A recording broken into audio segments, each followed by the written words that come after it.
Hello, sunset.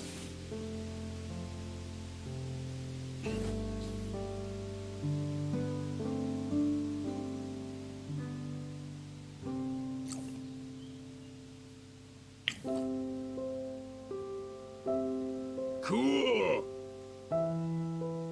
My headset was turned up way louder than I expected there. That kind of made me jump. Hello, Jade. Thank you very much for the resub and 12 months as well. That's a whole year. I can count. Thank you very much. Oh, I mixed this like whiskey Coke. Perfect. Really good. Oh, yeah.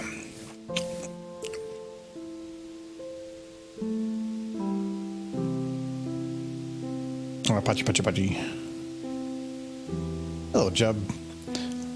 As the joke goes, the weekend only starts when Argo starts, but alas, we still at work, so bravo, Jelly Coat and Dark. Yeah, this is my off Friday this week. I really didn't do that much today, which is in a way kind of nice, because I've had the last like 5 work Friday, or my off Fridays have been busy, but I did get a curtain up on the one window, so I don't have that blinding me during stream time. But now I think about it, I got one full one to go across, and that probably doesn't make it well if I want to split it. Whatever. I also got some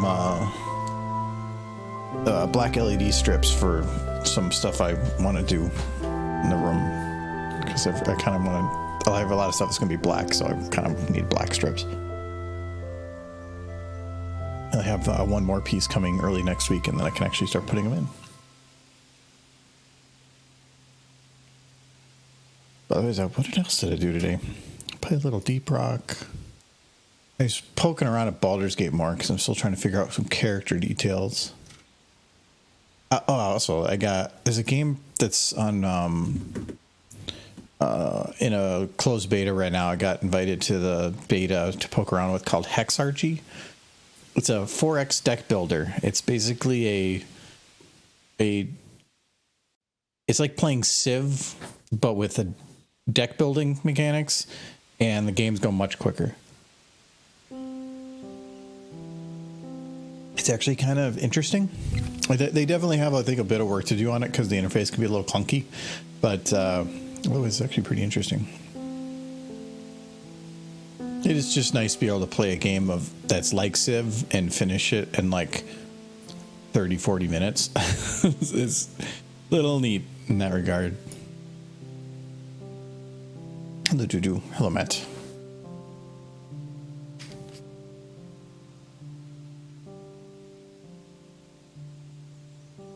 Black velvet posters about Chico Wow Wow.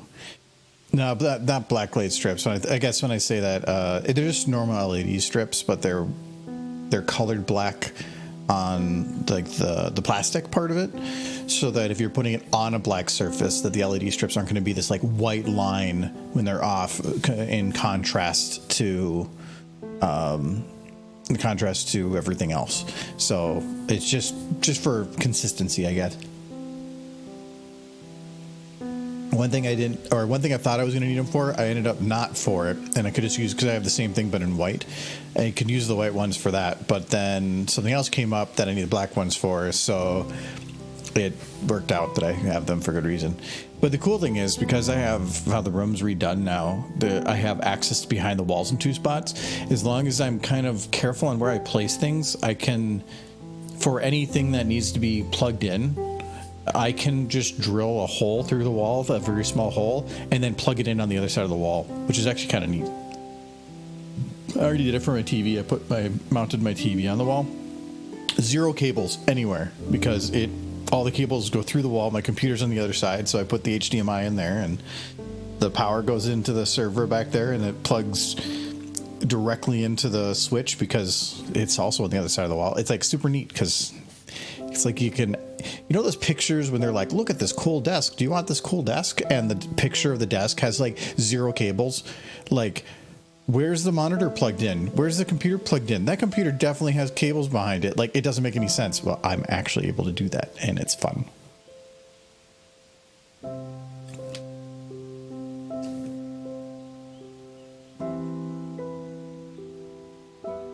Anyway.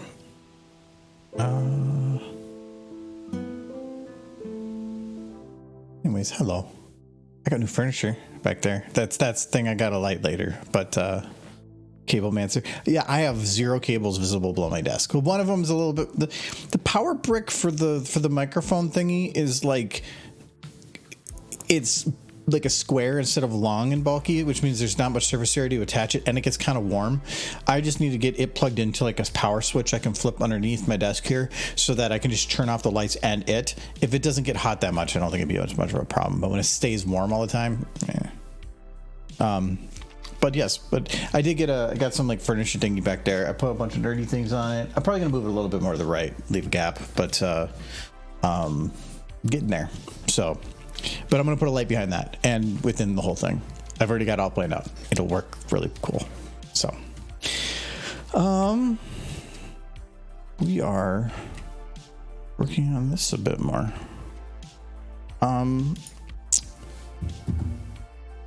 I have some thoughts on this, and I think the one thing we're going to probably do here might take a little while for what it is, but I think it's worth it.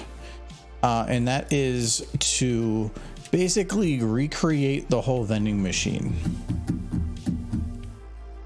It might be weird, but the vending machine, basically to recreate everything that is this. That's actually not that difficult to do. But it will take a little while. Mainly because the main purpose in doing that is this vending machine doesn't have, I have no controls on it. So like this Doritos bit, I have no control over any ability to move the item anywhere. So if I want to have something drop, I can't. It will just look like it is, but it'll just kind of have to like shift through the thing. It doesn't make any sense, and there's no way I can get rid of it otherwise. But what I can do is like just find any textured surface, black, paint it black, or if it is black, just put it around the edges. That's easy to close in. Put the same thing across to make the holders. Hell, I don't even know if I probably still would need those. And then I found this model of a spring. It's a little bulky, but I can make it work, and I can just have it spin. The cool thing about doing that too is if she shifts to move, I can actually have the items inside the machine like wobble as well, because you would think that would be a thing. It's a lot of work for what it is, but being able to have it where Starlight could hit a button and have something come and fall down is kind of worth it, but it will take a little while. So that's, I think, what I was going to do. See if we can today recreate that. Get stuck on her horn. I wasn't going to do stuck on her horn, but I did have the idea of having it drop down and land on her head, kind of like push her ear down or something, and then comment about it. But again, I probably want to have this short no longer than like 6 to 12 seconds. So I had a couple ideas about it. I think still one of the best ideas is just literally just a straight shot like this for like 4 seconds. In the context of anthology, that works. If it's a standing alone, maybe not so much, but with anthology, and that's the purpose of it, it makes sense. The other idea is to have her walk up, not being annoyed, not or anything, but actually having her just be normal, like smiling, but completely ignoring that Trixie exists. Just putting money in the machine, having the Doritos fall, and then either shaking the machine to get them like past her in some way or not, or like maybe something else falls like down here or something, or actually that could kind of work. Have it stay on her head and have her grab whatever this is, or have her just teleport it out, because then it makes the joke of like, did Trixie could have done that too. So okay, hello Jelly. We're just Jelly, we're taking something from A Stupid Face and we're trying to just turn into a short anthology something.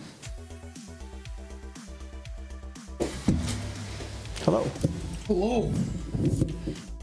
Hello everyone. We're gonna remake the vending machine from scratch. Oh, you need a modeler? No, I can do it, but I mean, I can try. no, I don't need it. But no, but I'm doing it so that we can actually have the vending machine usable. Like button hit, things spin, things fall. Okay, good luck. No, I have everything I need. Okay, yeah. It's doable. Don't be. I'm not saying not doable. You're talking trash. I'm not talking trash. You're downplaying my skills. I think it's just a lot of extra effort for very little payoff. But you said you wanted to have something drop. Yeah, you still could. No, I can't. It just wouldn't look as good. No, it's literally going to just like phase through the things up there. No. Nobody would notice. No, plus then when I want to have Starlight potentially shake the machine a little bit, you can have all the items move a little bit. So it's just physics-wise, it just works better. It's a lot of extra animation. No, not really. Actually, for the movement of that, all you really have to do is grab all of them at once, and then using the local rotation, just shake everything, and then just misplace their time on all of them. Mm-hmm. It works perfectly fine. There's a cool little slider called Stagger, I think, that will take multiple different motions that you have selected, and every bone, it'll shift them all left and right ever so slightly, so you can put them all mistimed. Love the idea of her sick of her shit. It's just ignoring her completely. Well, I wouldn't have her be annoyed then. Yeah, so I said it before you came in here, but I think the idea I want to have is that right at the beginning of it, Starlight walks up, not annoyed, just completely ignoring her existence, puts some money in the machine, drops like a chips on her head here, then shakes the machine, something from here falls down, and she just takes that and leaves. That's it. And then Trixie can make noises the whole time. But that can be thought of later, but I think that's I sent you an idea. Yeah, I know. I saw that, and Trixie has to pee. Starlight, I have to pee. Starlight. Some of that was dry. It would have been too much narrative. It would be just examples. I know, yeah, but it sounded fine. Did it? I thought it was a little rough. I would definitely want to redo it. No, I mean it sounds Trixie enough. So I mean, where it's doable. It's not like Derpy where it's like, what is that? It scares me every time. No, like when we were trying to do Derpy before, like that didn't work at all. No, I mean when you were trying to play with it, did not sound like Derpy. Well, the one example, my first example did. Yeah, and then it never did after that. Well, it's not that I couldn't get it to work. It was more along the lines I realized the amount of work it would be to get every voice line replaced. I might still do it if I like hate myself enough and really want to finish the mod.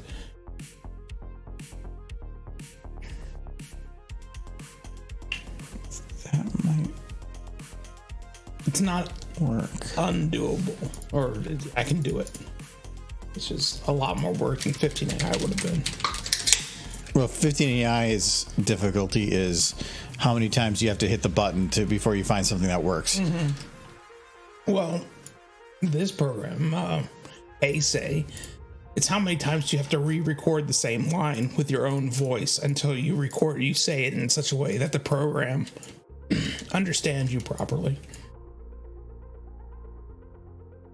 Like even in that thing I sent you, I noticed every time I said help, it kind of sounded more like hell.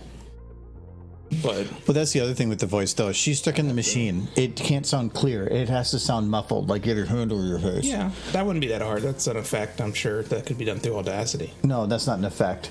Because there's a difference between the voice. The whole words sound different when you do that. No. I don't know. It might remove that sound in the program. So that's the I think that the big test. Because if it doesn't sound like that, then that'd be something you have to do in effects in post. no, you can't. Sure, I could. No, because it's not just a sound. You're actually completely fading the word sound. You're changing the wording, like the way that the words come out.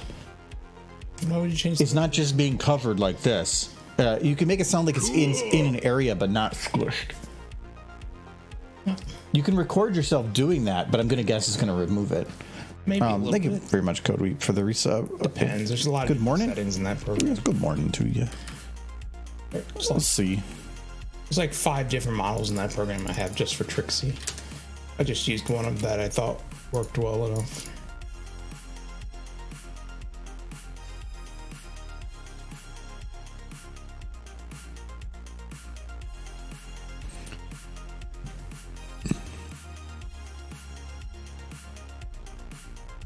Oh yeah, I forgot this machine's kind of broken. Do you think this scene would lose a lot if Trixie didn't say anything? No, if she didn't say anything, it'd be boring. Yes. She has to fill the gap, so there has to be something. I will see about creating a muffled sound. Not yeah, right now. Yeah, not. I wouldn't. Obviously. Yeah, it's just, well, I wouldn't say about a sound, but it just the voice itself has to include it. Yeah. Voice actors out of the question. For something like this, I don't even know what I want. So that's where it comes down to voice actors. You need to give them exactly what you need. I don't know what I need right now. And that usually for most projects, especially ones I'm supposed to try to do really quickly, it usually just drastically delays how long things actually take. For some things, like when we did the Spitfire one with Trixie, that made sense because I could plan that out well ahead enough of time and have a huge gap in time to allow it. But Ice, it is my voice. I just alter it with the program. The program he's talking about is something that it alters your voice. So it's still technically it's doing voices. It's just easier if Michael's doing it because I can just be like, hey, get in your room, never leave. just every time I come out, he'll be like, can I have a glass of water? He's like, you haven't earned water yet. Get back in there and make horse noises. And I cry and go back to my room.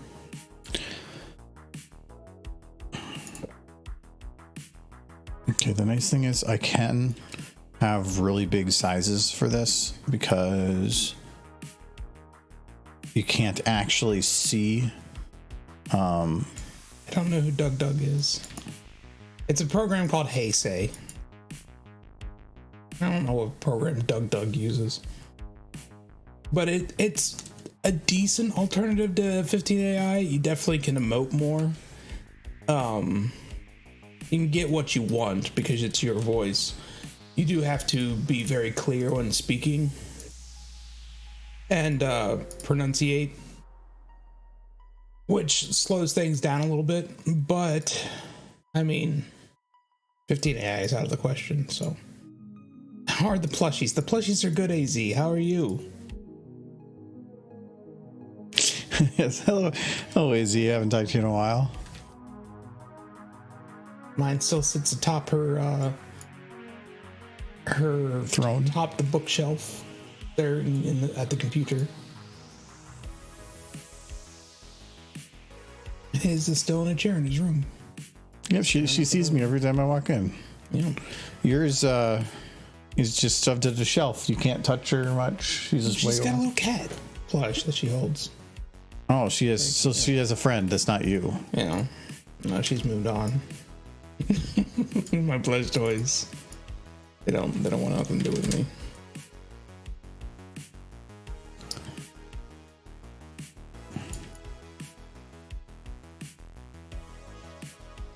I don't know if I quite need a ceiling to this. I mean, there's a lot of different programs that can do that. I don't know if he's doing pony voices specifically, but Hey Say is made specifically for pony. It was created by the Pony Preservation Project, which actually were involved early on with 15 AI, but the guy who actually made it fell off the map. So. I love how every time you talk about it, you have to like immediately go into some like method of disdain for the creator. Like, it was perfectly fine, and then 15 AI was being a complete fucking asshole. And say it out loud this time.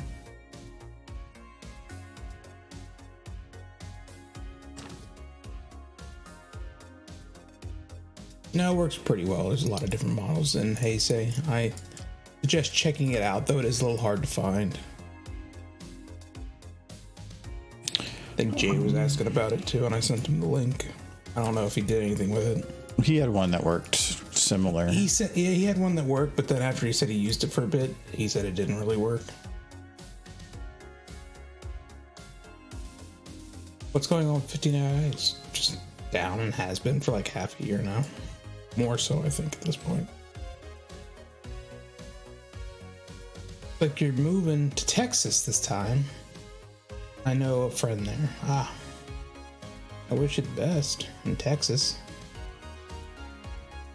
It's warm there. Depending on where it is, yeah. And all the roads were very dusty. No, that depends on where you are. Areas I was in once had a lot of trees and stuff. So I mean, it was still like vegetative. Like it was north of Houston.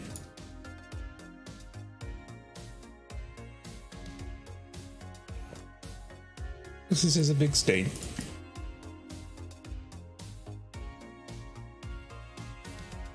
What's the edge of that machine? Okay. That background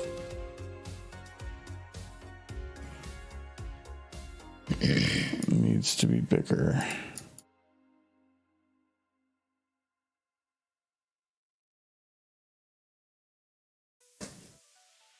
Okay, so that's that. But where was the background for the original?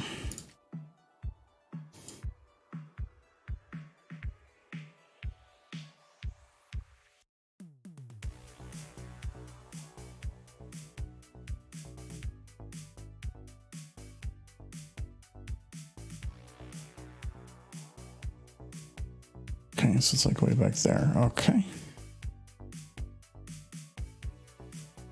Probably need to do the same thing with this.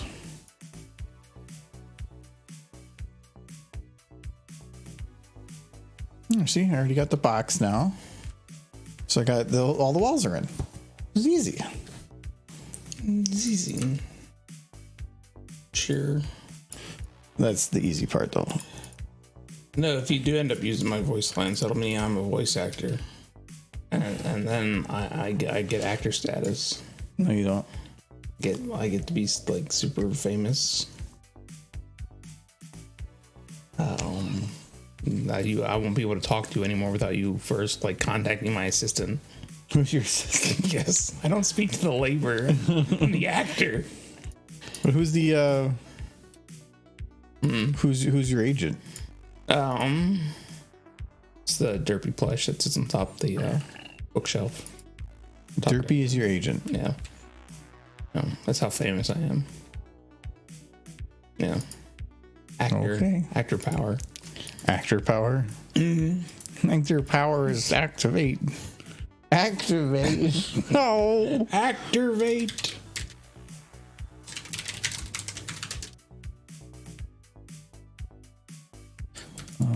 Which one was the top? There it is.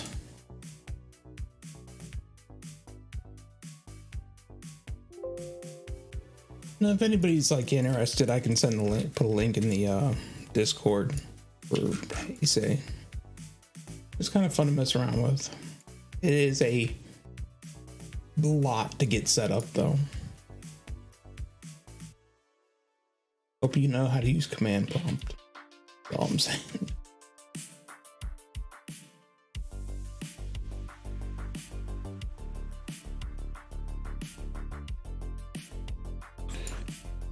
If you're familiar with GitHub, you'll be able to use it fairly easily. If you're not, then you're in trouble. Did you pull that thing apart? The model itself is meant to be broken. But at least for this part, I only need a piece. I just need the flat end piece. So I'm trying, I guess I could use that one, but I'm trying to find this one because it's a little deeper. Maybe it's just the last one. Yeah, let's skip ahead. It's been warm here, and that's weird to say for this state. That it's warm? That it's a little overly warm. We've been hitting record after record. Yeah, but I mean, we haven't been. When your highs are just 90s, that's not super high. Comparative to Texas, no, but for this state, that's pretty consistently. That's considered abnormal. Yeah. I dealt with a drought in the 90s. That was like it was 70s all the way through October. So just because it was rough. I mean, that was nice for October, but the summer sucked. Yes. Okay, so that is still a little thick. Beat.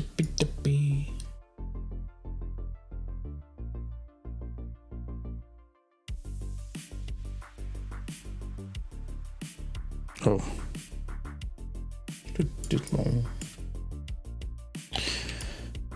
Yeah, but I kind of wanted to use.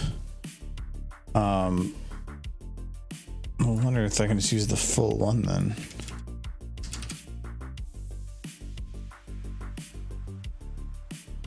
What if I just scale this down then? I don't like the line in the middle, but it's Trixie's going to be covering it all anyway.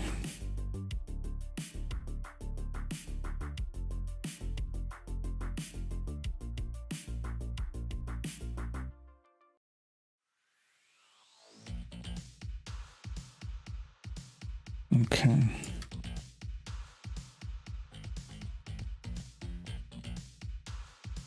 Did you look up if there were other vending machines that you could just download? Yep. There's none that fully work. Yeah. And that's the issue.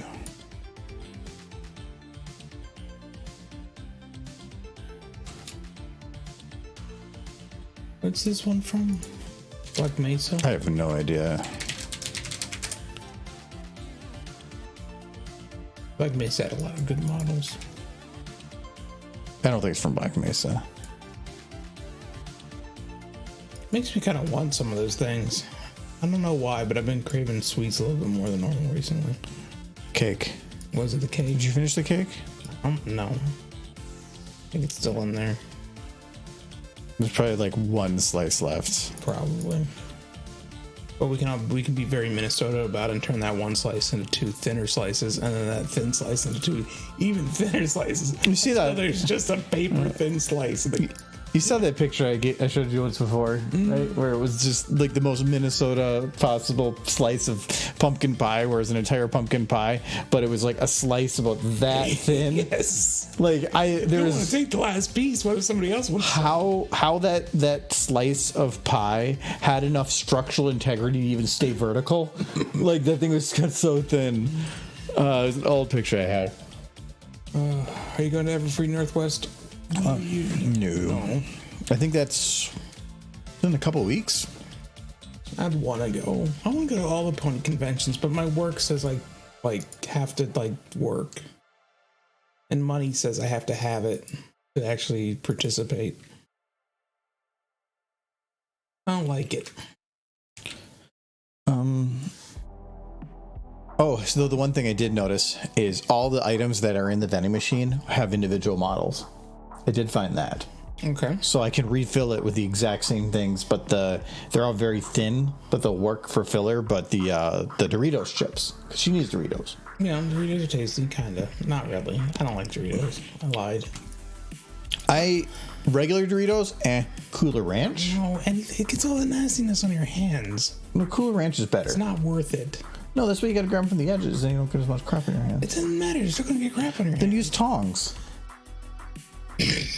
I'm gonna be that one guy with the giant fairy tongs trying to eat the Doritos, and not make a mess. Are the Jack West streams currently moved to Sunday now? I was planning on it, but at least this next month is not going to be. It's going to probably be on Saturday again. We want to play Baldur's Gate starting tomorrow, and no, not tomorrow, Sunday, and next week is where we're doing Jackbox. I don't want to get in the way of that, so we'll probably just do it Saturday or some other time. Oh, you put a thing back there. Yeah. I probably need to move. I think I'm going to move it like 1.5 feet that way though. And then I got some lights and stuff I'm going to put on it. And then I got the stuff for the wall there already. And then I just need to figure out some stuff for this wall. Decorating. Yeah. A lot of nerdy stuff. I filled that with all my, look at all my Argos. You should be ashamed by that. I'm probably going to push them a little back because I'm going to put an LED stripper on the inside and I want it to be visible. At what point are you going to need the shelf space and you're just going to have to get rid of all the Argos? What would I need a shelf space for? It's meant for display. Ponies. No, I got boxes for those. No, he's got like 4 little ponies all crammed plushies, crammed in a box in the storage room, and they're sad, and I can hear their sadness. Oh. And they're like, please, let us out. It's like, no, ponies. They have to make room for the ridiculous number of Argo DVDs. I have found a difficulty with the spring. What? It's a gib, so there's no center rotation point. Its bone is over here. I can fix that, but I'll have to leave the stream. No, because what you do is it still has 2 separate bones, so you just move this bone to be exactly where it is for the potty to rotate. Or I leave for like 15 minutes. No, I'd have it done faster than you would. Okay. I'm just saying it's an annoyance, but it's doable. You'd have to go there and try to figure out the exact center point to make sure it rotated. Blender can do that automatically. Yeah, you would be longer than 15 minutes. Take me 15 minutes. Oh. Well, now I feel like I'm challenged. See, I don't know Blender. If I tell you to go do it, I'm telling you right now, I'm not going to use it. I'm not saying if you don't need me to do it, I won't do it. I don't. Okay. It's just going to take a little bit to find that exact rotation point.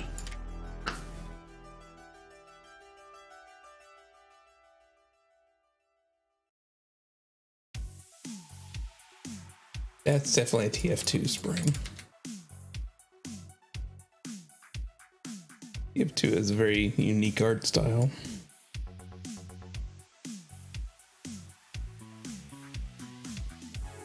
Yep.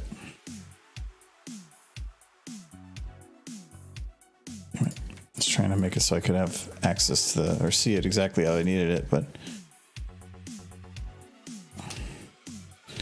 okay, so it needs to be a bit more over to the right.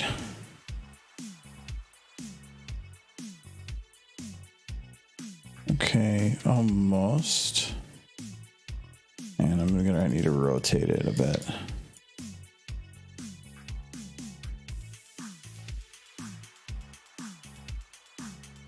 Okay, so vertically, I'm probably fine. Just need a little bit more to the right.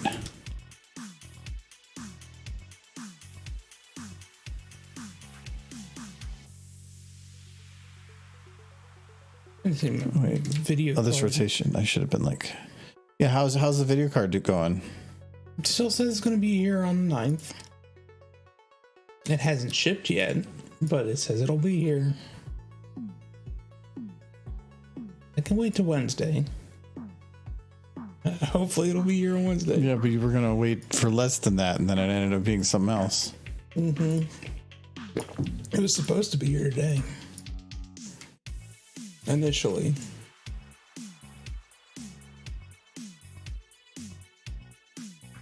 Antes a coupon. Coupon is Oh, I added an emoji. You guys should know which one I added so if you want to spam it for Michael. Slurpee. Socks turfy, isn't it? On socks. That was the best one you made. Cause I got dehydrated. Yeah. Cheers, easy. What's to sleep because I sat on it again. Guys, I want to know what the new remote is. You have to post it. It's up to you. Only you have the power. Don't make me come down there. There, see? There you go. You did it. You janked it. Yeah, I don't like kind of like where it ended up being, but it's a little janky still.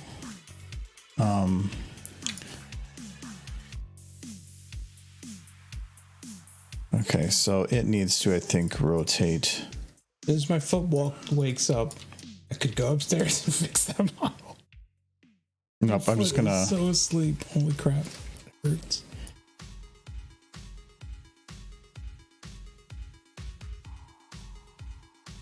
Okay, so now. Socks Derby! There you go. I know Socks Derby. She's so happy. It's the best one.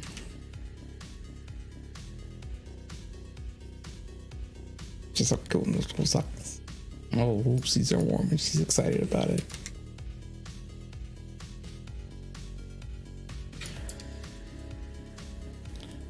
Okay, that'll work. There you go. I gotta find me a new horse book to read. I finished my last horse book. I thought about checking out Homeland, the sequel to Project Horizons, but it turns out that he hasn't released a new chapter since April of last year. But he still posts a lot on the page. And from Somber, the guy who wrote Project Horizons, he basically says he got COVID 3 times in a row and his brain got turned to mush. And he can't remember what he was going to do with Homelands. Wonderful. Like he says he's read through it twice and he can't remember where he was going with the book. And he feels like the story that is there is broken. But I don't know that Homelands will ever be finished. Which is I hate when that happens, when you get like the pandemic 3 times and your brain goes mushy. Wish him the best, but he says he still wants to finish it. He just cannot get his thoughts together well enough to do so. How convenient. Yeah, a little bit. Why don't you read Heroes? I might read Heroes. That actually is a good suggestion. Because I've heard it's pretty good. Continuing the story of Scotch Tape sounds good, but if you get 24 chapters, I think, in, and then it just stops. I've already read a book like that. I don't need to do it again. Oh, Australia.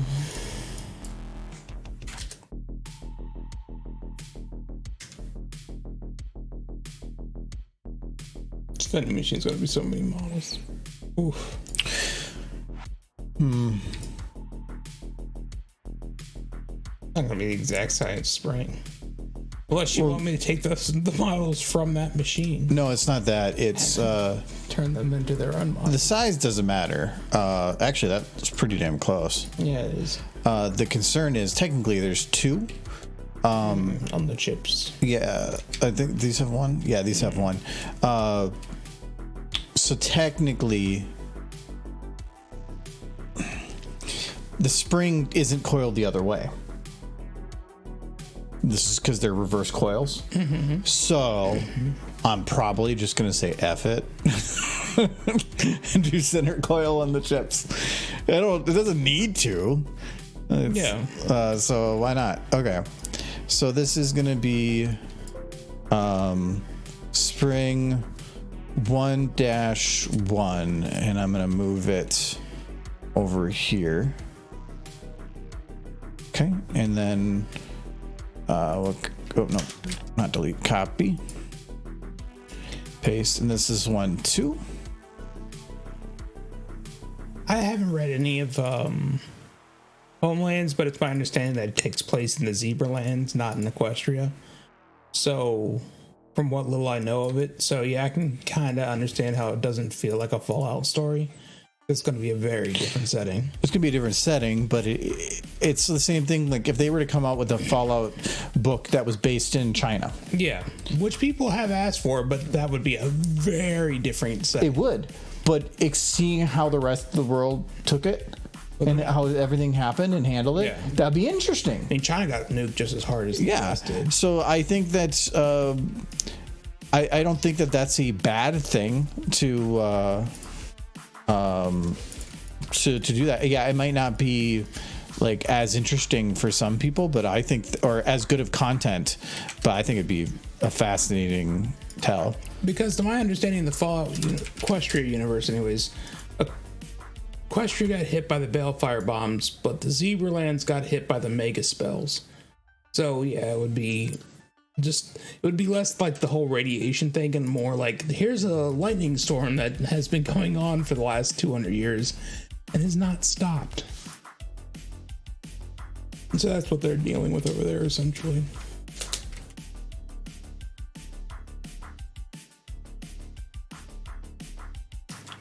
But again, I mean, if the story never finishes, I don't know. He says he wants to finish it. He just can't get his brain right. And that's understandable. I remember after I had COVID, it felt like for a while, and even to 2 degrees still, like it feels like there's just brain fog. Like there's difficulty thinking everything. I'd say I felt it for a few months, but it's gotten slowly. Well, the thing is it dissipating, or are you just getting more used to it, or is it just that you're also getting old? Yeah, that's part of it. Like I feel like everybody just got knocked forward like 5 years by that thing.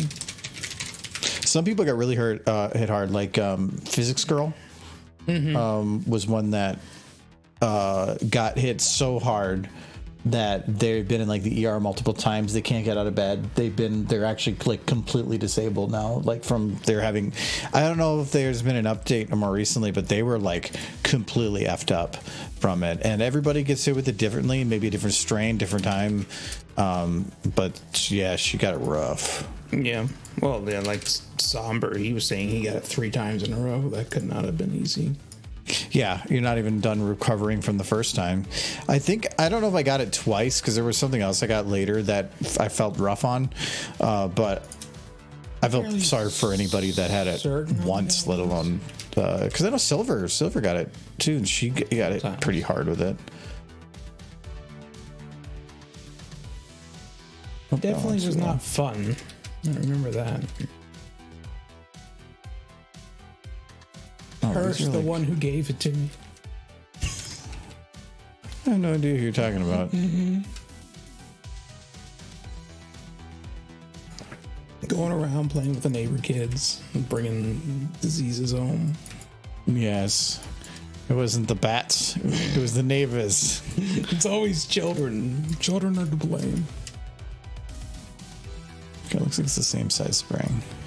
Lots of shame and spiritual stuff. It's more focused. It's more focused on like, that makes sense. It's the Zebralands. They're going to be about the runes and the, because that's where like the zebras, like the ponies had magic. The zebras had runes and potions.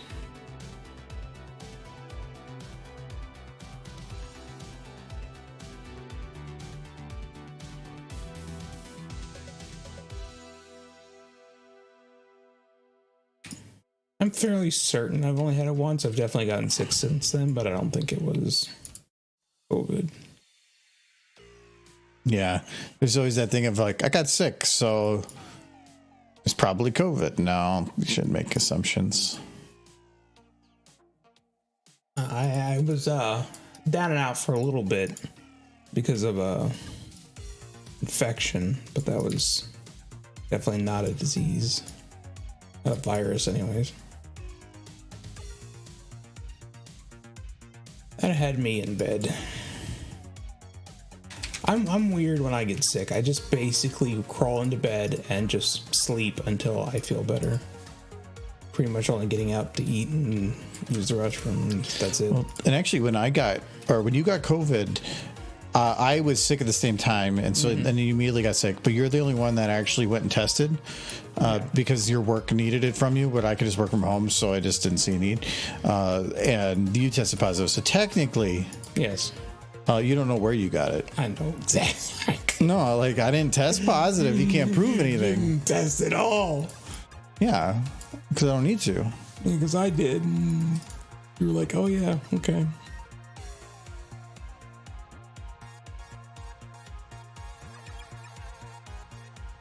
It was, by the time I got around to testing, they were mostly doing by the time I got it, they were mostly just the only way you could get a free test was by applying for one of the test kits at like a CVS, and then they would basically have so many that were for free.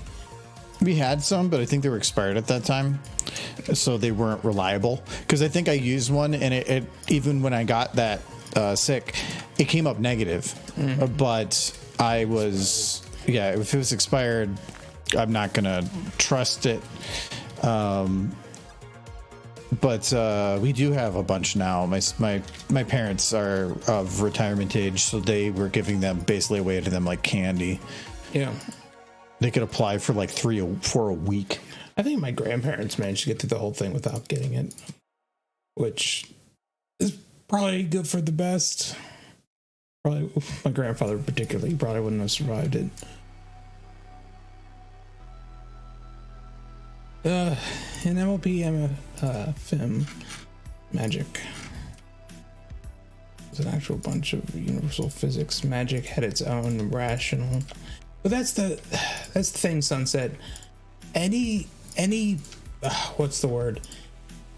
Any genre is not the word. Any property. Okay, there you go. Any property that has magic absolutely has to have rules for that magic. Otherwise, they can just Deus Ex Machina everything. Is like, oh, they can just do this now. It's like Fim did have rules to the magic, and a lot of times the magic would backfire. But like, I would say Fim had rules. G5 kind of doesn't, which hurts G5 quite a lot in my eyes. Whereas,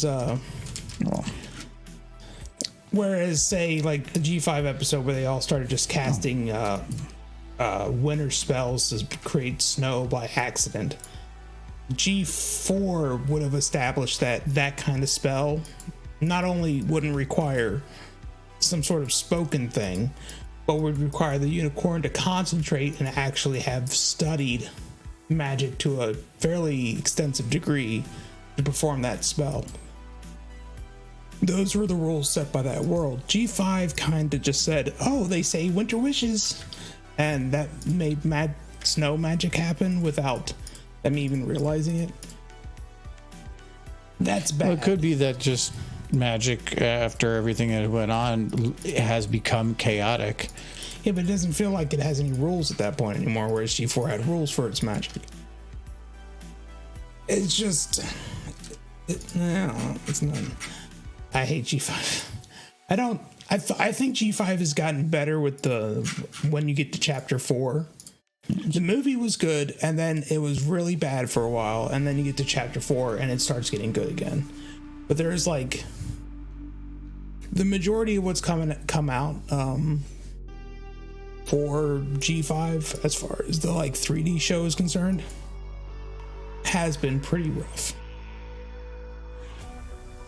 But I do recommend watching it once you hit chapter 4. You see the flutter stabs. Okay. So I just added jitter to everything, and then I used stagger to break them up because that would put all these springs at a slightly different rotation from each other. I don't want them all the exact same position. I want them all a little bit different. Technically, a real machine is probably going to do it different, but that's kind of what I was looking for. Really janky machine. It's really, I don't think it's working. No, that's because I have them all selected. If I select just the root transform, it's fine. But if I select this bone, it's going to rotate really weird because I'm trying to do local rotation on 2 bones. But if I were to go like grab body, body, body, body, and then rotate, well, that is perfectly fine. All right, so we got all the items, or all those in there now. So now it's about putting the items back in. So so this one I did check. They're just under snack. Works. A bag of rambles. Wait, so it's snack 1, snack 2, snack 3. They're actually in order. 5, 6, 7, 8. It does make it a lot easier. Yeah, I agree with the ice. All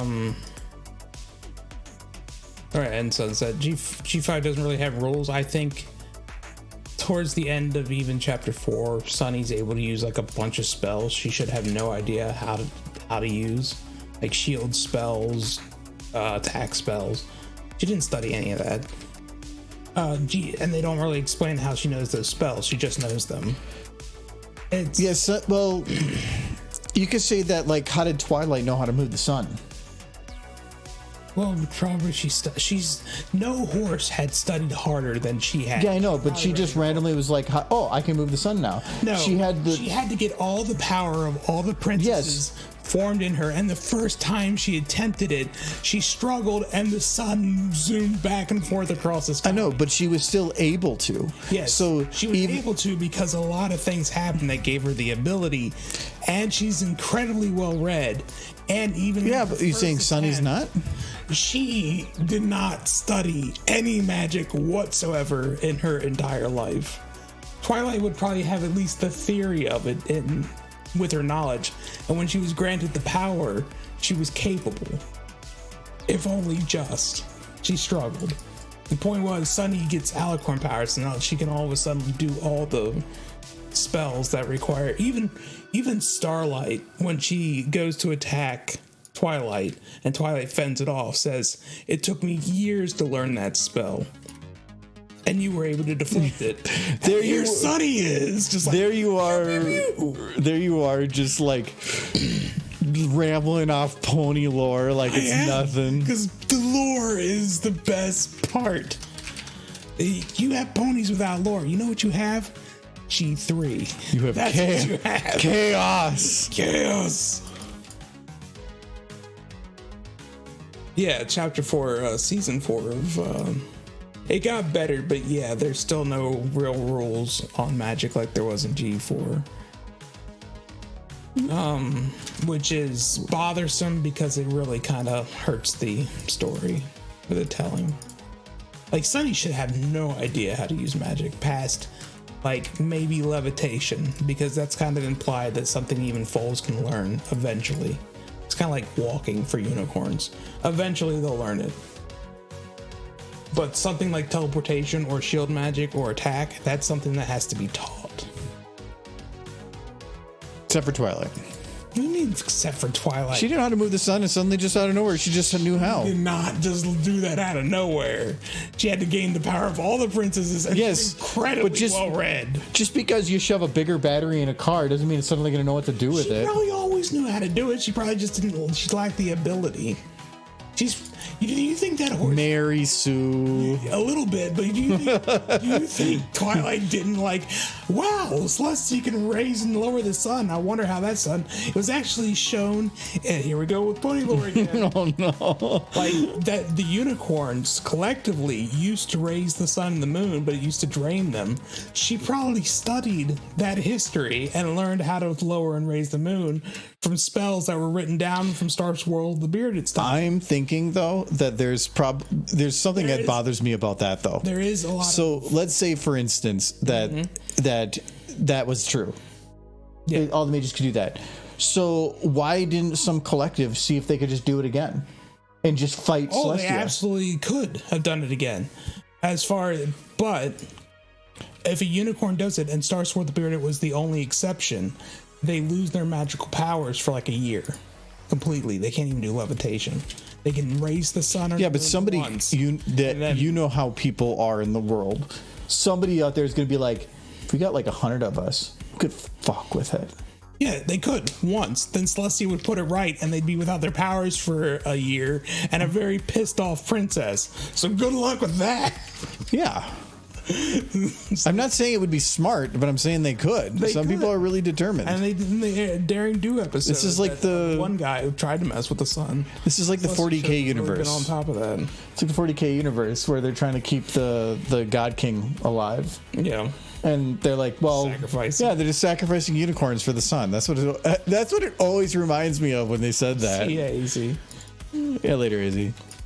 No, G4 had amazing storytelling because it had amazing lore built on top of rules that were set for which the world existed in. G5 lacks a lot of that, admittedly. So I'm gonna use the restroom. Look. You're doing a very good job building that vending machine, yes. It's very fancy. And now it can spin, and now they can fall out, and they can shake. It's perfect. It's wonderful. You use that restroom now. It's pretty heated. It is. Because Michael's wrong. He knows he's wrong. That's why he left.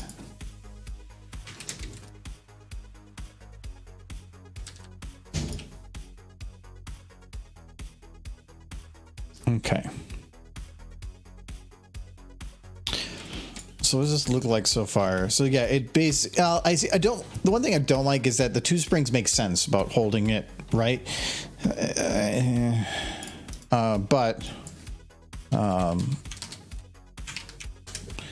it's the best I can do on a snack. So it's saying row, column, or it's XYZ. Yeah.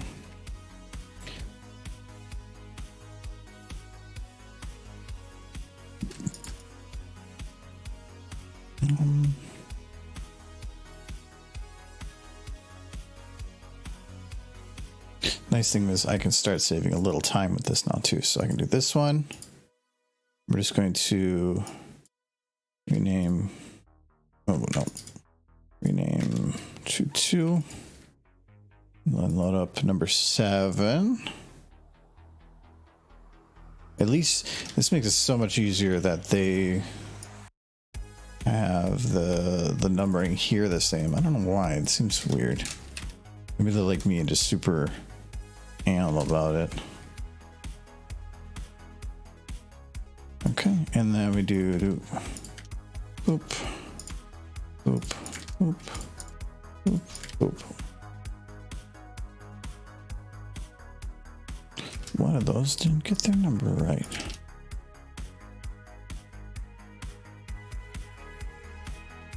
Boom. Look at that. Nifty. My main change to G5 was finally just taking all the magic in the world and just putting it into 3 easy to steal crystals. Chekhov's gun or something. They gotta find a way to make the story, and so sometimes if you really think about even like G4, if you go back in time, like the thing with the like other unicorns doing whatever, there's some stuff that always doesn't make sense because they have to try to work with what is now, not then. So yeah, it probably doesn't make much sense. But you know, maybe your motivation was different at the time. This reminds me of the other magic stealing villains. Maybe she was. Maybe she lived long enough to see herself become the villain. The Jackpot Party Pack is already on Steam. Oh, is it wish listable now? Wait, I think I already did though. Didn't I? No, I didn't.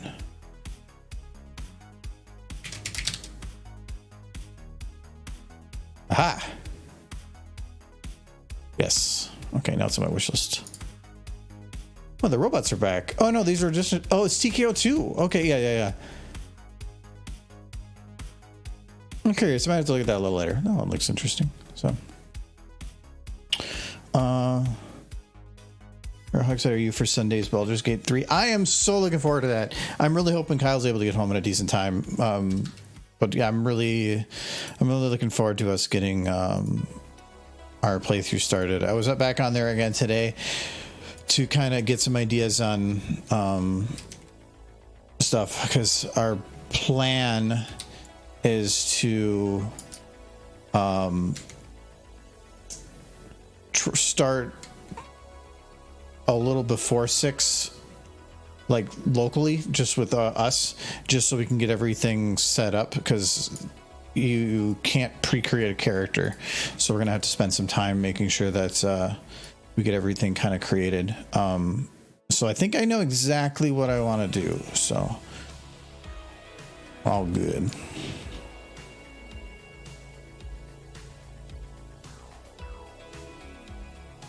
Yes, it's gonna be real fun. It was Divinity Original Sin 2. We had so many funny moments and so much fun. It was like 100 hours of a great time. So I'm looking forward to getting this started. Also, just because I think that it would be fun to have like a solo playthrough, playing like one of the origin characters or something. And I really want to try those out and see how that goes too.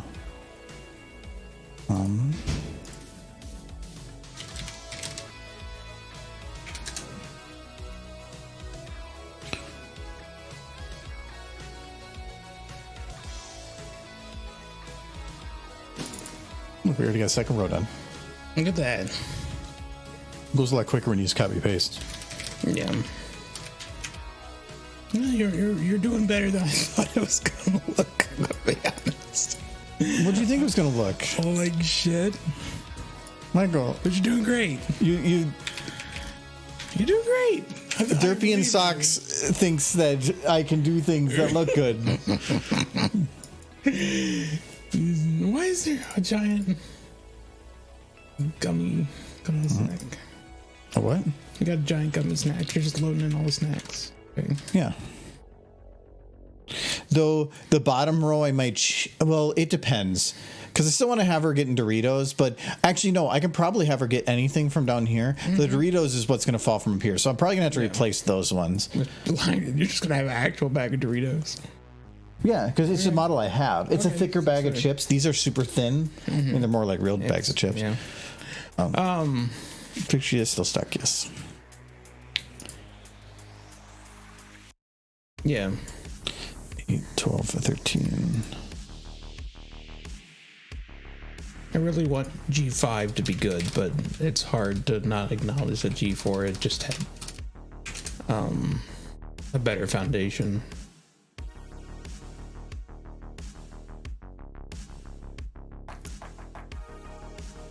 I think if they do make another pony show after this one, I wouldn't be surprised if they don't go back to the E4 characters, because they're still the ones that sell better. How do you go back to them, though? That is a difficult question. I don't think that they're going to. Because they'd have to figure out a way to like go back in time, but now that we're 3D, do you go back to 2D? Like, no. Probably do something similar to what they were gonna do with G5 initially, where they just basically have the same characters, but they put them kind of in a new world, which would be weird, but. Yeah, I don't think people would like that, and if that's not going to sell. Plus, again, you're talking about selling to bronies. If the current horse is profiting in some way with the audience that it's intended for, I don't think it is. Then why would they keep making it? They would have already cut it. No, they have. All the toys are gone. Yeah, but they would have already cut the show. They're not going to continue it because, well, we've started the story. Might as well finish it. There's a lot of rumors. Nobody cares. Once the season is done, it's done. Yeah, from who? Well, from news articles showing that they're selling the studio. Yeah, that doesn't mean that that's going to go. I mean, if you sell the studio that makes the show, the show's probably going to go with it. It doesn't mean that somebody else can't take it and make it better. I think they're holding on to the 2D series made in Malaysia, because that's made by a different studio. I hope that's not the case, because I think the 3D show is actually starting to get good, but I don't know. Writing seems dim. I don't think the writing matters when it comes to the the writing audience. on the wall for the history, the future of the show.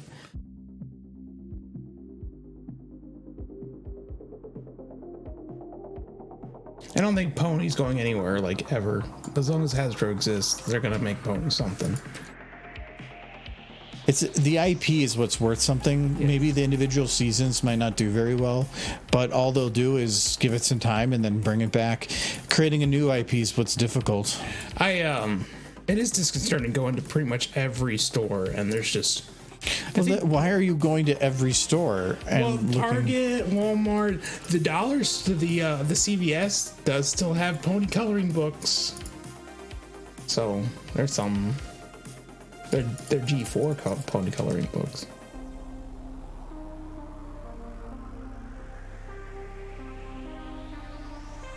Honestly, I'm still mad that they set up the new cast in the latest episode of G4, and they never used them in G5. I mean, Twilight made an appearance in G4. And if you read the comics, they're much better about that, where they basically do callbacks to the G4 characters in G5. Because, yeah, you put them in that world. I would hope you would utilize the fact that they're part of the history of that world. Not physical appearance, though. No. I think I've mentioned it before. If they do a physical appearance of a character from G4, I would expect the first one to be Spike, because that one just makes the most sense.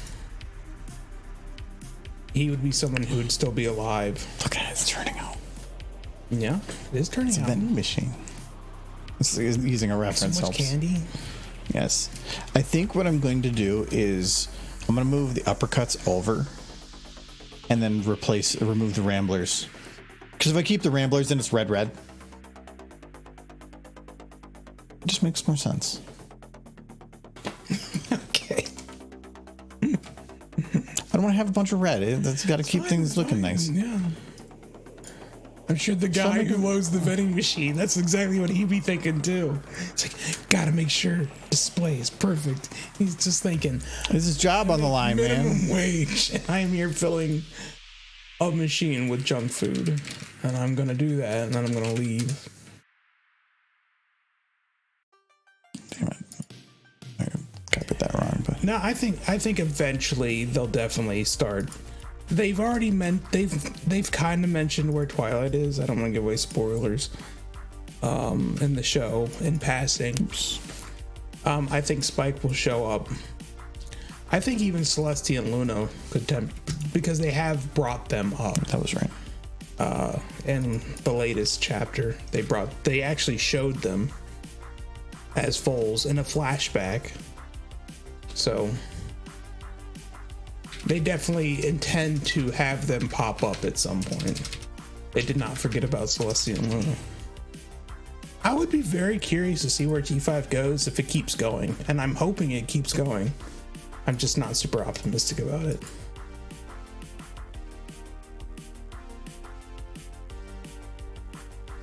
I think it was kind of implied that the dragons are all asleep right now, and the fact that that little dragon showed up shows that they're waking up. At least that's what was implied. They're going to take over the world. It's like, apparently the dragons have been asleep for a very long time.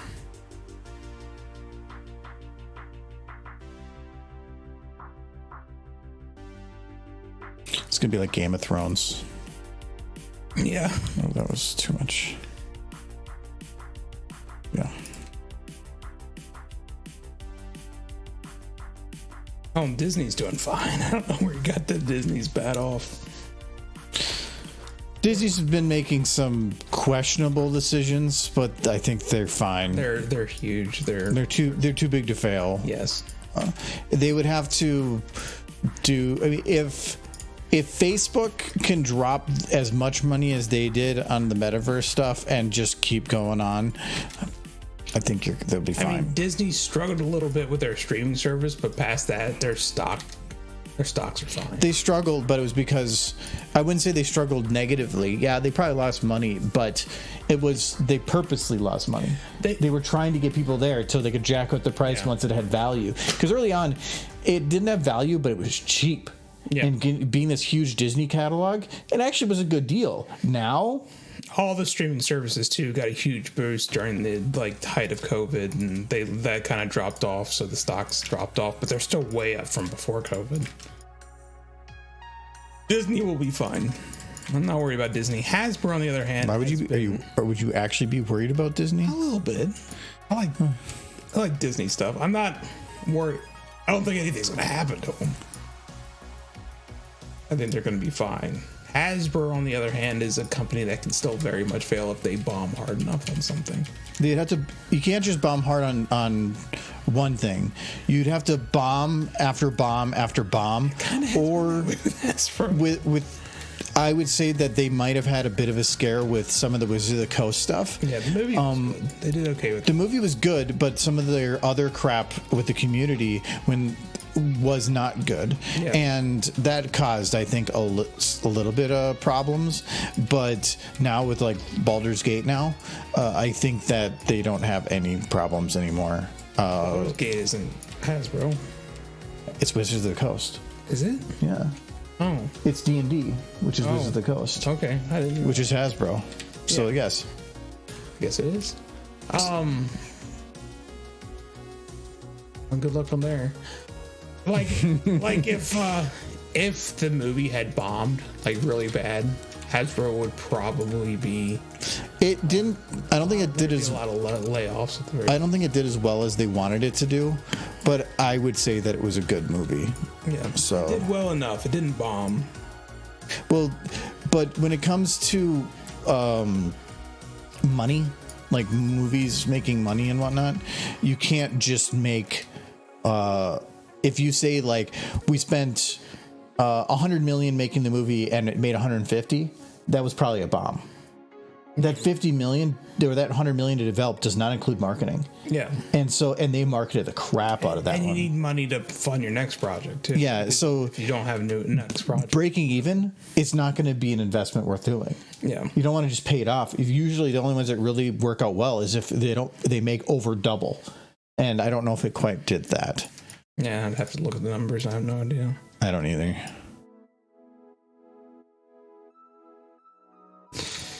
Nah, who's to say what a lot of Hasbro's problems are, but there was a huge shift in tone and success when their former CEO passed away and this new guy took over, and they've been struggling since. It depends. Like there might be like previously he might have been like give people what they want. And the new guy is looking at marketing numbers and says, this is what people want. Or saying, in which can work, but if it only works if you're saying like, well, this IP is successful, so let's take it this direction because everybody likes that direction. Mm-hmm. Well, no, because people liked it the way it was going or something. The old CEO's focus was ponies, Transformers, that sort of thing. The new guy, he's very much Wizards of the Coast is his focus. So it's a pretty big swing in overall what is their priorities. Because Wizards of the Coast is that Magic the Gathering? They do Magic the Gathering, right? Might have bought it at some point. I think they own Magic the Gathering because the cards and that type of environment is probably just a better environment, especially with the new one D&D thing coming up. Where it's like that. It's kind of like not Baldur's Gate, but it's where people can actually run campaigns in the software. And whatnot. It's actually super cool, but it's something that they can monetize monthly. And that's what everybody's going to. Because before, nothing that was out there was monetized on a monthly cadence. Now, that is something that can. So they went with the IP that I think that they could do that. Everybody wants a subscription of some sort from you now. Cox, I can't remember his first name, but yeah, Cox, he's the new CEO. Hey, this is Twitch. You got to be careful of that.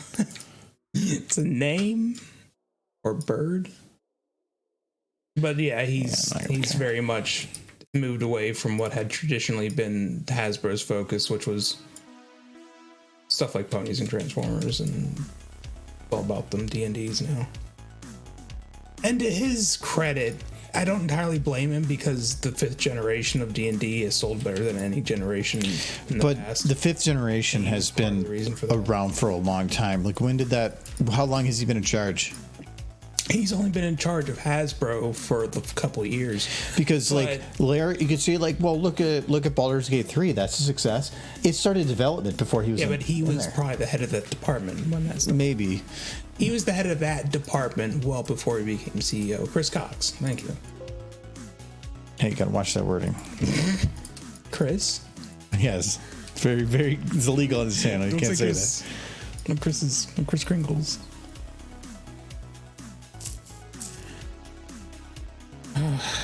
Yeah, like, I mean, you all know what my priority is between the two, D&D or horses, so.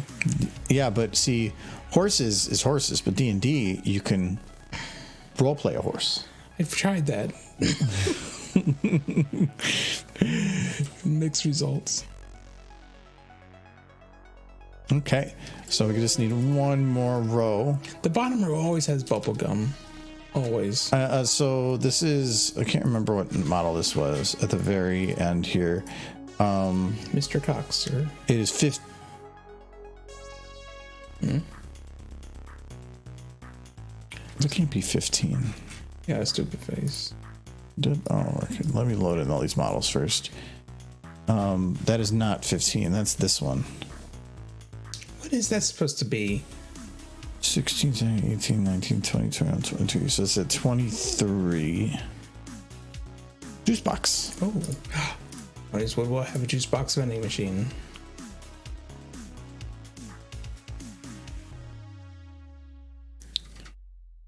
Uh, 24.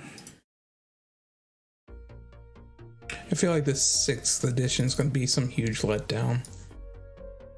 Because it seems like every other edition, I do follow D&D a little bit, and it feels like every other edition, they're trying to like squeeze money out of people rather than just give people freedom to do as they please.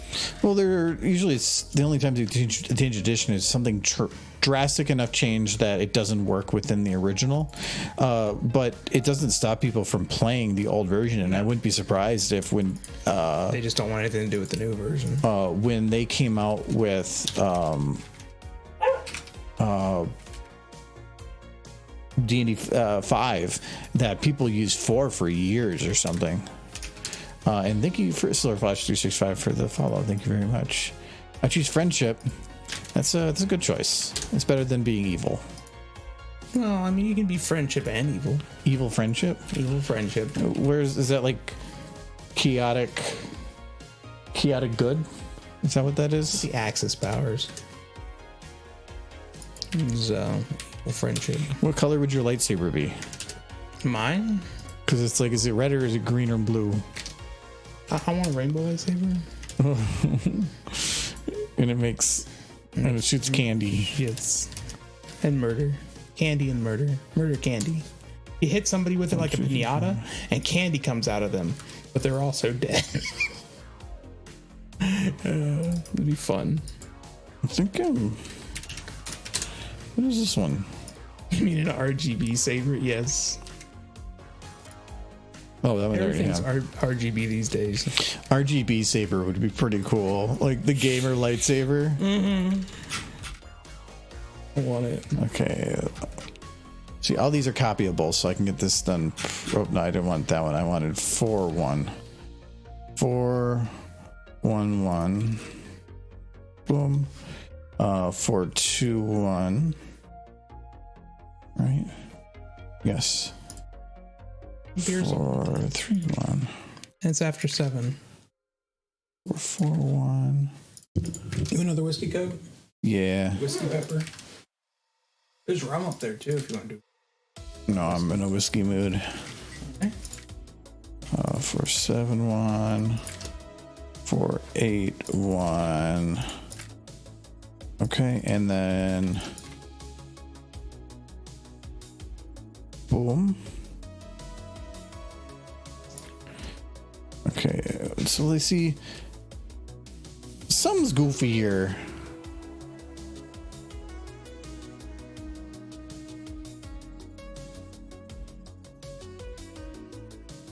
I think it tricked me. Actually, you know what? I'm probably not gonna worry about it too much because I'm probably gonna kind of adjust these anyway. This is where I'm gonna have something drop anyway from whatever. So whatever. I think it's good. For the most part, though, that'll be most of it. I'm gonna have to randomly rotate everything a little bit so it doesn't look like it's literally copy paste in a row. Looks kind of like you just won at solitaire. But we're about that in a little bit. So let's switch over to Stupeface. Actually, let me restart. I might need to, I'm gonna do that right now.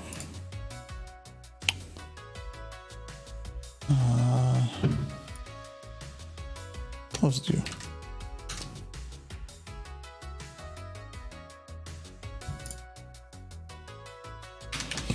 Okay.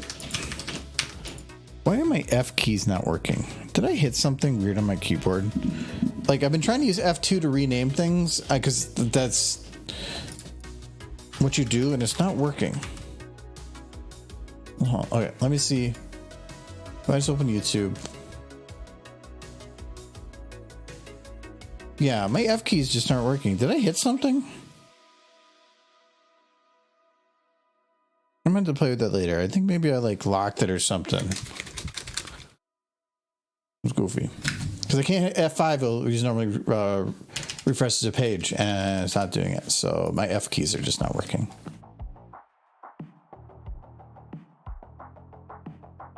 So this is going to be Superface 1. Okay.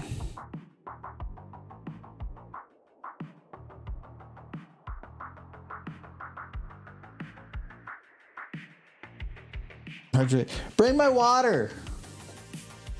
Forgot my water. Actually, where's my water? It's in my room. He's probably not going to know where it is.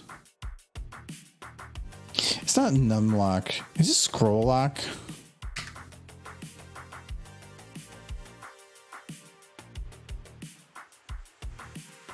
No. Like, I don't have one of... Oh, there's a function button. I think it's for, like, macros.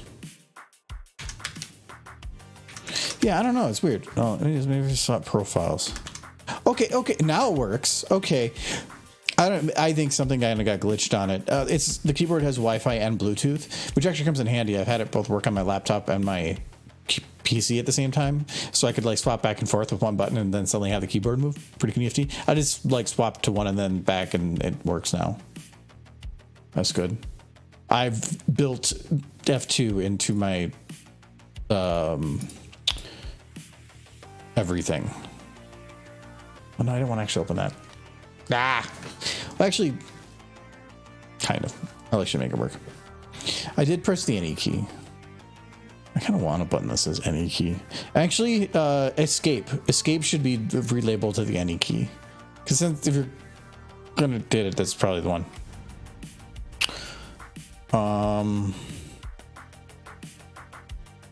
Two hydrates. Yeah, I know. I gotta get some water. Do I have a water down here? Hold on. I can hear when he's coming. I'll just yell to him the water. What was this for? This was the... Yeah, okay.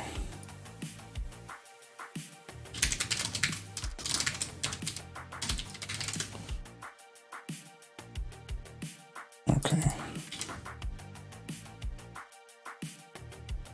And now we'll do save as... No, we're going to make a new file for this.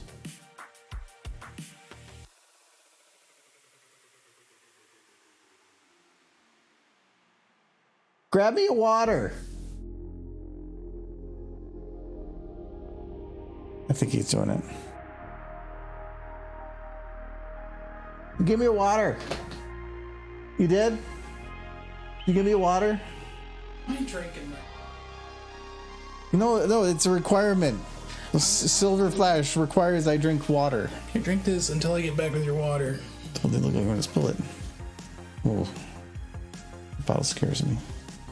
Scare you? Because it's pink and it's very thin. Oh no, there's 3 of them now. I don't know. My bottle's like, just grab me one from the sink.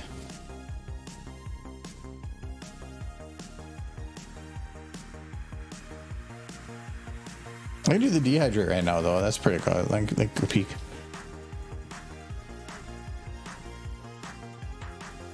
The NE key is actually a combination of buttons. It's if you combine the Alt with the F4.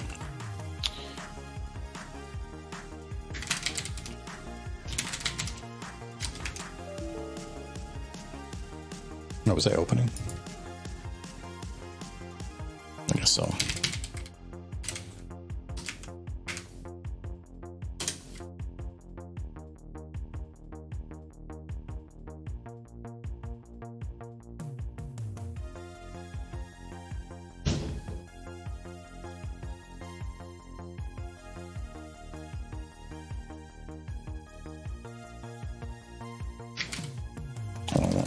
Give you room temperature water.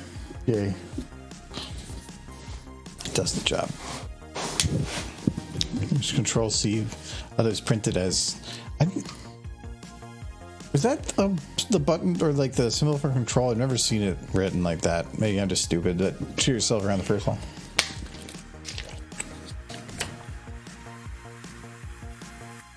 It's Kirkland's signature. Good water, right from the sink. Sure, Narco. I don't know. I don't think it's all water. Some people make a big deal out of this water is better than that one. I'm like, it's water. No, there is differences in flavor in terms of what you're getting from it. I don't give a shit. But like, I do not like Dasani. Dasani does not taste good to me. Kirkland's fine. Hy-Vee's fine. Some just doesn't taste good. Water. It doesn't matter if it's water. You know where the best water comes from? You do know that hose. in this is more than Backyard. H2O, right? Yeah, probably. But it's so minor that why do you care? I know, like that's like about reverse osmosis water. You're not. It's you can get it to the point of almost nothing else is in there than H2O. But the problem with it is some of those minerals are good for you, and sometimes even pure water isn't that good to have either. But for like when I do the coffee stuff, that's why I would do the reverse osmosis. Then you get a powder packet to re-add the minerals to that right level, because the coffee has to bind to stuff, and it doesn't bind to water. Wish you would let me make you coffee one time with your stuff, and then I would just hand you water from the hose out back, and you'd be just like, oh, and I would just tell you it's the fancy water, and you probably wouldn't know the difference. No, like I remember I made one day when I got the fancy stuff, for first day I just took regular reverse osmosis and made coffee. Mm-hmm. Then the next day I did it exactly the same, and you could tell a difference right off the bat. But also, again, if you're adding creamer, it doesn't matter. Yeah. So it's when you do it black. How would you do that? It's funny how Dasani is universally hated because it just isn't good. It just tastes like a rubber hose. Cheap, so people assume it's bad. No, like it legitimately doesn't taste good. I just don't like it. Oh no, I don't like it. Aquafina's okay. Every other brand I'm okay with. Dasani I just don't like. Aquafina, the gas station's cheaper than Dasani. Yeah, and it tastes better. But for name brand water, it's like the cheapest. Depends. Kirkland's name brand. Is it? Yeah, everybody knows Kirkland. I thought it's just like... It's the in-house brand for Sam's Club, but that's not name brand. That's it's a name. It's Kirkland's signature. Purified water with minerals added for taste. There you go. Which you definitely... What that means to me... It is reverse osmosis water with it re-added, which is exactly what Dasani does. But whatever they add to there is crap. Kirkland purified water is where it's at. Well, normally I just drink out of the sink. fridge. Yeah, the fridge water's fine with me. Yeah, that's just tap. Yeah, a filter. All right. Yeah, we do need a horse though. We just normally when I was a kid, we just drank out of the tap and we were happy. All these be doing their fancy waters. My water had lead in it for sure. Not even questioning it. What are we going to do for a horse? Rainbow Dash? Rainbow Dash.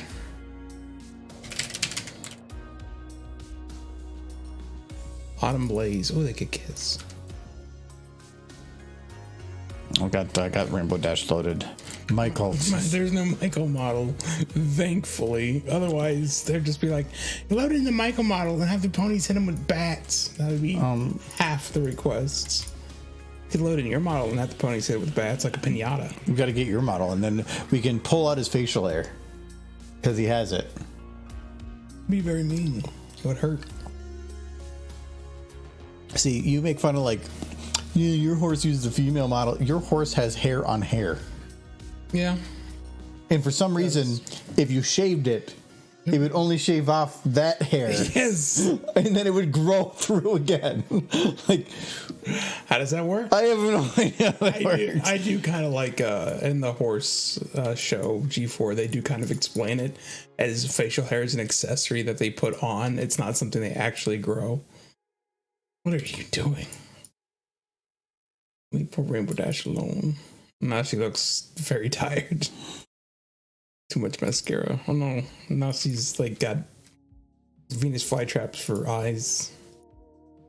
It's not okay. It's not okay. Alien Dash. Michael, love me. I still love you, but you need to go get that. I can checked. blink to show my love. That's swollen. You need to go to the She's doctor. like, really? It's very swollen. Go with that. Hello, Michael. No, green. My God. I was bitten by all the bees. Yes, I see that. That's definitely, you need to the hospital. No, Danger Dash. This is not good. You clearly have an allergy.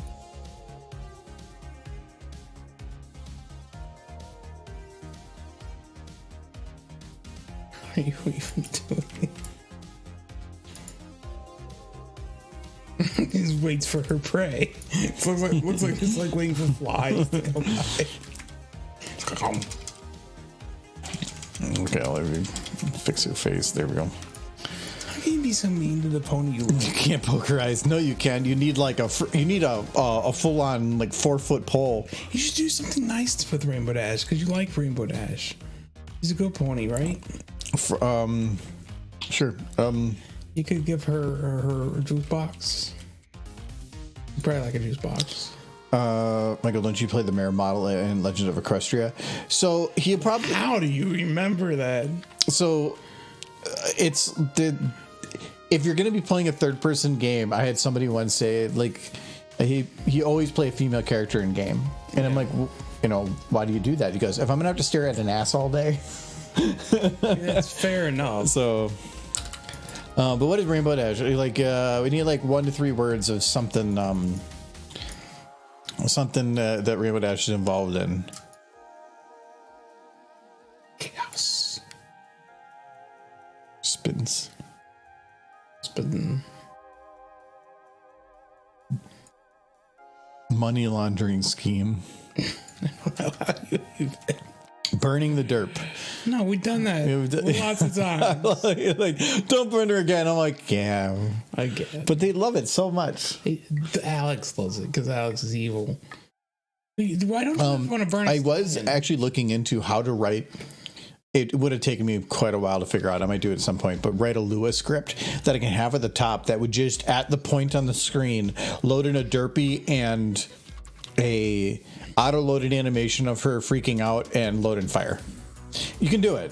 It just, I don't know how. So it actually is more complicated than just 3 lines of script of load model and whatnot. So fast dashing skies. Spitfire is involved. Okay, let's do that. We're gonna do something dangerous. We're gonna do load in Spitfire. I like where this is going. And then they got money. Okay. Well, that's, I mean, however they want to do it.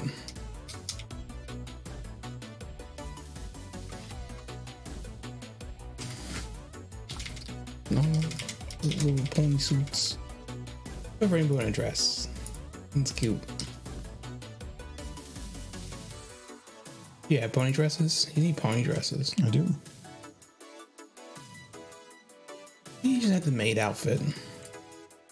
Seen the maid outfit. You need more pony dresses. They can eat the money. Because of horses. You know, I can understand sometimes you're trying to make them do like cute things, and that's fine. But then suddenly, when you're just like, have them eat the money.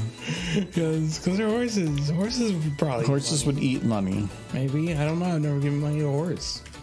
I think the first thing they would do is put it in their mouth. At the very least. You could just have them eating stuff like on a picnic table, but the way horses would, where they just destroy everything on the table while they're eating it. Like they're just knocking stuff over, or knocking stuff on the floor, just being horses. Okay, so they got their money. Yes, they got the big ones. That's fine. You got a voice impression. Wait, hold on. Okay. Like, hello, every pony. This is Rainbow Dash here. Today, we're gonna learn how to make money laundering. Awesome. Yay! I don't know. I wasn't done yet. You can keep going. I'm just done. Yeah, but now it's all like, just gonna kiss the horse across from it. Well, it's a good thing I stopped.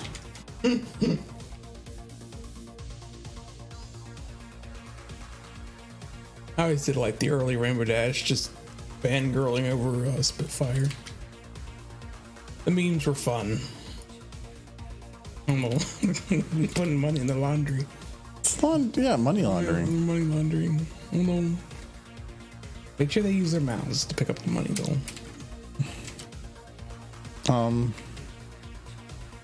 That's cuter. Is that how we got to do it? Mm-hmm. Okay.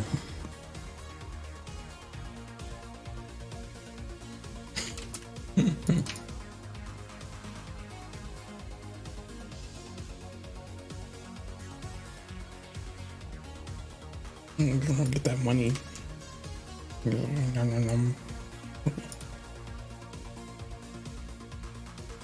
Let's do it. The sweet drink. Drink it very quickly. Aww.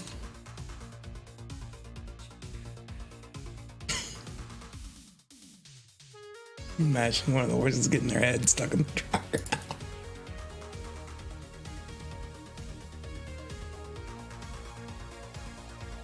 No, don't do it. No, I had a different idea, but now you. Anything that happens from this point on is because of you. I said don't do it. It's mean. Maybe. It's gonna happen though. Mm-hmm. Horses don't. No one's got all the money. They glue it together first to make it easier. Hey, that's why they need to launder it. It's so sticky. Makes you wonder what they did to get it.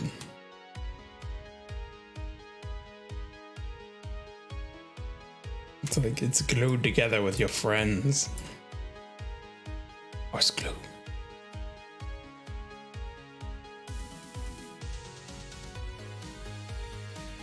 Put that money in there.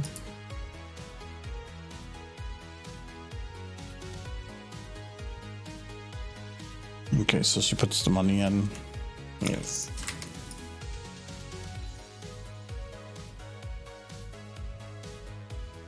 And then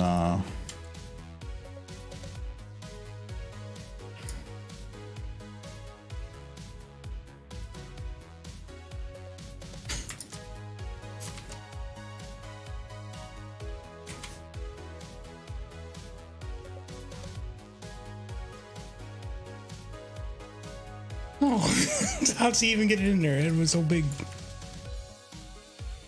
Like, you know.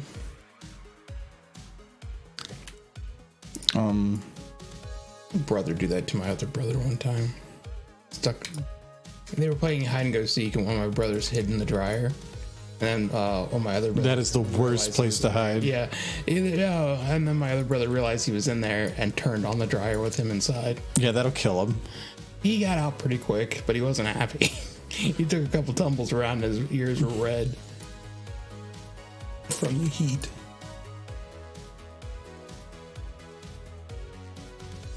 This is why parents, you gotta watch your kids. They're trying to kill themselves and each other. This is a fact.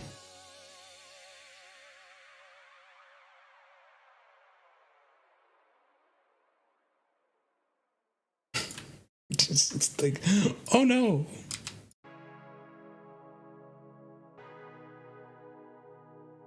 I'm gonna pull her out. It's stuck.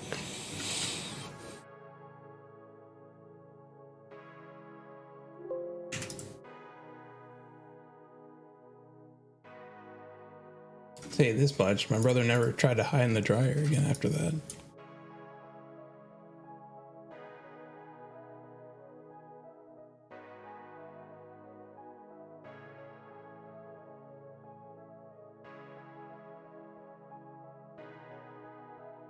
Yeah, as soon as you got the door open, it stopped. But when you're spinning around, it's hard to do that.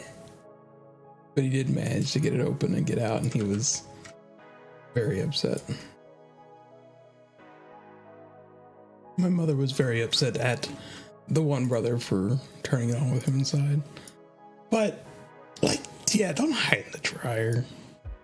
Just asking for it. I mean, if he hid in the dryer, I'd turn it on. You can say that now, but as a kid, you don't know what it does and what its purpose is and how it can hurt. Yeah, now kids are dumb. And it's the consequence of being a child. Then you get to be a dumb adult. And you can't fit in the dryer anymore. Unless you're really limber. And then good for you.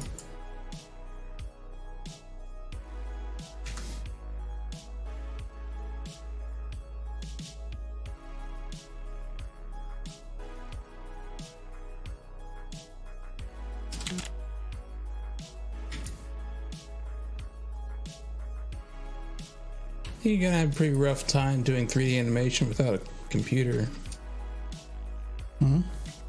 Somebody was asking about 3D animating. Silver Flash.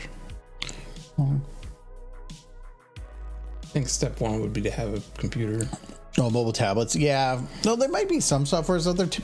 Some tablets, I mean, there's probably more expensive tablets, but they've gotten pretty beefy nowadays that you can run some pretty neat stuff. There's some older 3D animation software that This you can is get. an older 3D animation. No, like old that like there's the one that Microsoft used to have like from like the early 2000s, I believe. That somebody just messaged so like one of the developers like, hey, you guys ever gonna put this out somewhere for like it's so old like for access? And they said okay, and they linked them to GitHub with the entire software source code. And it was this old one, so now there's people going back and trying to update it. And it was cheap, but it was actually pretty neat. And I wouldn't be surprised if some people find ways to like add in horse and some stuff or something. I mean, it's all converting. It was a really rough, but that actually was one of my first play-arounds with 3D animation stuff, and it was a lot of fun. Mm-hmm. Like every model in this would work in like say Blender. You would just have to go through the process of porting each one. But I'm talking about a tablet, so you're talking software that's got to be pretty low end. And if you get one like M1 Apple ones, you never know, they can do it pretty good. I'm guessing you didn't catch a lot of what he just said.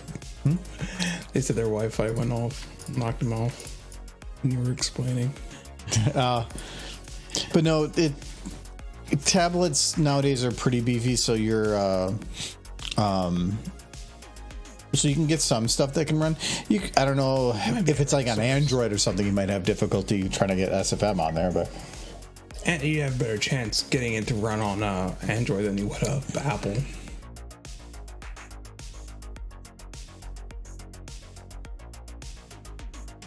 oh, your process of this is awesome. Oh, for doing something like that, I mean, this is really quick, but I'm using the same process I normally do. I'm just skipping a lot of steps and detail. Can Rainbow be pulling on her tail? So, whoop, and then she's like, oh no. And wait, then she needs to go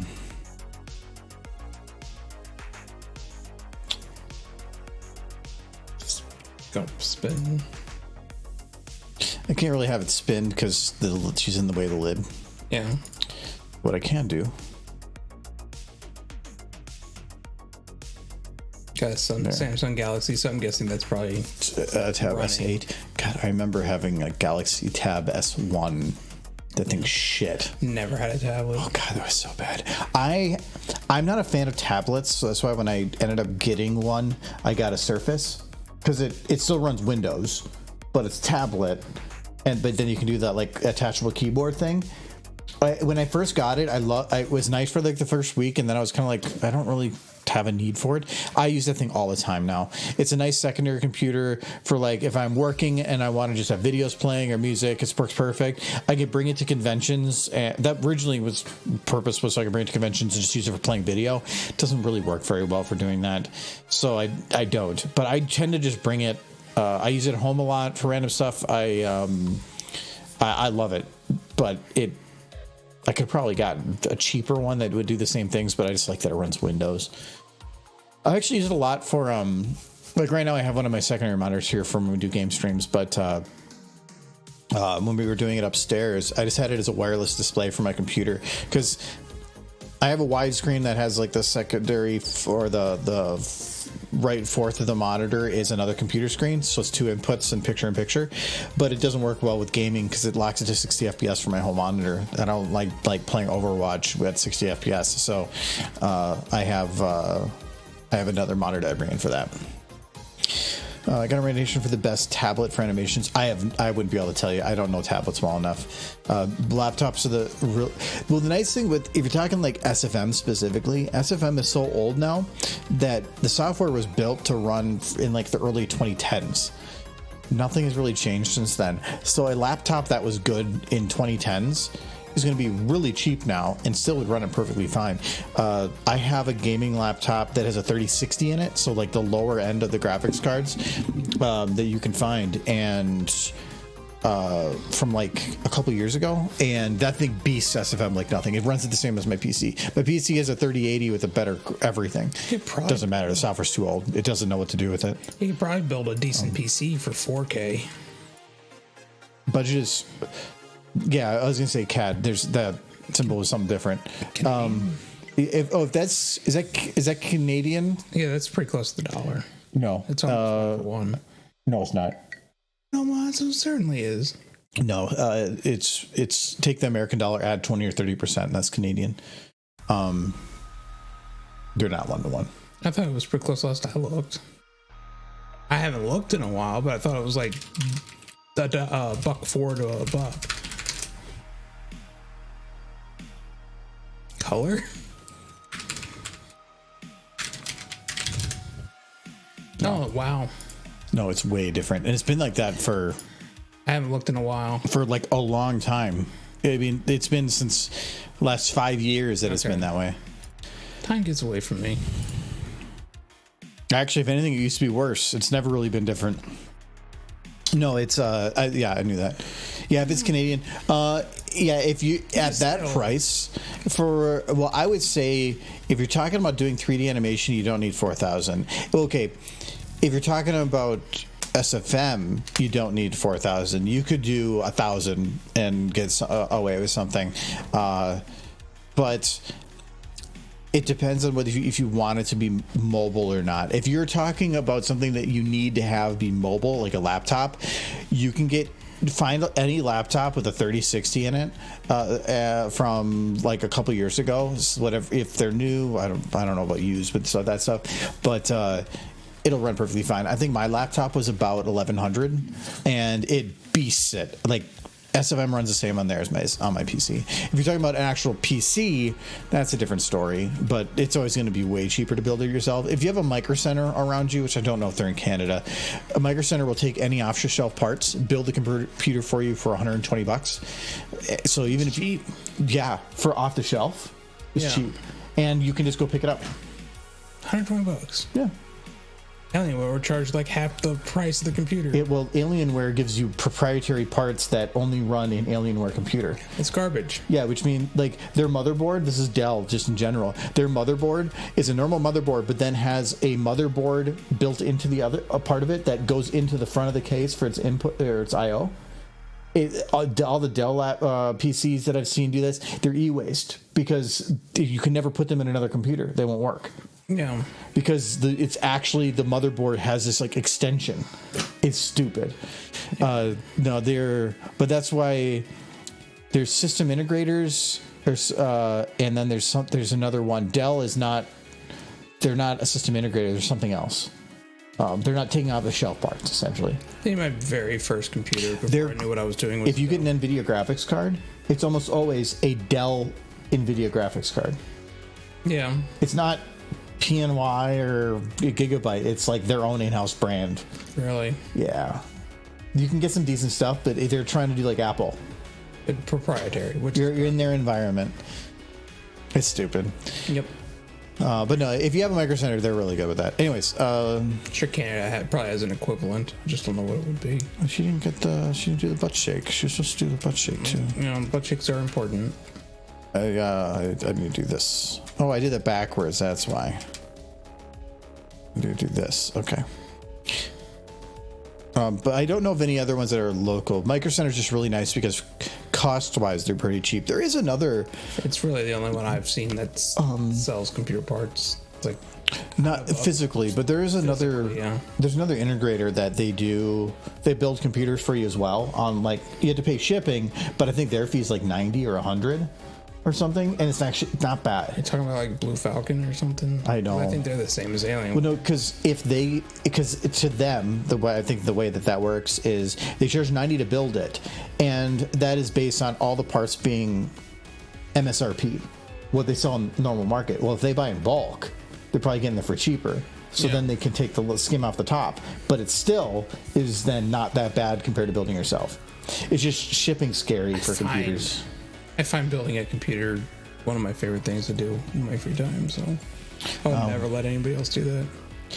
When it comes to those compares your PC to function, yeah, you need it. They're usually, well, I think I would be surprised if there's some that are like built in to be a computer itself, but they're probably very expensive. Yes. And then you're trying to use something that is probably very big, bulky, and hot.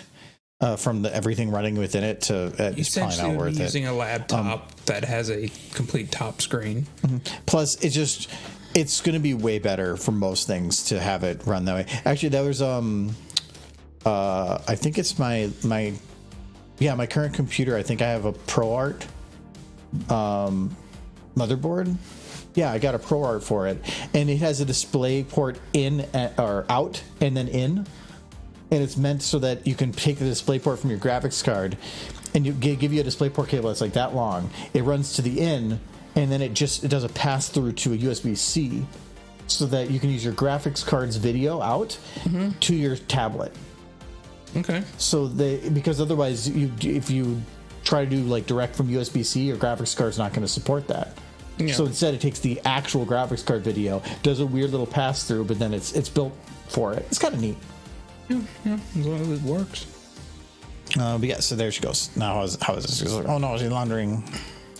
Remember that she's just standing there, just like, right. Remember that she needs to laugh at this. She needs to help. She needs to like grab her tail and pull. No, because then she gets stuck too. But she gets sucked in. No. So bad. Look at Spitfire. She's like, I am captain now. That'd be a fun thing to do. Just take that Tom Hanks film. Just remember that I am the captain now.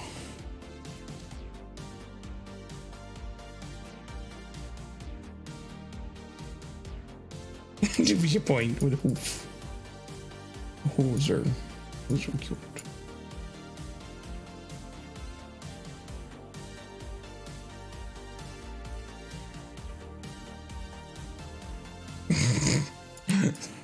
Is a proper life. Okay, so she looks over. I do remember there was a micro center back where I used to live. Like, it was an hour and a half drive, but that was pretty much everything where I lived. They are far and in between micro centers, but they are nice to have if you can get to them. Because we have one super close, which is super convenient for us. Because what's the other option? It's Best Buy. Best Buy is about the only computer one some people have like other ones. Stores. Like in Canada, I know that there is at least one place that they buy and sell used computer parts on site, and they'll buy them, they'll refurbish them, and then resell them. I just remember going to Best Buy one time when my power supply blew up. And everything was crazy overpriced, and they didn't have anything over a 500 watt, which is fine if you're running an office computer, but if you're running a gaming computer, 500 watts probably not going to do it. Mm-hmm. Yeah, the one thing I do like about Micro Center is you can go low end, high end, and anywhere in between, and they have what you need. And they have people there that know what they're talking about, which is, I think, the most important part. Is you're not, if you say, I need this, and I need this, and I need this, the person there could go, those don't work together. Yeah. They'll know that. And like when I was there and I was buying some different things, I wanted a 1,000-watt power supply, mainly because I was planning for some other things that might need more power in the future. And they're like, you probably don't need 1,000-watt. And I was also getting a 5950 at the time, and I said, well, they're like, you don't need a 5950. I'm like, well, I do need it. I'm doing video stuff, and I would like to be able to do this, this, this. And they're like, oh, okay. But they were actually going to try to talk you out of a certain thing, because they're like, if you're going to use it for gaming, you do not need that. Is that what you have right now? No, I have a 5950 that's in the server. Which, the power supply. Oh, yes, 1,000-watt for my. Yeah, why? I got an 850, and I'm kind of wondering if that's going to be fine with the graphics card I'm getting. But no, you should be fine with that. Yeah, it's going to be very borderline. You don't really have much else in there other than like, how many hard drives do you have? Just 2? Just the 2 M.2s. Should be fine. M.2s are really low power. How old is the 850? I don't want to say. Is it like 6 or 7? It's probably like 3. Oh, then you should be fine.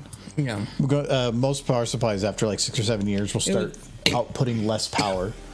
It was gold standard. That's just efficiency. That doesn't mean anything. Well, that's how good the capacitors are. No, that's how much. It's talking about how much of the wattage it pulls from the wall, it's going to churn directly or correctly into electricity. It's an efficiency thing. Most things nowadays are gold.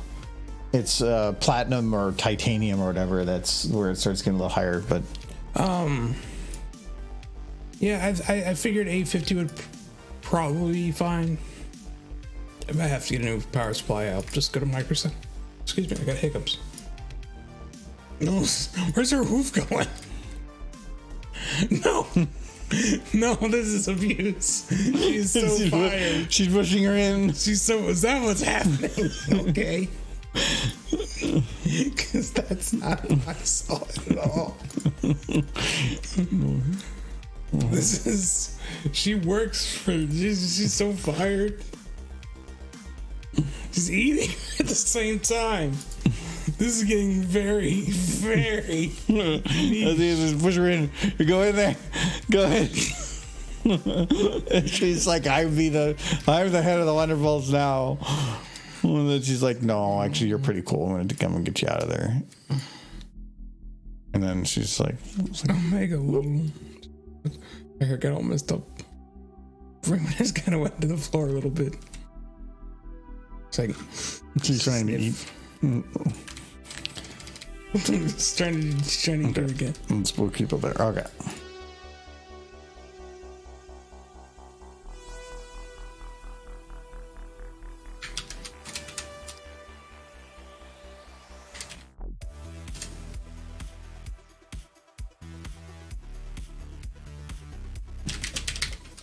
Okay. It's been ages looking at the posable models and Clip Studio model there. I think the C2 video is a place to start searching. Oh, okay. That's a good reference. Thank you for sending that. Let me open this back up again. I was kind of curious. See, other than Remembrance, have you ever had an idea for an animation with a calm, peaceful atmosphere with some adventure, story, energy, with some mild intensity of atmospherical energy, humor, and friendship promoting all in one that is never created was shattered in your thoughts? I think it's ultra specific, but have you ever created an animation with absolutely everything in it? I was talking about so I'm thinking they're talking about atmospheric, a video that's emotionally atmospheric, because that's what Remembrance basically was. It was an atmospheric. It was telling a story without voice. The shipping videos. I've had a lot of other ideas that have never worked out that I've wanted to do. You keep talking about going back to that Fallout one, the Ministry Mayors. Yeah, I do. But that one is going to be, it'd still be a lot of work, but I kind of want, that one actually is probably one like that. I wouldn't call it peaceful, but I did start, sad. It's very sad. Okay. Yeah. I still have enough RAM. So you think?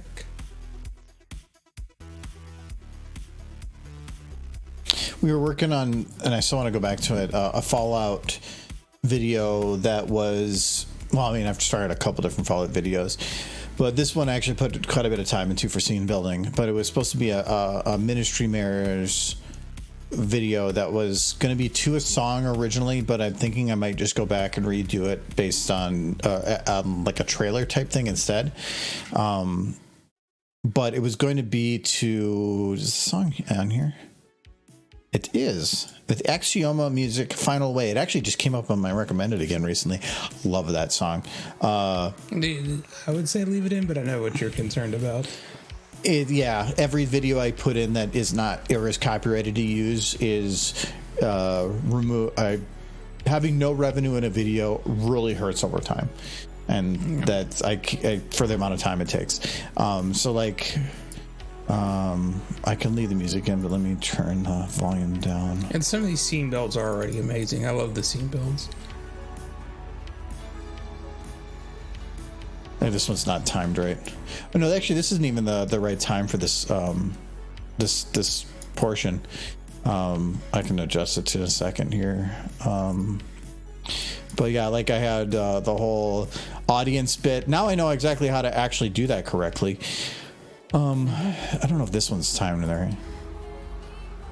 Yeah, this is actually what it would have been for the that music. Was a scene from the. And each of these was going to have a far and a close shot or of some sort. So this one has a close shot that it would have faded to. It's not animated yet. I always imagine that scene a little differently in my head. Yeah, there's this one. Can anybody name that pony? Is that just recolored Big Macintosh, or is that an actual model? It's a recolored Big Macintosh with Blackjack's hair. With Blackjack's hair, all the same color, and then I just play with the textures to make them appear wet. Key mark? The key mark? I don't know. I just found apple slices. It works. I know a pony. Well, yeah, it doesn't matter because you're going to look at it from this angle. Not matter enough to put it on there. But yeah, I don't know if this. Yeah, this one I didn't have a separate camera. Oh yeah, this one I put up a ton of time into. Yeah, this one's good. Can't remember the name of those two green ponies. It's Gemini and something else. I'm trying to remember. Oh yeah, there's that one. That's sad. Oh, I didn't have a second camera for that one. Yeah, like it was even. Her whole story stuck in it. It was a crack on the glass. So there's actually no glass here. That is a volumetric light that I put there that is of a crack and it's just floating in nothingness, and it just makes it look like there's a crack in the glass. Though I might put, I kind of wanted to put a wall, whatever. Just it's made me upset because I know how that ends. It's very upsetting. So that one, I gotta move it to the right shot. Oh yeah, this was how I was gonna end. With Rainbow Dash rocking up there. Oh yeah, and then Fluttershy with the nuke and having the vines come up after her. Mm-hmm.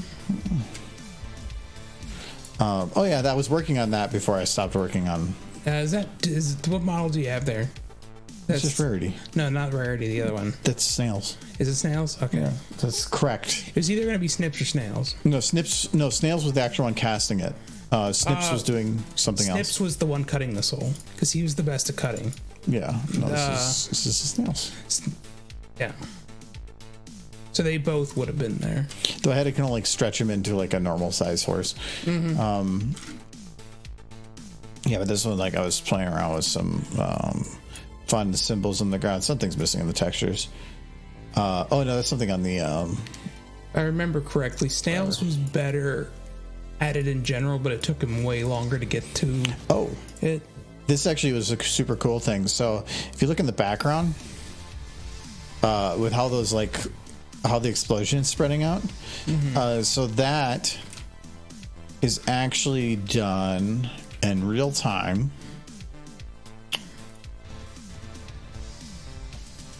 So those are. Let me see. It's really hard to show because I can't turn the lights off. So it is a halo model or a halo texture of a goby, a gobo. Yeah, here. Here we go.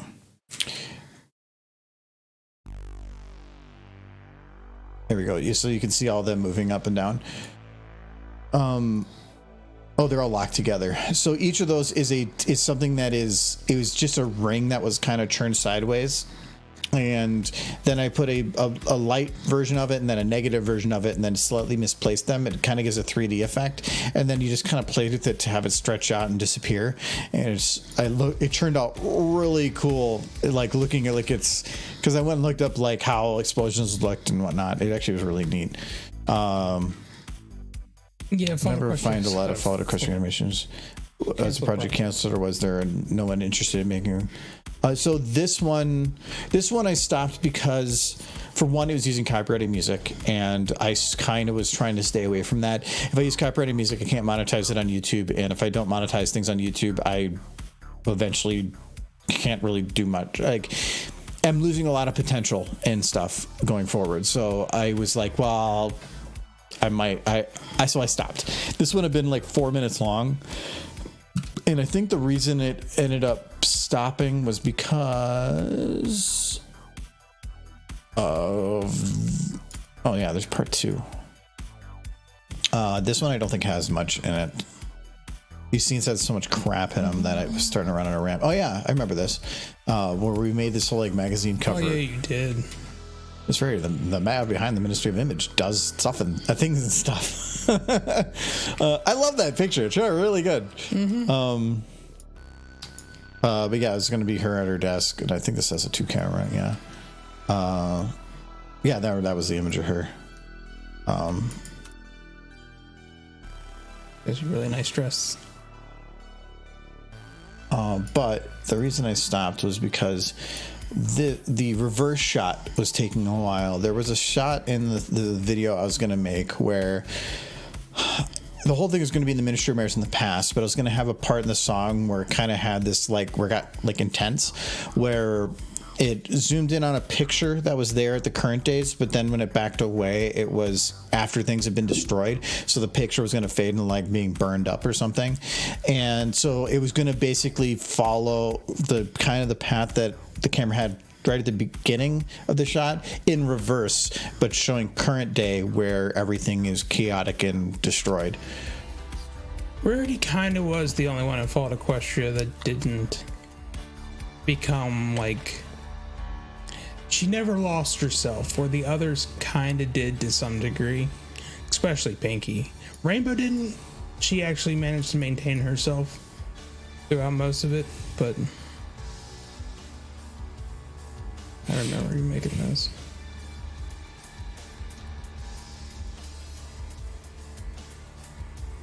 Get him. Yeah, then I didn't finish the rest of it after that. I think I was working on it. Yeah, I was working on somebody that was after somebody that had died or something. But so yeah, there was this whole hallway that I put together. This is all just a scene build. What's that picture at the end? Oh, this one? Mm-hmm. It was a joke during the stream at the time. It was Rarity. Oh, ice cream. But yeah, I really like this scene build. I thought it turned out really good. It's nifty. It fits. There's a lot of destruction and whatnot. And it was showing the chaos of some people attacking. And, yeah, no mares are being hurt, which is the best part. Mares are doing. Oh yeah, I even have a tooth. Yeah, he's knocking out teeth and stuff. Yeah, I put a lot of time into this. They're white because I was reusing their textures for a different shot and it required a master override. And so they're not actually white in the final, it's just temporary. That's why this one's the same thing. They all look the same because they're for filler.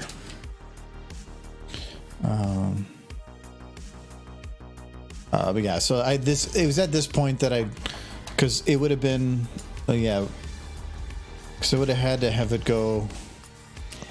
Fall Out Equestria deviates from the original story of Pony after the first season, because that's how far. Fallout, I think Project Horizons dived into a little bit into season 2, but that's what I was gonna do. Somewhere right around here.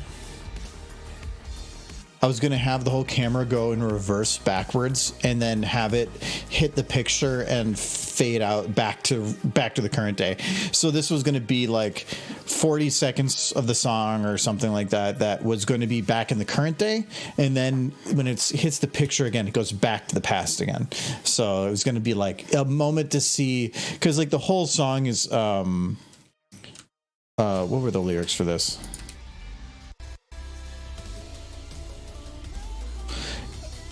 Yeah, so it's talking like somebody that's passed on is dead and saying, "Go on without me, you'll be okay." And I thought that fit with the Ministry Mares. That's why that song was chosen originally. And I'm guessing it's another song you probably couldn't use, or I could have. It just would have been not monetized. And then at the end, once the song picks up a lot, I was going to go through and show how it was going to have every Ministry Mare's death. And including, I think, Pinky's was never spoken of in Fall Equestria, but it was in Project Horizons. Yes. And so I was going to use Project Horizons version of Pinky dying. Rainbow wasn't going to be. That's where she had the orbs. That in the original book, that was what brought up. I'm not going to follow that from Project Horizons. Okay, that wasn't the intent. Because her death was brought up in Project Horizons, but it was. But no, I was going to use her finding the orbs because I liked the mystery of her death there. Well, so technically, if you find the original K-Cat writing of what happened to Rainbow, yeah, Project Horizons doesn't fit. Pinky doesn't have that info, so. I mean, K-Cat did kind of say what. No, different outfit for Project Horizons. Her headcanon was for what happened to Rainbow, but yeah, Rainbow gets complicated. But yeah, you ask. So you're talking about like atmospheric, emotional.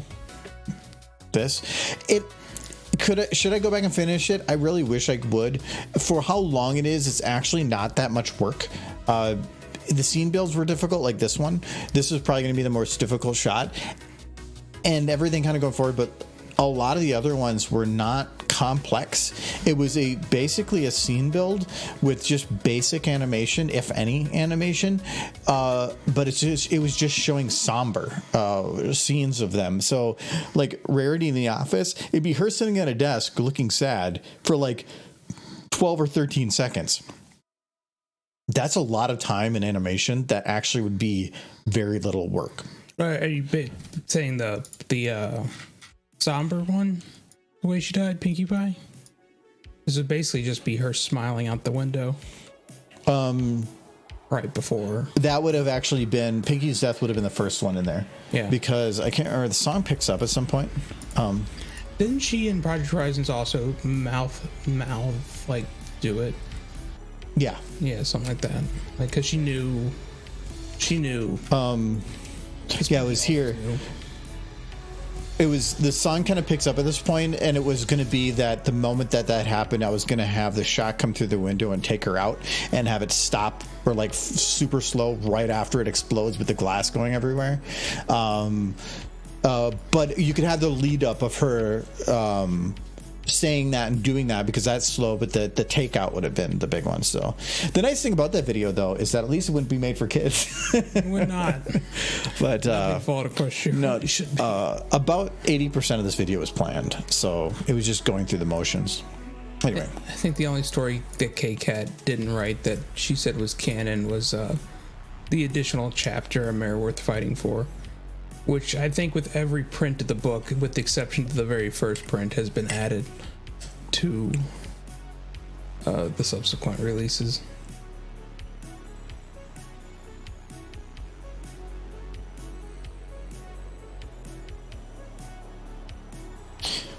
I thought you said something about Project Horizons being maybe not official, but accepted. Yeah.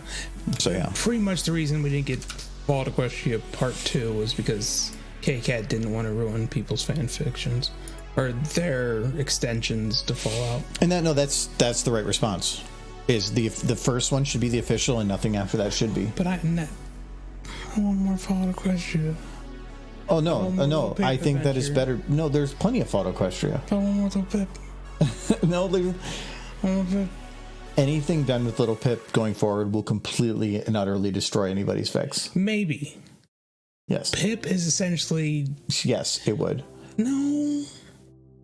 Pip is basically said to have an incredibly long lifespan at the end.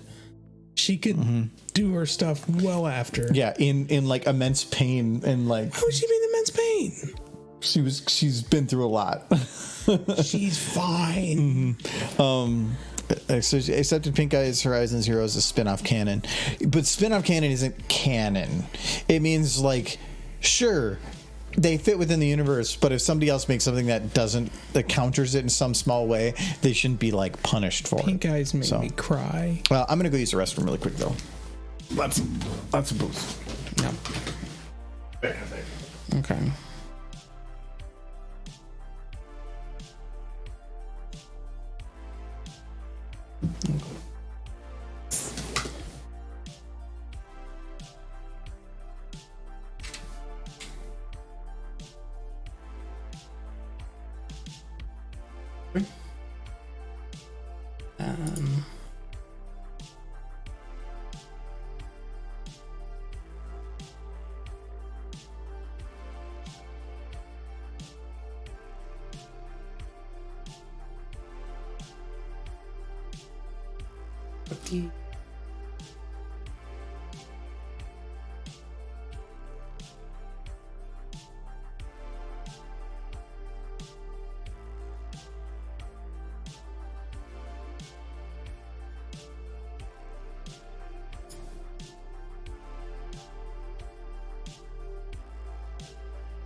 You want more booze? I'm gonna go get more booze. Yes, I I'm gonna go get more booze. Okay. What do you want? just go give me the other beer. It should still be in there.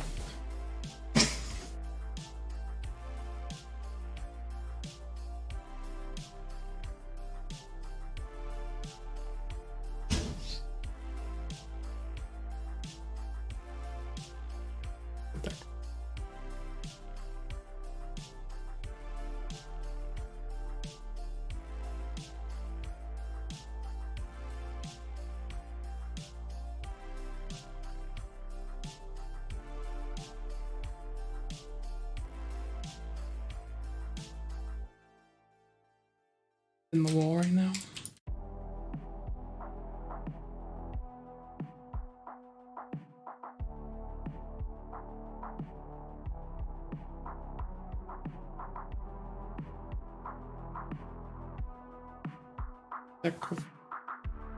Of course.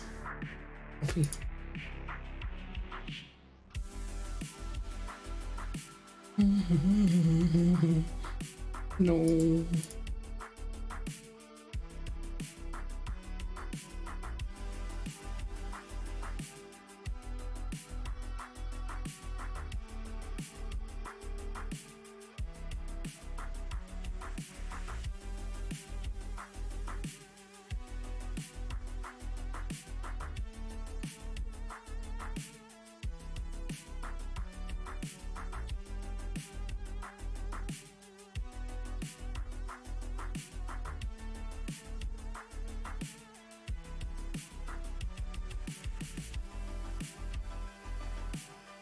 Never find her. Still gonna get that coffee, guys. Still gonna get that coffee. The chair. Yes, right. Thank you.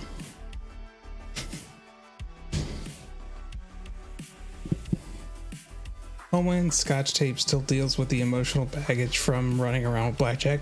No, yeah, there was a lot of emotional damage, especially towards the end of that story, because she stopped kind of being Blackjack for a bit, which is complicated, but I don't want to give too much away.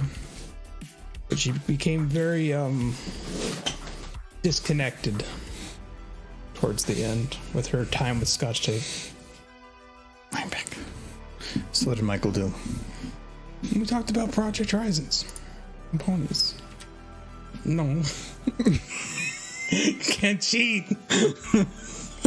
Because I learned that you try to hide things, but Control Z doesn't hide things. She's trying to get coffee. You leave her alone. She's thirsty. She wants coffee.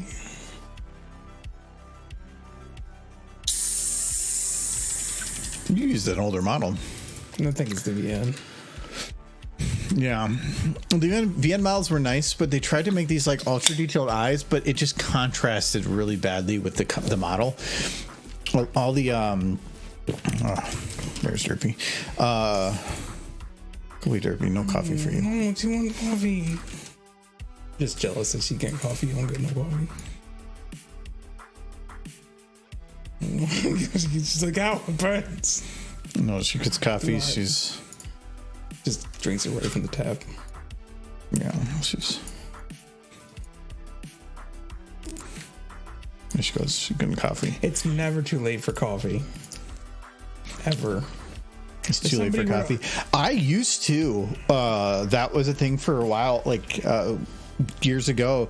Is I would get home from work at like 5:30, and I would make a coffee, and I would have a coffee on stream. Mm-hmm. That was like a nightly thing. I like. There's been a couple streams where I'm just so tired that I have to have coffee, or I'm not going to be. Well, that's what this is. I've had 3 cups of coffee or soda now. Not as much. I prefer coffee, but no, the textures with that the models do now are these ones. They it's the same thing, but they just use a gradient instead, and they're flat. That's more show. It feels better. It just, the other ones look like they're trying to add these like realistic reflections from the environment or something, but the problem with doing that is it doesn't always fit the environment. These ones, they're cartoony, and that's the way they are in the show. That's exactly the way how they are in the show, and this is how they should be. Yeah. There have been some where they removed the white from those, and it doesn't. No, good. If you add these eyes have, I think, some refraction on. If you turn them full refraction, it will then, instead of those lights, it'll actually add realistic reflections in the eye of where the lights are. Yeah, which work. Problem is in SFM, to make the lights positioned correctly, you're usually putting lights in lots of different places, and then you get like all the reflections of all the lights. It just ends up looking like spots in the eye. That looks best. No, this is the best. Closer to the show. That's why these ones actually have.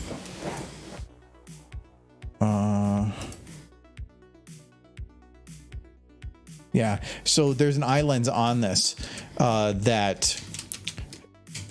Is it Trixie? Yeah. It's really hard. Oh, it's probably because I have the lights off.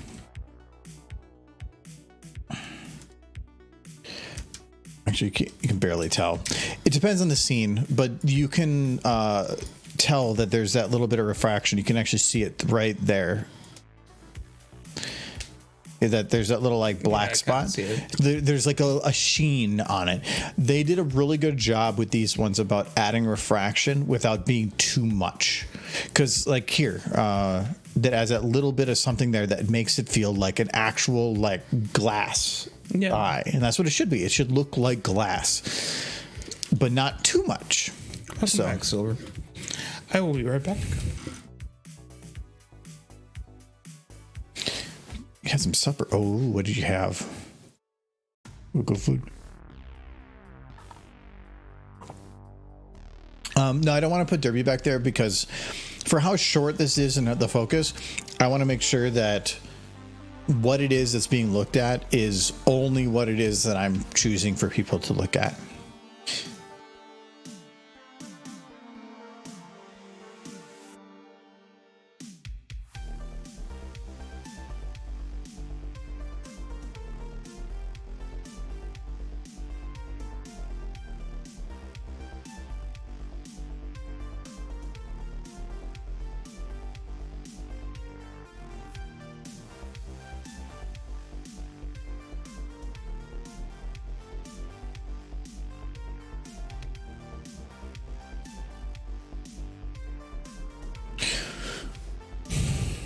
Was done before for that foot clip because her foot's clipping up there. Oh, it was behind the light. Okay, I might have to figure out a solution for that. Okay. Well, anyway, we got all the like foods and whatnot. We got to figure out a couple of things left on the bottom though. Okay, so I want to have some kind of well, I could probably put anything under there. Like you can even leave it as those, but anything that she gets, she's going to take physically.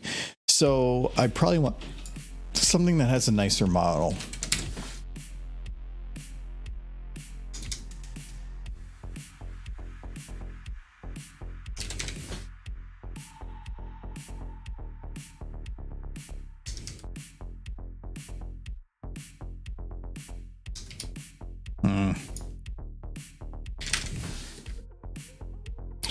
Okay, so I think I already have that loaded.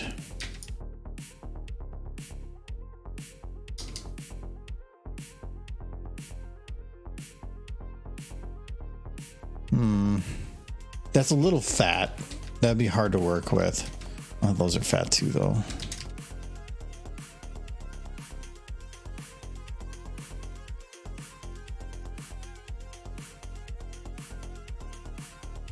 You know what? I'm just gonna grab twisties.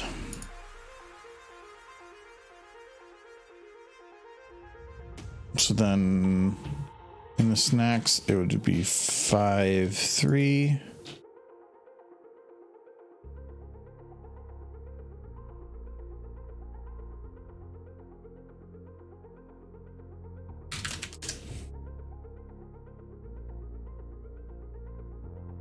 I guess I gotta copy the position too. But I'm imagining Derpy during the coffee while kicking the side of the vending machine. No, it's certain things can be funny. This might be a little tough actually. They can be funny thinking about it individually, but if you were to have all that done, it'd be way too much going on. It'd be too busy. The anthology is a lot of really quick things happening, and if you put a bunch of things going on in one shot, no, people will just miss it. No, like you or they'll pay attention to that and miss the rest. Well, yeah, I was going to suggest having 2 mares kiss in the background. They'd pay attention to that. The rest of the scene would be lost. Not enough shipping in the anthology. You know what? I might just grab one of those lower end bars. I think that I don't like the name of that snack. No, it sounds aggressive. I might just grab like a break now or something, or maybe a Hoosers. No, that looks like molten milk balls. Those are nasty. What are those gummy candies though that are kind of like a chocolate balls but they're chewy? Those are good. I cannot remember the name of them. I have not eaten them in a very long time. That are what? They're like balls of chocolate but they're chewy. Like a really old theater type candy. I'd have to look. Hold on. It's actually going to bother me if I don't find out. Milk Duds. Thank you. Yes, those. Milk Duds. I want Milk Duds. Milk Duds are good. I cannot stand molten milk balls. I think they're one of the nastiest candies on planet Earth. I used to really hate them, but as I've gotten older, I've gotten to like them more. Those or molten milk or Milk Duds. Oh, you just said it. Those are Milk Duds. Molten milk balls or Milk Duds. My candy for when I went to see movies was always Dots. That's fair. They get stuck in your teeth. Oh yeah, they do.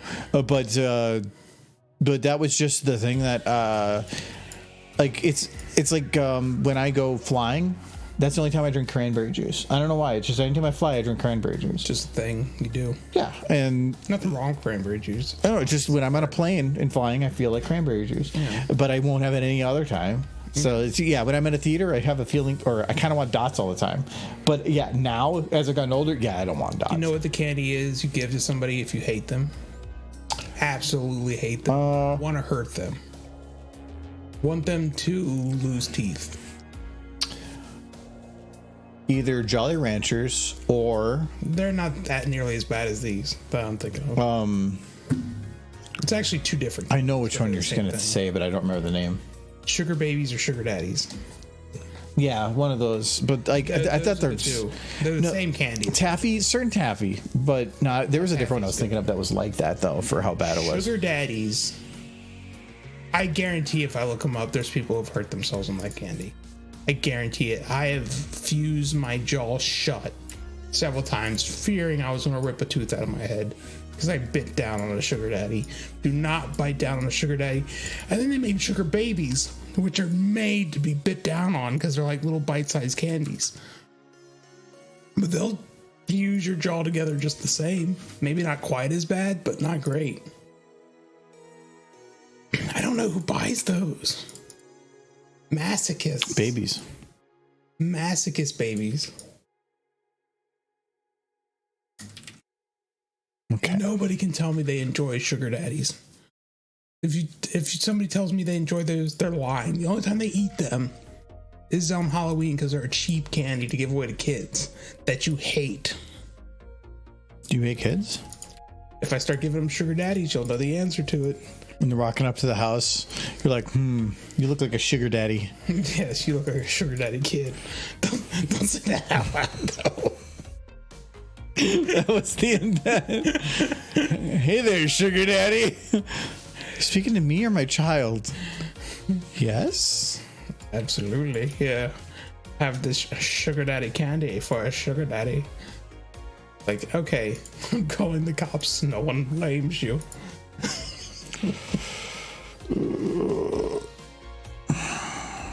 I'm not gonna care enough. I'm gonna leave it as it is. Okay. Oh, actually, no. I can do this. Okay. I didn't want to have to like name. You can't trade names with things without having the original change the name, then changed again. You have to change it 3 times. I don't want to do that. But for one, these Doritos too big. I mean, shrink them. Yeah, this one I'm gonna fix it.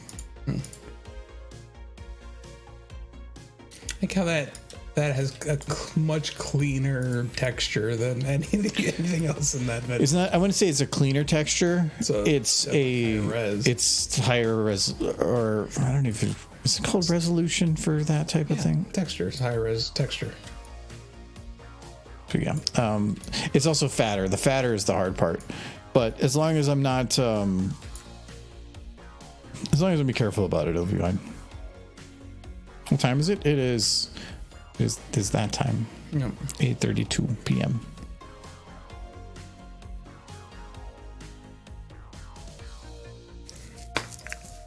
Wee.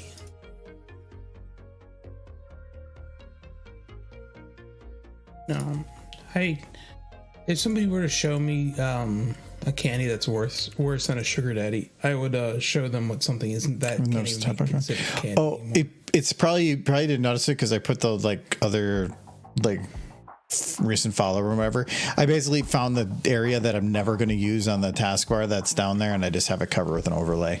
But there's certain things that I could do to like. I could cut, like I don't need certain things, but some people that want information about how SFM works and what software I'm using, that seeing what things are down here and what I'm clicking come in handy. What resolution do you run this monitor on?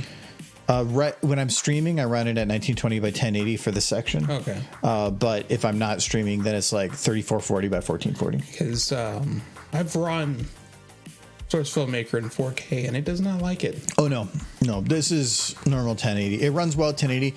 When I run it in 2K, it actually runs okay. When you're playing on an ultra, be super small. When you're on an ultra wide with SFM though, it gets a little weird because like it's just a lot of real estate. But yeah, 4K, I've never had the interface run right. It does not like it. It's all tiny. It's not. I don't know if I'd blame SFM for it. It's usually this SFM for it. No, it's whatever Microsoft scaling is in the background is what's causing the problems. Yeah. And it's that it's probably not utilizing the scaling. So in the scaling, it's making everything sized correctly to make it work. So when you have a tighter resolution, it scales everything up to be bigger. But SFM is not scaling it with that scale. I bet you so it's all tiny. 2 scales properly. I don't know. But SFM1... Maybe. It's probably just... I don't know when this software was made if 4K was prevalent, so it was never made to work with it. Yeah, it wasn't. but it's still a butt because I don't want to have to switch my resolution to 1080 every time I want to use this program.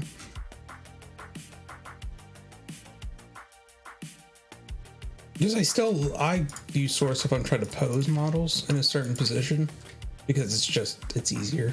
I know it. Okay, that is, actually, yes, that would not work because it's actually snack number 3. I'm just gonna move them to where they need to be.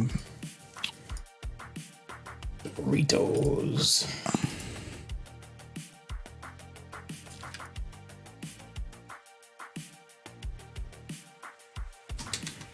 Thought Starlight had better tastes than Doritos. Some like baked Lays. I like baked Lays or Pringles. Doritos is funny because Doritos. People don't eat Doritos. Like, I'm not going to go and buy Doritos because Doritos are good. I'm going to go, if I have Doritos, it's because it's there and there's Cooler Ranch. Of the messy chips, which Doritos is of them, it is good, but it is still messy. I just prefer Cheetos are worse. Yeah, but I don't want Cheetos either for the same reason. Anything that's going to leave orange all over my hands, or any kind of powder where I have to like immediately go wash myself after I've eaten them, I don't want them.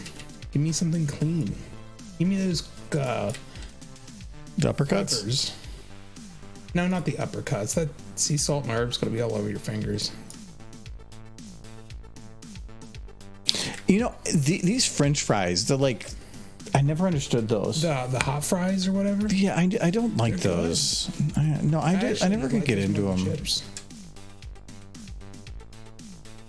Got a little dude with a little cap on, all like plaid.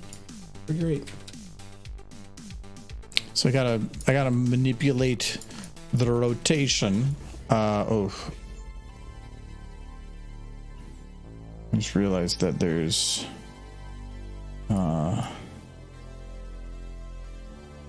they're off a little bit. Okay, that's better. And If they're all just copy paste, it's not gonna work well. So I need to manipulate them all a little bit off. Silver, me and you will go to see Yasho and we'll start screaming windows at him. Cheers on the first ladder. Would there ever be a sort of community project similar to like Doors 1, 2, 3, similar to like Remembrance, where a majority of people would give a piece of work like those pictures? It wouldn't be like Remembrance. So one of the reasons that Doors worked really well is, and that's for the reason that the original Doors before, because Doors itself, the one that you know for Pony, actually existed as like a stick figure thing that people would present in stick figure animations, and they put it together.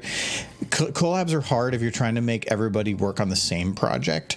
You can assign like times to it, which is what the Collaboratory used to do, but it's still difficult to coordinate everybody. So Doors' thing was, it doesn't matter. Just give us something that falls within these rules and it can fit in. And it was basically that come in door, leave out other door, and then we can merge it into something else. Easy to do. Something like Remembrance would probably be more of like trying to do emotion like that. You're talking more like Prince did a thing with Solidarity, I think it was. Was it Solidarity? Yeah, where he got a bunch of people to put in different animation bits, but again, they were given the freedom to put in kind of whatever they wanted. Though I think it does sing with the song. I can't remember, but that probably would have been a ton of work to try to like coordinate people. Yasha worked on that a little bit, and he actually told me a little bit about it. Essentially, they were allowed to do whatever they wanted, but it had to be in sync with the part of the song that they were given. Yeah, but then you still have to look at it, make sure it works, that it actually does sink in, that it's not going to leave a couple frames extra. And they probably had a little overlap, but there's no collabs that I know of right now that are doing stuff like that. Anthology is the only current collab I know of, but I'm not really out there looking for any either, so I'm probably missing some. Whatever's definitely probably working on something, but Zora's working on something. Yeah.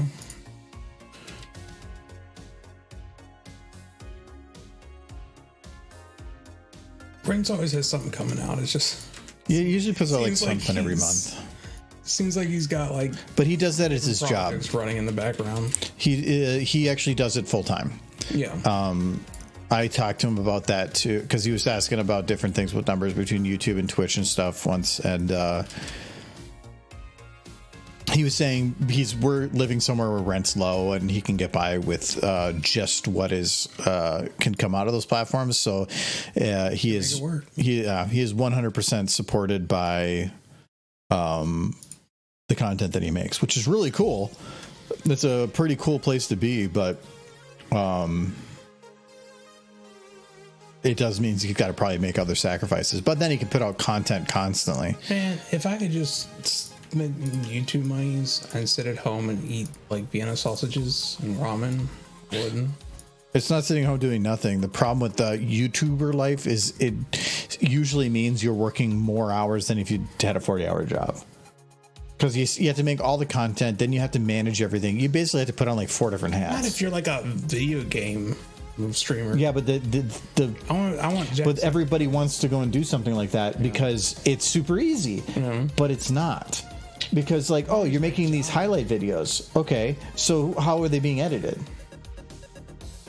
So because most of those they do a stream, but then they have a separate YouTube, which tends to be where most of the revenue comes from, that they put their content, which means somebody has to edit that. And if you're putting out multiple videos a week, you're probably paying somebody a full-time wage.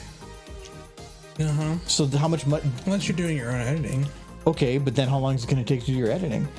Say you had a 6-hour stream and you're trying to condense it to 20 minutes. I've seen some of these guys people will watch regardless of how well edited it is. They just cut out the parts where they go to the bathroom. One of the reasons that that Nightly hasn't done anything with game streams is because with the SFM stuff, it's easy. You look for something that's stupid going on in the frame, and he'll just cut to that part and he'll skip all the rest, so he doesn't have to like listen to the whole thing. But a game stream, you have a narrative, which means you have to literally watch the whole thing and cut it into pieces for what works. Yeah, that is way more time involved, and he just hasn't been able to do that. I still remember the one time Jacksepticeye forgot to cut out a single part where he went to the bathroom, and there was just 15 minutes in one of his videos of nothing. Of you just hear him in the background bouncing about.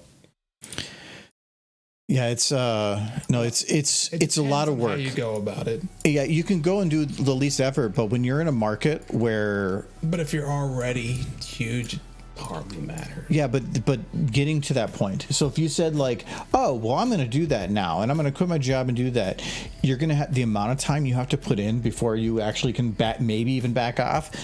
You're talking tons of work. It's not easy to find a market that's flooded and be noticed. Probably easier early on. People like Markiplier or Jack and them were getting started. It was pretty much if you had the rig that was capable of streaming and you were doing it. But also they were still a ton, like hundreds and hundreds of people that were trying. They just were the ones that I wouldn't say did it well. They're the ones that got enough of a notice. Yeah. And you have to have talent. Like Mr. Beast is not just like somebody that got lucky. He's a smart guy.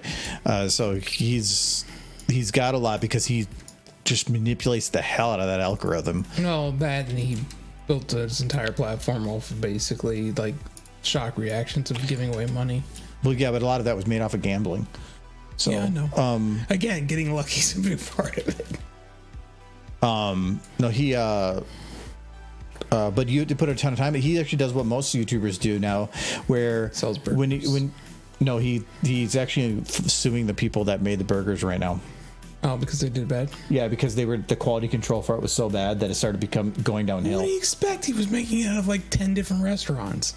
Yeah, but that was why that's a whole separate thing. But a lot of YouTubers to manipulate the algorithm, when they make a video, I'm talking the ones that do like one a week that is like 15 minutes long and high production value. They'll make like 3 or 4 thumbnails and 3 or 4 titles. And they'll have a whole group of people that will review these and make sure like what works. And then when they release the video, they'll watch the metrics and they'll swap out the thumbnails and the pic and the titles, and to see where, because you can actually watch the view count in real time. You watch it to see which one gets more people's attention. And so if you change the thumbnail and suddenly there's a jump, like, okay, well, that was the better one. Throw the first one I'll out. track that now. Well, no, you can watch it yourself. Trending. Well, no, but you wanted to know within that first like 15 minutes. Yeah. So you're watching, these are the people that have millions of subscribers, so they're getting a lot of views at once. And you are literally doing that because it's about trying to make your thumbnail the better one out of all the other videos around there. It's really interesting about, that's why if you ever watch sometimes on YouTube when you have a video that's up and then like 10 minutes later, you're like, wait, the thumbnail's different. That it only has within that like first hour, probably. That's the type of work that if you want to go from being a YouTuber to a business, that's the stuff that they do. The trend. No, it's about being the one that gets the attention over the video next to yours. Because how many people are you subscribed to? Me? I don't know, maybe like 20. Yeah, I'm like I try to make sure that I'm never above 100. But even then, only like 20 actually post anything, maybe. But there are people with thousands. And so when you are having your daily feed be 150 videos long. The people I'm subscribed to, I either know them, or, which is a lot of horse stuff, or it's like The Daily Show or Stephen Colbert or something. But most people now, if you're a YouTuber, you're not actually looking for... trying to get your subscribers. You want everybody else. It's your suggestion feed. So at the end of a video, when the 3x3 comes up for what you want to click next, that is where you get most of your views. Like, I think only 20% of my views, maybe no less, probably I think closer to 10 or 15% actually come from subscribers. Almost all of them are from people clicking suggestion stuff. I'm still subscribed to Mr. Poninator. I didn't do my third hydrate there. Back. Cheers, Silver. Come back to us, Mr. Poninator. You promised I'm supposed to have it 3 weeks ago. I can't finish this scene without it. I don't know what went wrong. Lots of YouTubers are using a management service, but are only getting a fraction of the income, so they have to grind streams.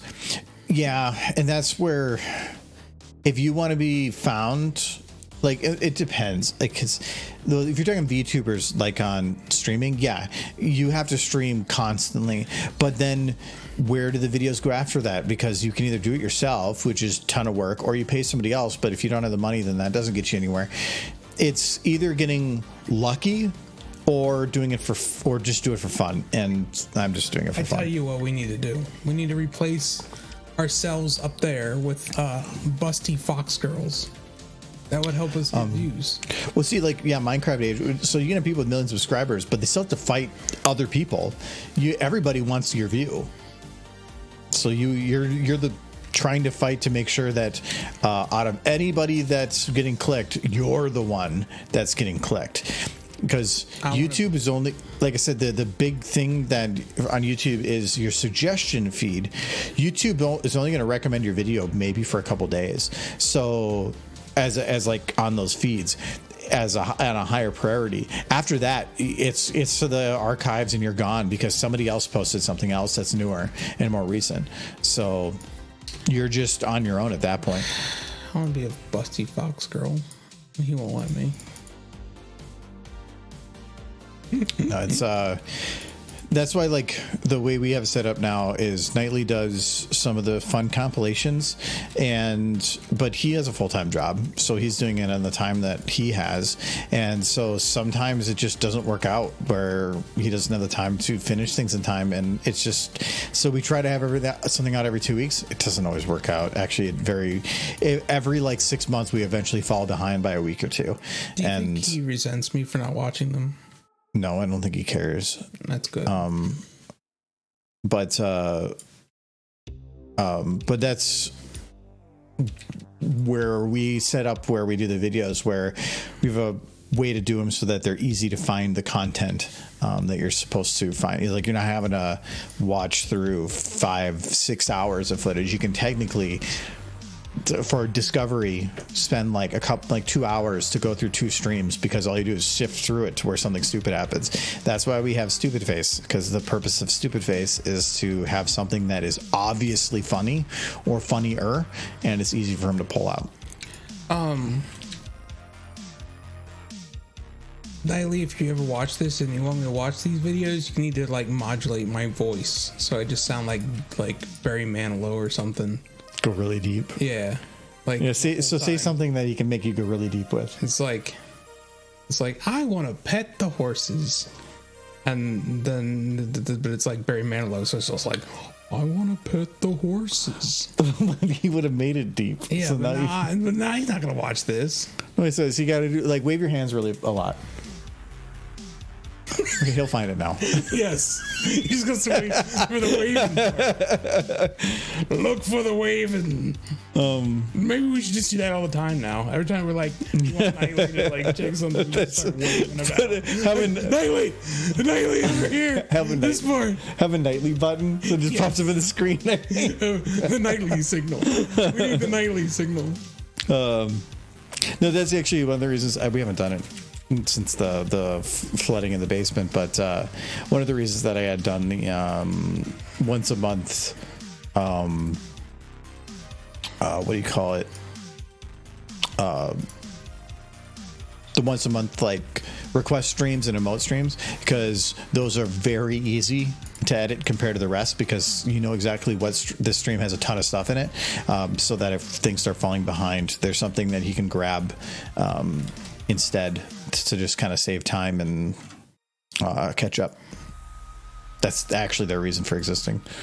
That's Nightly's reason for existing? No, that's the reason that the request streams exist. But I was doing them once a month at the end of the month, so that the idea was whatever the last stream is for a month, grab that if you're falling behind, and it's about half as much time for editing. So that was why they exist. I like how we've just been like sitting here for the last couple hours watching put candy in a machine. Mm-hmm. No, I know some people like hearing about how the logistics of things work, like behind the scenes, like why is this way and why is this way, and so I was just kind of providing that detail. Oh, this is you done it. You did it. It's done. Nope, I need to make some of them ever so slightly offset, because it's otherwise they're just copy paste. So you're so far away, and there's going to be a horse over top of most of them. Some of these ones, yeah, but some more than half. But then you got to remember, like, these are liquid, so you can't really move them too much because they're going to have weight holding them down. Like these ones, yes. No, like you can't have like a juice box sideways. Just doesn't make any sense. Having a juice box on a machine like that, period, is probably a bad idea. Just waiting for it to burst open as soon as it hits the bottom. Yeah, I don't see why that would be the thing, but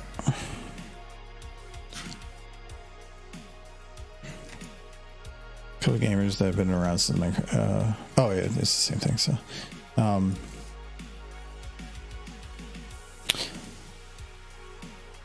no, that's why a lot of the games and stuff, like a lot of streamers will jump onto what is the popular game at the time. Yes. So like right now, Baldur's Gate is probably the popular game, so a lot of people are streaming that. But I've never really jumped onto that. We're gonna stream Baldur's Gate, but it has nothing to do with because it's the popular thing. It's because we've been wanting to do this for years. The problem with that is a lot of the streamers who already have a large standing get that game early. So it's not a lot of the time. People have had access to the game for 3 years early. Yeah. But they'll get like the final release early. No, they didn't. Not this time? No. It was everybody got it at the same time. Sometimes they will do it, but if they get it early, it's because they're being paid a promotional paid period. But then they'll get a boost at the beginning. But then as soon as everybody else has access to it, people are going to jump to whoever they prefer. Yeah, but they're going to prefer the big streamers because the big ones. Well, they're going to, you could say by volume, yeah. The popular streamers are going to have the higher volume because they just have the higher volume. They wouldn't be the popular ones if they didn't. recommended challenge for me streaming. Baldur's Gate art, Risk, and Jackbox. Risk, hey. Risk. I mean, why is 1 Baldur's Gate, 3 art, 1 Risk, 1 Jackbox? That's how. Oh, that's what's recommended to you? Was probably. Why is Baldur's Gate recommended to you? Because it's probably recommending it to everybody right now. Maybe. Well, Risk is the one that I don't get. Like, I can see art and Jackbox. Like board game. But Risk? I mean, it's a fine game. Of course, if one person actually knows how to, like, what is it? What do you call it when somebody's like doing something to make an absolutely perfect game? Overthink? Yeah, but you gave a different name to it. You told me not to do it for Baldur's Gate. Oh, min-max. Overthink? Min-max. Oh, because min-maxing is boring. Min-maxing is what you do. Or any game I've ever played, if I get to the point of min-maxing, I don't want to play it anymore. Yeah. Because at that point, the game is now an algorithm. I don't want that. Like, I was in Baldur's Gate earlier today looking through things, but I was looking at all the starter skills that you can go with and just trying to figure out which ones to select when we go. And now I know exactly what I want, and I know exactly how to build my character. So now, like, I'm 10 minutes, they'll take me to rebuild it. But John, you need to figure out yours. John sent me, like, the D&D manual to look at. I feel like there's probably some subtle differences. There's a lot of information out there now. Italian Spartacus is really good for some information, and then there's Wolf something. Yeah, Wolf Art FPS. Doing all this research, you told me. No, what they're doing is Wolfheart. I don't think he's the one that did these. No, he's the one that just did general information. Italian Spartacus has. That would put a good handful of hours. No, stop. He does these ones where he does class overviews. So where he just says, this is what the class's purpose is, these are what the subclasses are, and what you can expect from them, and just comes all into one video. So that's really nice, and it's all looking at it from its character creation aspect, sometimes a little bit into the future, but it's really about this is what its purpose is. So it's actually really nice. So if you're looking for information about like different things, like about Barbarian, like you can see, I watched some of these just so I had some ideas to what those classes are about. A ton of research. But I didn't go looking into what happens at all these levels, at all these specific, because nobody knows that. Yeah. If you're looking for information about like what happens at all these levels, we don't know, because Baldur's Gate ends at level 12, but the D&D version 5 ends at 20. So what happens is, are those gone? Are they compressed? We don't know. So, I mean, the information is probably out there now, but not in a digestible format. So there is no way to get that. I'm going to do so much research tonight. I still think that the most fun that you would have from a playing standpoint is an Orc Barbarian. You guys are really pushing that Barbarian.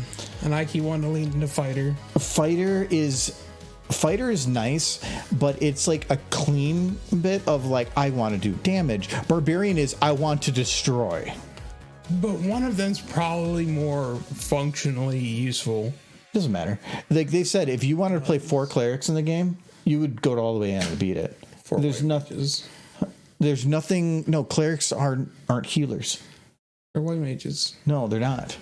They're actually defense. They have a lot of defense focus. Their whole purpose is like banishment, magic, and whatever. They're not healers in the sense. But they can heal, right? Yeah, I can heal. I'm gonna probably be the main healer.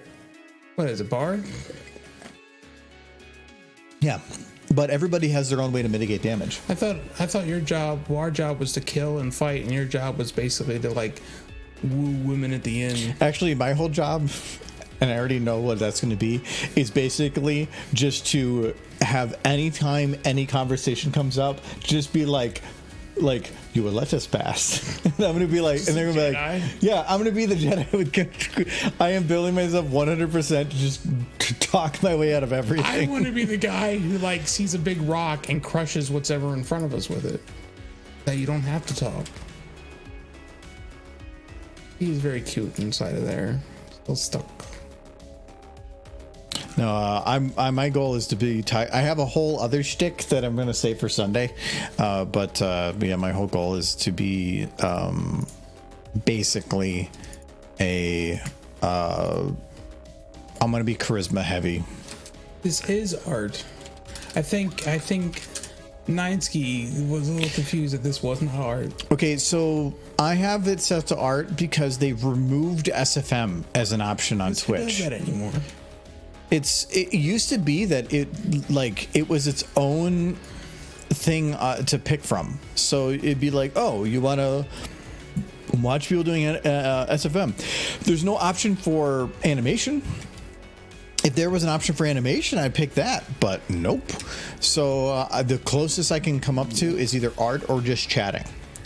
Out of those two, I'd probably pick, well, I don't know, sometimes just chatting is closer, but art, at least for what we're generally doing, tends to be the one makes the most sense.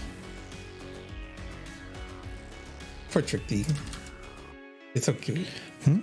Trixie's super cute, all stuck up in there. All right, so I'm gonna do the animation for the Doritos falling. Okay. So when these go forward, I need to have them go. All right, over this 1 second, I'm gonna have this is gonna be You just spring 1-4. So it needs to do a full spin. Full spin. Okay, so now it goes. Okay. In that time, What would you have Trixie say here? I haven't figured it out yet. Good night, Code Weep. 4 a.m. Well, yes, have a very good night. Sleep. Like, I couldn't do that because as soon as the sun's up, I'm up. So going to bed at 4 a.m. would be a big problem for me. I used to 2 hours of sleep, and then I used to too. But that's when I lived in an underground house with a bedroom with no windows, so I never knew when the sun came up. I could sleep in the middle of the afternoon and be fine. I miss living like a mole. I kind of do. If I could, I would be nailing like heavy quilts across all the windows and just completely blotting out the sun. That does sound like you. I would sleep better.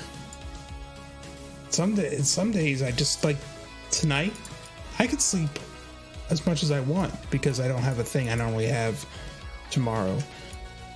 But it's not going to happen. It's going to hit like 7:30 and I'm going to wake up and then I'm going to be awake. Regardless of what time I went to bed. It's kind of why I like the winter months. Not for the snow, but for the ability to actually sleep in a little bit. It's like when the chips get stuck when you buy them. Because there's a horse in there. Oh, so what I really want. It should be rotating off of the bottom point, but I really can't get it to do that. It has to be off of that point. So I have to instead rotate it myself. Oh, that actually did not done right.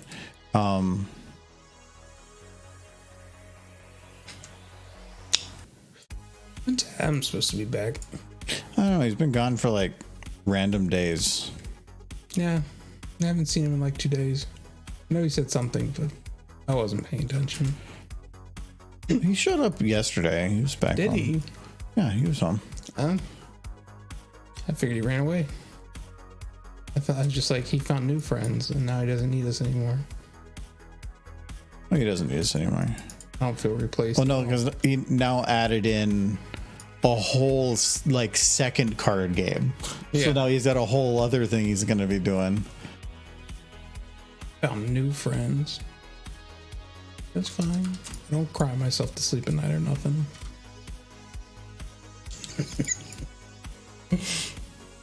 You definitely cry yourself to sleep. I do. Have you heard of Lords of Pony Keep before?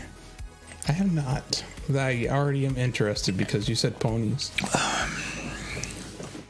That's I feel like I've heard the name before, but that besides the name, I don't know.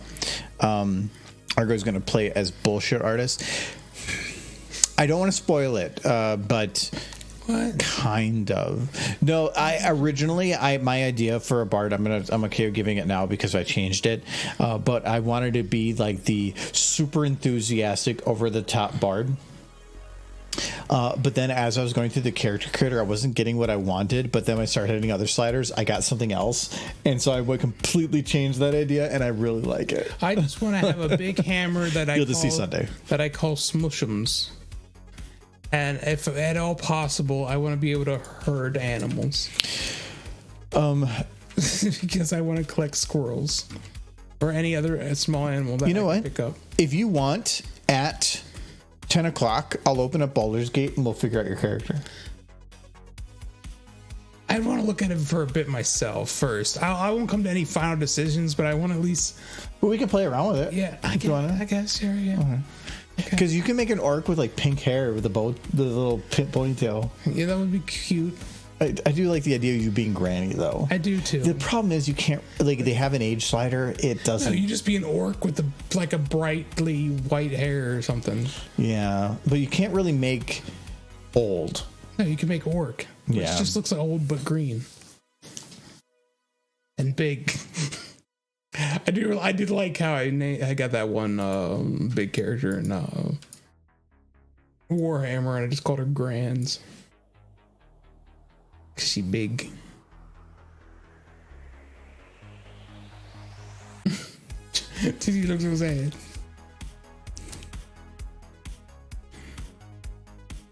So it looks like it kind of like slides a little sideways. Is it sliding sideways? I feel like it is. Oh, you know what? It probably is. And that's probably my fault, but we'll just kind of slide it back this way. And then we'll just smooth it out. It's probably not going to smooth correctly, though. Actually, that didn't look too bad. It needs to slide to the front of the face. So the idea is I want to have it hit her ear and have it kind of compress the ear more and then compress the tip. How flimsy is her ear that gets smushed down by a pack of Doritos? That's what's funny about it. She's got really light ears. It's pointy ears.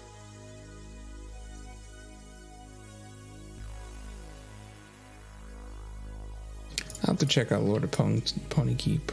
Lords of Pony Keep. It depends on what Is it what like a it board is. game or like a video game? I have no idea. I want to play more Buck, but nobody ever wants to play Buck. I got to play it once, but I feel like people around here played a lot more than that.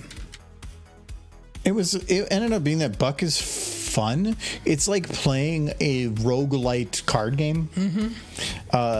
It's Munchkins, but with ponies. That's Yeah. how I described. I've seen Munchkin at thrift stores like 2 or 3 times, but the last one I went to, and most of them, like the tape was already cut and it was opened, which means to me somebody opened it, looked at it, and said "eh," and Yeah. I'm always like, our car's missing, which I'm always a issue with some of these. But like I picked up one there recently. It was open, but within it, all the cards were still sealed. Well, then it's all there. So, or like one of them I opened, it was expansion for Villainous, and for some reason they jammed between the main game and some of the expansions. They mixed up all the pieces, so I just bought the main game, which I already had, and all the expansions, and it had extra expansion in there compared, like, more than I bought. It was still cheaper, like, significantly than, like, even with the extra. I'll be happy when we get to play board games here again. Tomorrow. It's gonna be rough. Yeah, it's gonna be a little harder on the table, but Did somebody say hopefully, something, Chris. I don't know. That's not my job. Hopefully in 1 month for next board game. Well, next board game weekend is September. September's crazy. Yes. But after this one, we should have the basement back. Hopefully.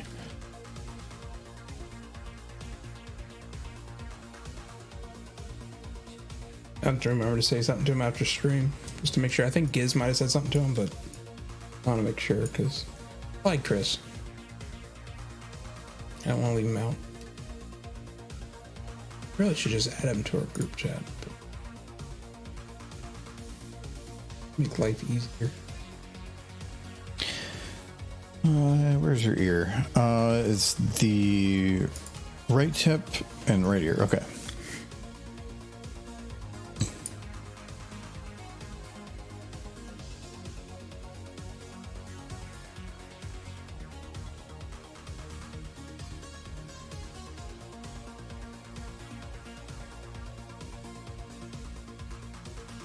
Okay. So when it hits her ear, okay, this needs to go a little. Okay. It's extra sad now. You want Doritos, but you want Pimple Crackers. The one thing that I'm a little annoyed with is the eyes Bottom. for horses. For understandable reasons, but they're annoying in these situations. You cannot get them to go any further to the side than that. Why? Because if you want to keep things looking centered, that's the limit that makes sense, and it's a limit that you can set in the QC file.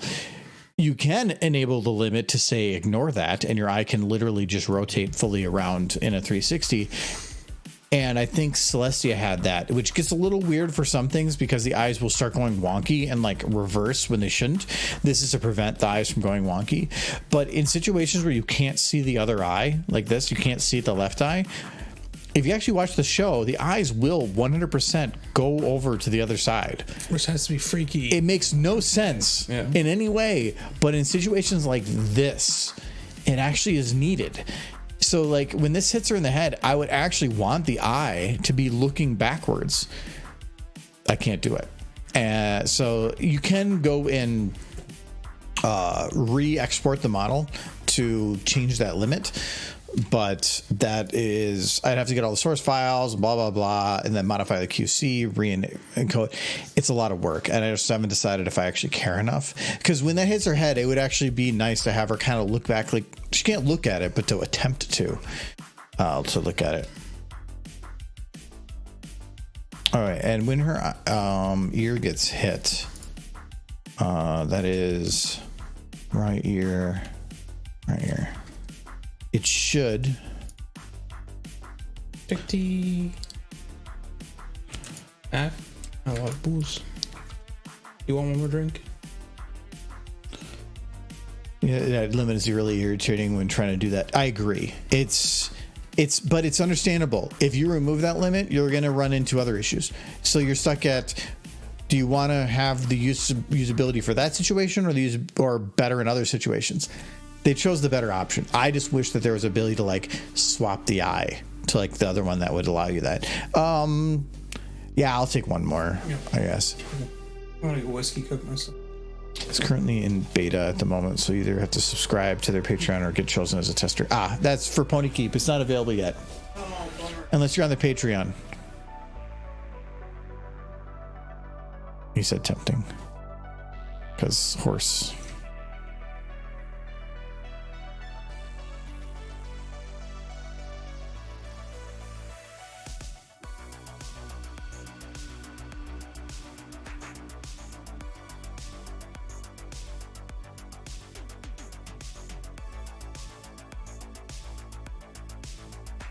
I'm really looking forward to Baldur's Gate. I can nearly guarantee you that it's really nice weather next week, so maybe not 100% next week, but we're probably going to have random Monday through Friday days that we're going to stream as well. I mean, Tuesday into Friday will always be SFM stuff, but we might have some other days that will be completely like unscheduled starting. But we have like, I think Monday's supposed to be like really nice, so I'm kind of tempted to have a bonfire. So I have the pit. I want to burn stuff.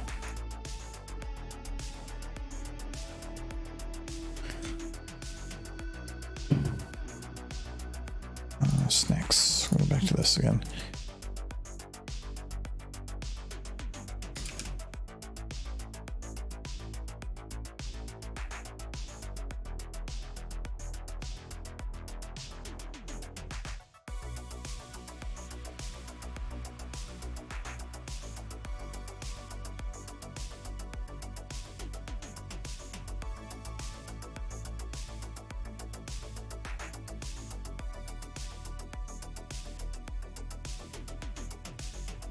I'm actually really sad that for Baldur's Gate we haven't been able to start earlier, but Kyle has obligations tomorrow, so he can't.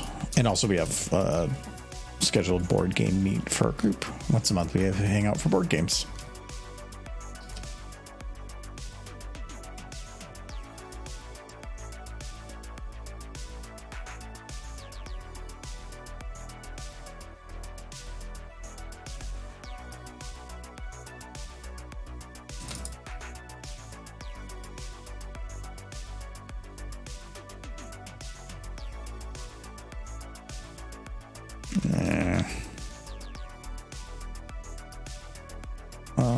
Where's her ear again?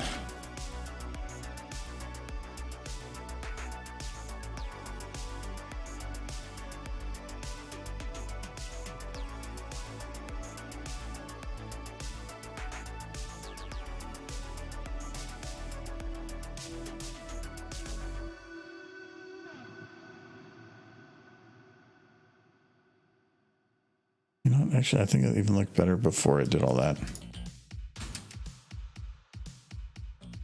Yeah, let's keep it like that. And there are options to have both eyes separate from each other so you can manually choose where they look. That actually would be kind of difficult. There are some models where the eye is an actual orb, like a full circle, and so they'll have the eye just be separate orbs. You can do local rotation and kind of make them move together. Like Rathlow's model is that way. In this case, the pony model's eyes are not actual orbs. They can't, because it's possible for how big they are. If they're actually set as like this kind of weird, I can't actually get a good visibility on it because I can't see the end. But they're an actual oval. You can kind of see the edge there. So if you were to have the eyes be able to be looking in two different directions, you would have to have two different eye controls. I don't know if SFM models are actually built to allow you two different eye controls, because like when you actually look at the eyes here, there's something called view target. That's like a pre-built something into the model. There's nothing for like view target left and view target right. So, and because that is a separate thing that the eye will actually look at as it moves, I don't know if it's built to allow two of those. I don't know. And then you could say, well, just do like the other models do and have it like built in the middle. Well, it's not an orb. So if you go to rotate, it's going to rotate this whole oval. So it calls in a lot of things in question. But the only real difference to it is like the way that the texture's kind of set up and processed by having the limb set up. I don't know if you can have it where like there's two different body groups, so two different types of eyes. No, maybe not. I was thinking like, well, they technically have two different eyes for eye refract. Eye refract is a VMT property. It's not a QC property. Yeah, I don't know on that. I think the only real way to actually do it is to have two separate models. I have models that I think are like that normal horse shape that are that work that way, but I don't think any of them are of the revamped, which means whatever her face, the positioning I have her in wouldn't work. So I don't know. I'm kind of in like a screw it either way situation. Yeah, the game's finally getting into beta now, so it should get more RPG-like elements now.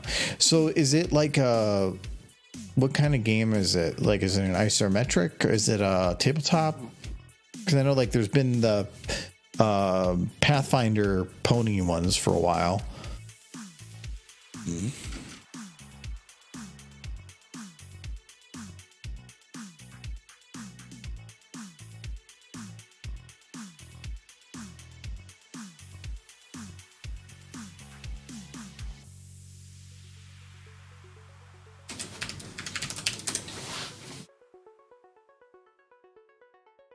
Thank you.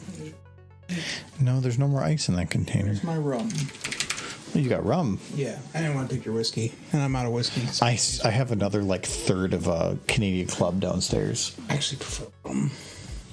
So. I did use some of the rum because we were out of colas, and there was a Starlight in the fridge. It's just better with rum. Oh, well, yeah, it's a lemon lime. Oh, yeah, then definitely. Yeah, I don't know if that would work with whiskey. I mean, no, not really. Definitely rum.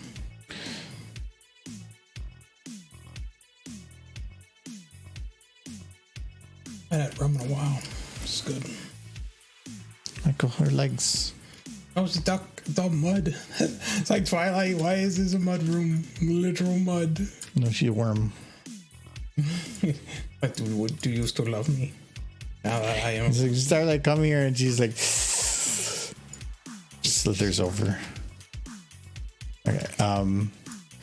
So I loaded a different one because I don't know, like finalizing stuff. This place, like you said, you wanted a mud room, Starlight. This is literal mud. Like, you can't see. That's what you wanted. You can't see the floor, so I don't care for this. So I kind of want to have her kind of like walk up and like all happy. No, not happy. She should see her well ahead of time, but she should already be walking in, ignoring her and. Well, no, she's just normal. She's acting completely normal. So No, she should already be frustrated. no, because She's already frustrated. if she's frustrated, then she's recognizing that she's there and trying to ignore. Yes. If she's happy, going to get her thing and just walks away, then that means that she's 100% not even acknowledging that she's a thing in this universe. But I don't feel like that's in Starlight's character. It's in her character to acknowledge it, but ignore it, but to completely act like it's not happening. Michael, this is for anthology. How much things in anthology follow the real lore of the You're show? presenting this to a room of horse nerds. Yeah, they're not going to care. Half of the things that are on there have nothing to do with horses. Yeah, and those are the parts that nobody likes. After the meme dies. Anthology 7 was nothing but memes that nobody got. All anthologies are memes. You just need to start being a zoomer.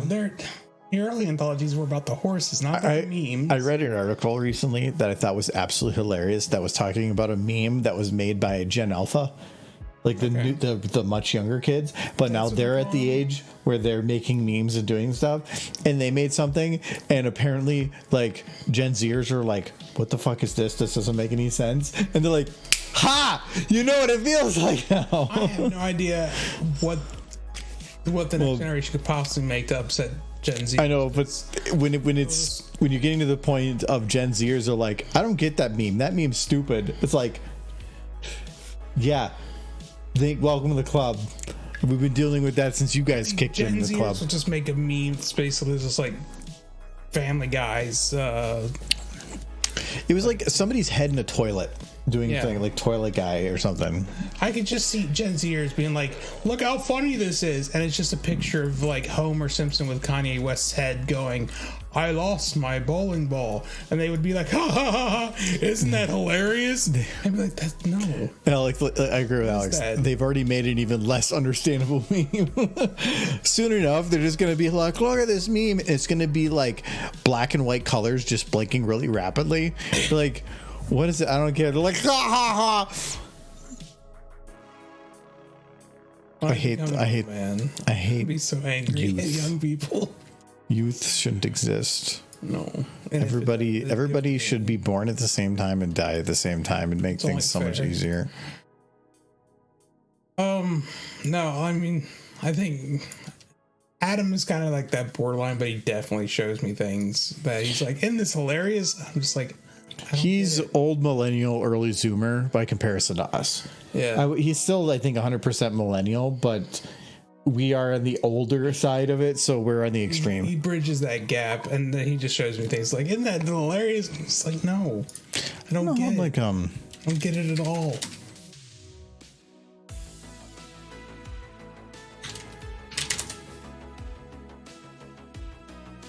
those born between 2010 and 2024. So yeah, anybody that's like 13 and younger. Oh, there's a little. I mean, these are very. This seems whatever. like the general chart.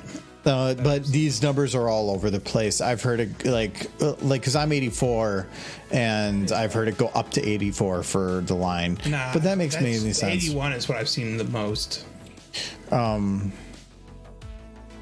Yeah. I don't know what year Adam was. So why is it that like millennials and Zoomers get fancy names, but Gen X? I mean, X makes sense because Well, you're like millennials was just Gen Y initially, and then they changed it to millennials because the millennium happened. yeah, but then like which generation Alpha gonna get? And it's in mid 2020, so like the people still being born are Gen Alpha. No. Half our nieces and nephews. Oh no, yeah, they're kind of in the mid split. But again, there's not like some distinctive like thing happened to break that group. It's a transition. So like me and Michael are towards the older side of millennials. So we also, and I can confirm this, have Gen X traits from things that I can look up and jokes that I can see that are specific to Gen X. They make sense. We are in that group. We understand Gen X because we were kids when Gen Xers were being the cool kids. Because we're towards that side. Because it's not a like these are dividing it into like concrete groups. It's not. It is a fluid thing. I'm aware of Daria. Therefore, I'm aware of Gen X culture. But then, like, Adam is a babu that was, like, born toward the Gen Z side, so... Yeah, my grandparents, they fall into the silent / greatest generation. They're, like, right on that edge. I don't think they're silent. Silent generation would be 1945. 1928. 1928 to 1945. My grandparents are, like, between... 1928 and between silent and greatest. My grandparents are old. Like 85? Like my grandfather's 92. Why? I'll ask him, Grandpa, what happened? How'd you get so old? And he'd be like, come here, you shit. He does okay. He's mostly Paramount at this point. Yeah, according to Adam is definitely millennial, but like I said, it's a fluid thing. So if from me and Michael's perspective, we are millennial, but we're actually kind of, if you do the fluid side, only mostly millennial, but we actually we're also a large portion of Gen X, where he is probably more towards the probably not the center, but towards the younger millennial, which means has more of the Zoomer traits. So if you're thinking about that, but also again, these are arbitrary groupings that have nothing based on anything. They're based around cultural shifts. They're cultural shifts, but they're just really about like every 10 to 15 years, because this is 15 years, this is 15 years, this is 13 years, or this is 15 years, and this is about 15 years. Yeah. It does mark large cultural shifts. What it tends experiencing as a child culturally. I think it's going between the cycle of when somebody is born to when they're generally having children. So 15 to 18 years, because at about 18 is when you're like, anybody could potentially normally start having kids. So you're going to start seeing a shift because it is the parents that are having the new kids. Yeah. So, but again, but the problem is, I mean, everybody is born is going to, year by year, that's going to shift. Like it's not like baby a group. Boomers who were baby boomers are stupid. Giving birth to the millennials. Gen Xers were still growing up. Like my parents are baby boomers. See, Gen Xers are pretty cool. Millennials are cool. Zoomers are stupid. Gen Alpha is stupid. Baby boomers can get out of government. I feel like Gen X is the generation who decided not to care. Well, yeah, because they're the first person that really started getting screwed by everything. Millennials definitely have gotten screwed too, but Gen Xers are the ones that are like, wow. Well, whatever. Yeah, but that's kind of why baby boomers are still like in charge of politics. Is because the Gen Xers didn't care enough to step up. But that's just like my opinion. I don't know. If you watch a lot of media from like the Gen X generation, like Daria, like a lot of other things, the overall culture is, why even care, man? It's all the same. It's like don't vote because it doesn't matter. Yeah, when the oldest people are like, you need to put money into retirement because you need to be ready for retirement. Well, we're going to take all the money from you and all the ability for you to actually save. Well, then what are we supposed to save? Figure it out. But what I need to eat? Well, no, you don't. Stop getting avocado toast. I don't get avocado toast. Toast is expensive. I'm gonna go use the restroom again. So. Look at him running off to the restroom. Yeah. Well, I gotta do it now. Otherwise, it's gonna be too late.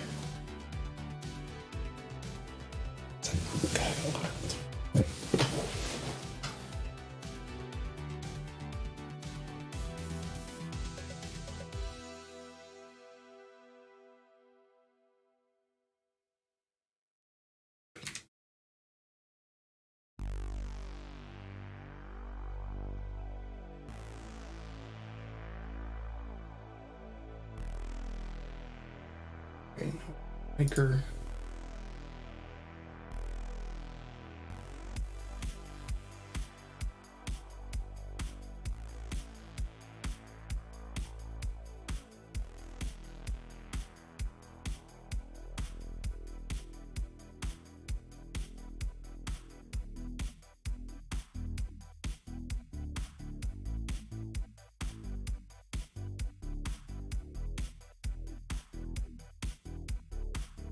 Back.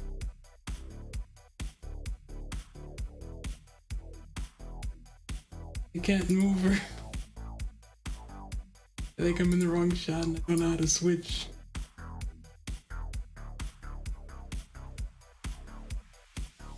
Derpy, you gotta get off screen. Derpy, move. I don't know what you're talking about. I always love how every time I come over here, like your conversations involve so much like emotion that you're required to lean forward. Yeah. I couldn't get her to move and I couldn't figure out why. It's because you were selecting coffee derpy. No, I was in the wrong Derpy. Yeah, you were. Yeah, you moved coffee derpy away from the coffee. Oh no. No, that's where you wanted her. No, why was it? See, I didn't even realize she was still there. Because you said to not get rid of her. No, she's in the wall. Nope. No, she's not getting coffee anymore. No, she needs coffee. No, she's getting wall instead. No, I love avocado. It's just I'm not gonna buy avocados. I think the boomers' fascination with millennials eating avocados is fascinating on a historical basis. Because Yep, here comes the Wikipedia article. quick history lesson, yeah. Yeah, there it goes. Yep. Until the mid 90s, avocado imports into the US from Mexico were banned because the United States was afraid that, well, they were accurate. A lot of money laundering for drugs from Mexico was going through the avocado trade. So to try to stifle it, the money going to the drug cartels, the United States banned avocados from Mexico. But that changed in the mid 90s. So it was basically an export that boomers really didn't have access to growing up. And then all of a sudden millennials did. So to boomers, avocados were this weird, strange new vegetable. I love avocado. It's just I usually like it in stuff or on stuff. Like it's a but I don't buy it. Like I get salads a lot. Like I've been back to having salads for lunch and stuff, but I just buy other vegetables. Avocados are expensive. If you're like doing like a high protein, low carb diet, avocados are amazing. Yeah. Because they're really good about getting high dense calories on in very low amounts of food. I think they work well as a condiment. They're essentially a condiment vegetable. Yeah, you don't need it by yourself. You spread them on bread. Spread it on bread. You put it in a sandwich, or you dip it. You put it with chips or something. It's with something. It's a condiment. But I mean, most vegetables. But you could do that. But like I'm trying to be the new trivia guy. No, it's Michael watches a lot of YouTube documentaries. No, I was just curious what the big deal with avocados was. And what did you do? I don't remember. That was so long ago. You looked it up on YouTube. I think I might have watched it on television. I'm talking about it.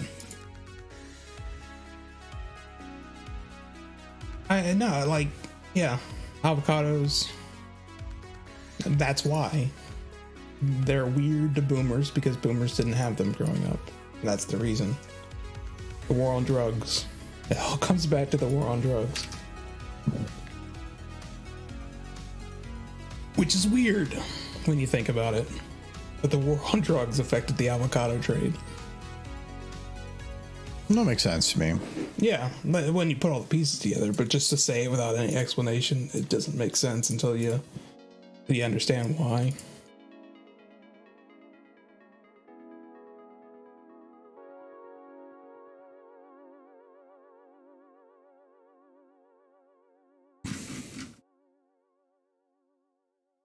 Or like the alpha generation will start eating those fruits that smell like sweaty socks. Like they start with a D. You know what I'm talking about? You can't say that on Twitch. Everyone ruining tricks. Twitch a lot. Dragon fruit? No, dragon fruit's delicious. It's the ones that smell like sweaty socks, and definitely not dragon fruit. Derpy? No, rude.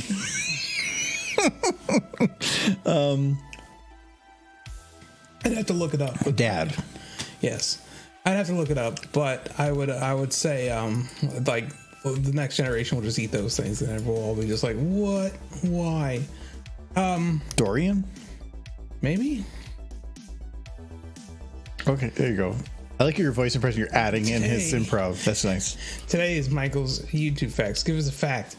Oh man, that's just random fact. Let me think. What is something that maybe a lot of people don't necessarily know? Give me a minute on that one. I'm gonna let you keep. I'm just gonna ramble until I think of something.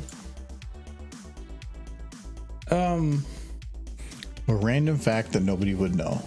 Well, no, that most people might not know. I'm trying to think if I know one. Help, yeah, you could help on this one. I watch a lot of science stuff, but most of what was I just watching? But not long before stream, something about dark matter. Yeah, well, But that wasn't like new. I would say. Durian smells like garbage, raw sewage, and sweaty socks. That's probably it then. That's perfect. I'm surprised that Michael wasn't named Durian.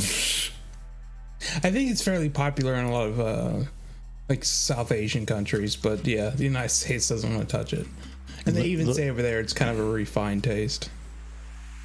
Like you have to eat a bunch of it and then you start liking it. That sounds like coffee. Yeah, a little bit. Yeah, it's like wow, that tastes really bad. Well, yeah, but if you keep eating it, it'll be good. Well, then that sounds like Stockholm syndrome for your stomach. Yeah, but the coffee's got us both. It's like well, eating poop.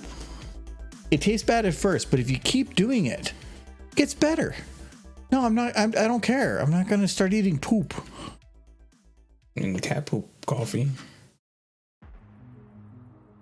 I love that when the people are like, "Oh, just keep doing it. It gets better." I don't care. I'm not going to. You did with coffee.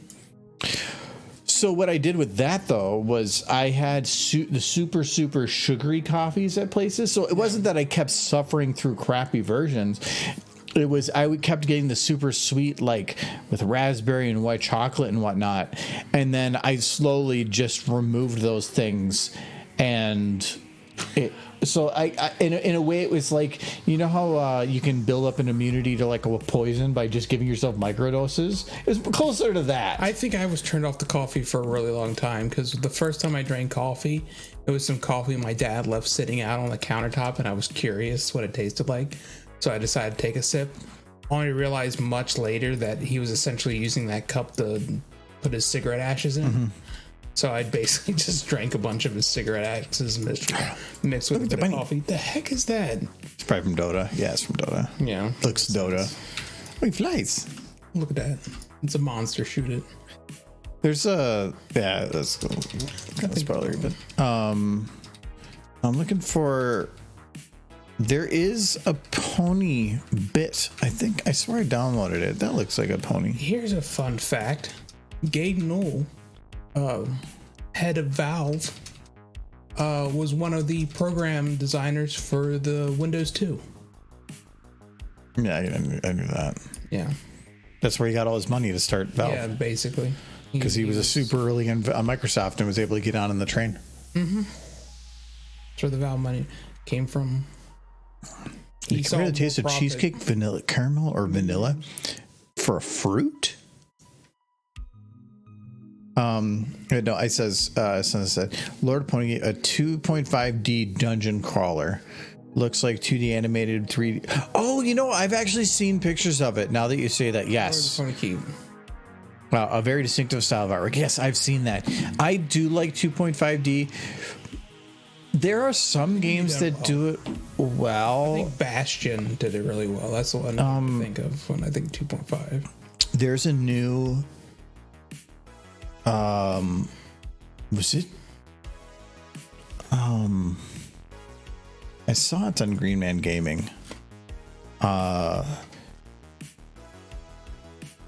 There's a new what is it? Dragon Quest.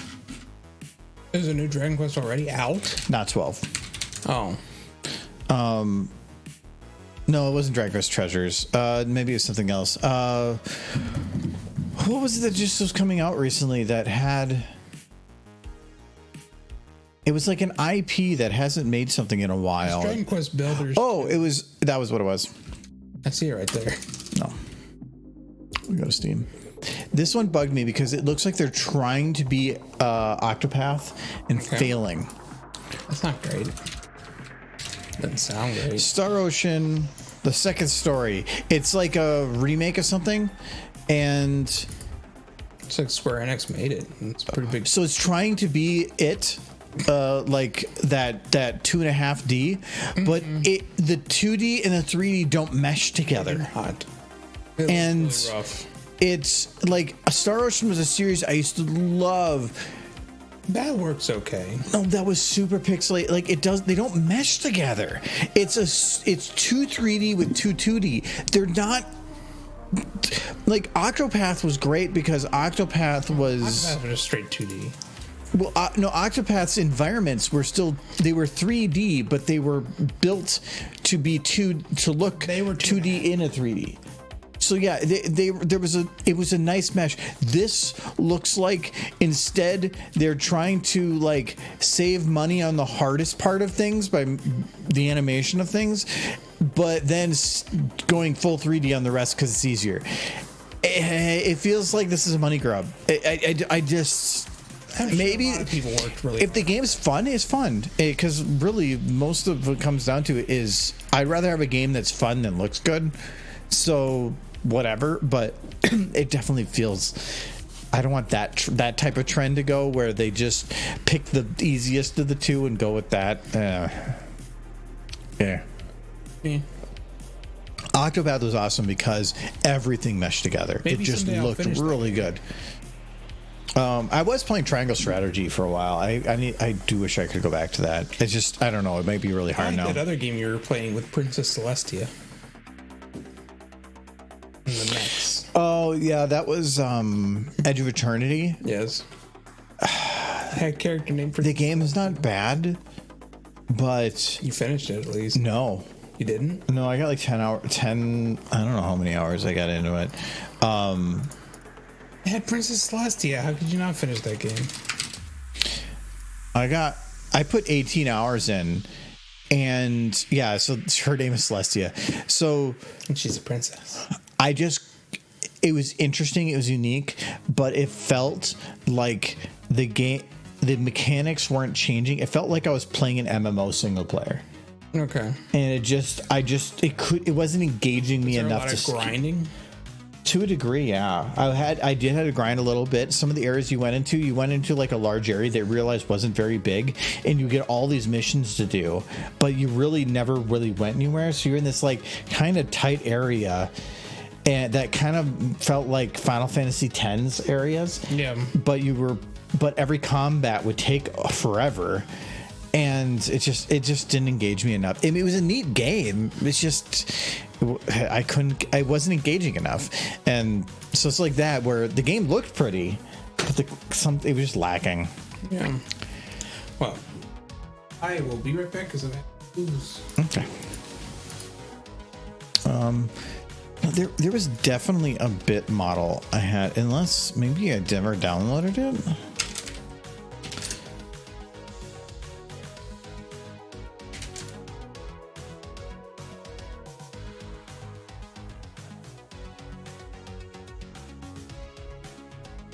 I swear I've downloaded that. I don't even know if I'd really consider that like anything special. Make sure it's not in the workshop.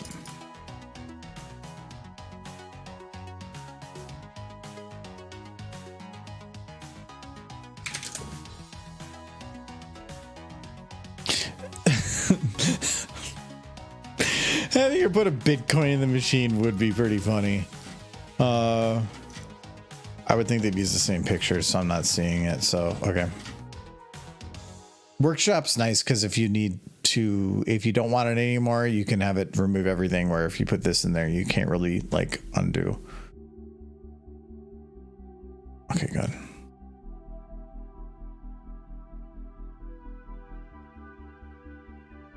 Really? I don't think you needed that before. Hold on. Let me take care of this.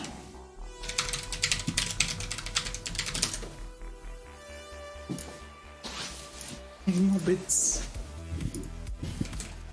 You got the bits. I want the bit, but oh my god, I haven't like joined DeviantArt? No, apparently I haven't. The amount of time it's been since join. Oh wait, really? No, log in. I did log in. I have all my info, and it was telling me that it wasn't good. And oh, now it's okay. Okay, whatever. All right. Let's try it because I just want to download this model. Okay. Are you interested in testing the model? I've had a lot of. I've been a long time since I've been on there. I have. What was the? Is that a Trixie model or is that just bits? Oh, look, I have notes. Oh, question. Okay. Hiring for 3D animated music. Oh, boy. You're invited. We're reaching out. Let's see what this one is. To hand selected group the most valuable deviants. Yeah, that was from 2021. Because we like to talk to you directly about some of your recent product launches. Ooh. Product. I've gotten probably between email and here, like probably 35, 40 emails from people that are like, we noticed that you do some art, some like art or whatever stuff. We want you to do a review of our tablet. Apparently you haven't actually looked at anything I do. Dude, some dude in 2021 wanted his OC in one of your videos. Why? No, like where's my number of this is like whatever 121 pages of notes, and this is the first page back to 2020. I used to have so much crap on here. I gave up on you as far as DeviantArt. I do not do anything on DeviantArt anymore. I completely stopped. It's just I should start again.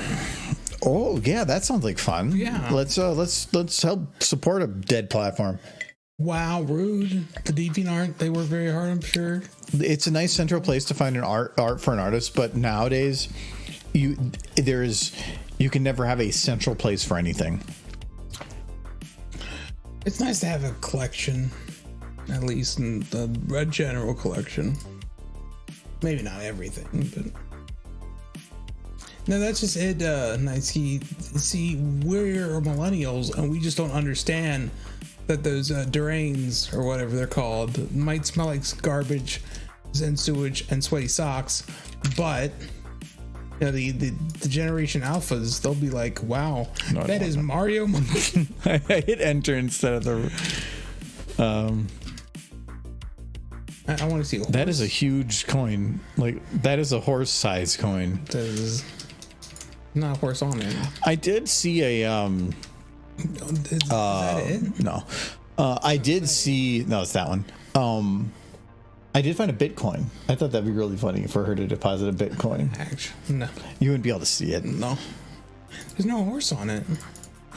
I thought the coins had like some kind of a something, but they have like Celestia on them or something, right? No, it doesn't matter. From this size for this distance, all the coins in the actual show are just blank. Yeah, but yeah, this is big enough. I guess Celestia doesn't want to be all like. The whole point of the image, though, is to make them harder to replicate. But the horses do use, from best I can tell, solid gold coins, so they speak for themselves. Publication accidentally took a chug from one of my many tobacco spitballs. Oh, yeah. Gross. No, that's bad. Pixelated characters against full 3D backgrounds looks cheap. Yeah, that's what I liked about Octopath was the characters were full 2D, but the environments were 2.5D. This isn't 2.5D like for Star Ocean. It is full 3D with like 2D sprites-ish. It looks weird. Again, if the game's fun, I would rather have that over good graphics, and that's perfectly fine. But the last couple Star Ocean games have really been lacking. So Star Ocean used to be a really fun series where it used to be about like futuristic environments with like old technology combat. It was it was like a weird contrast, and it was really, really good. One of the old PS2 ones, I can't remember what the name of it was. I loved that game. I even had the Prima strategy guide for it. Oh, Yeah, that's fancy. because that game had so much crap in it. Like, they needed it, but yeah. You can resize to be smaller. Those models were back when created back when there was no ability to resize. Okay, where do you put coins in this machine? I think it's credit card only. Now I see the bill where you put bills, but there's no coin slot. Just put them in This the is bill not slot. a bill slot. It's a bill slot. You know, no, you never put it above the numbers, so it's going to be What do you below. mean you never put it up? I have a feeling that this is. I'm going to scan. That's the change. I'm putting. Yeah, she has a coin. Don't put the coin in the change slot. Put it in the money slot. That's a money slot. I'm going to put it in her nose. That is, it's gonna make her breathing very difficult, and it's probably already not great. No, I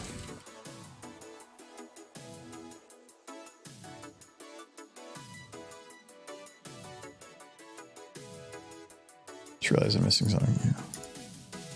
Turn the coin sideways. It's a coin slot. Horses don't have paper money. Okay. They're still in the gold standard. No, I'm gonna.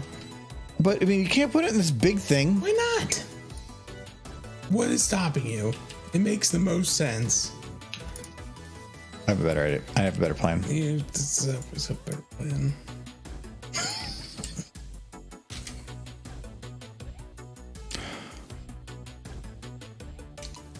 Crash.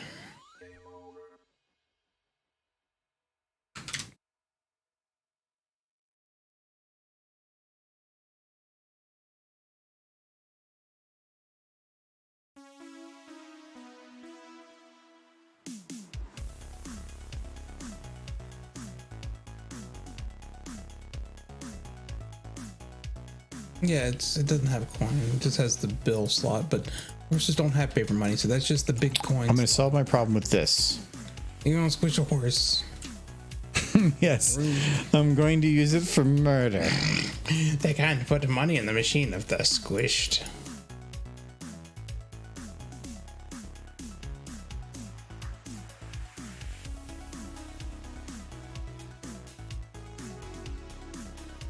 Okay, So apparently I it's feel not. very strongly about her coming up to it not being happy. Trixie is being a butt again.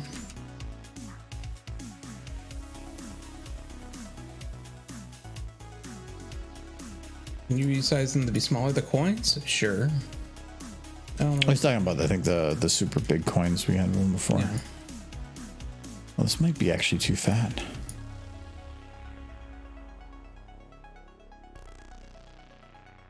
It's a big fat coin.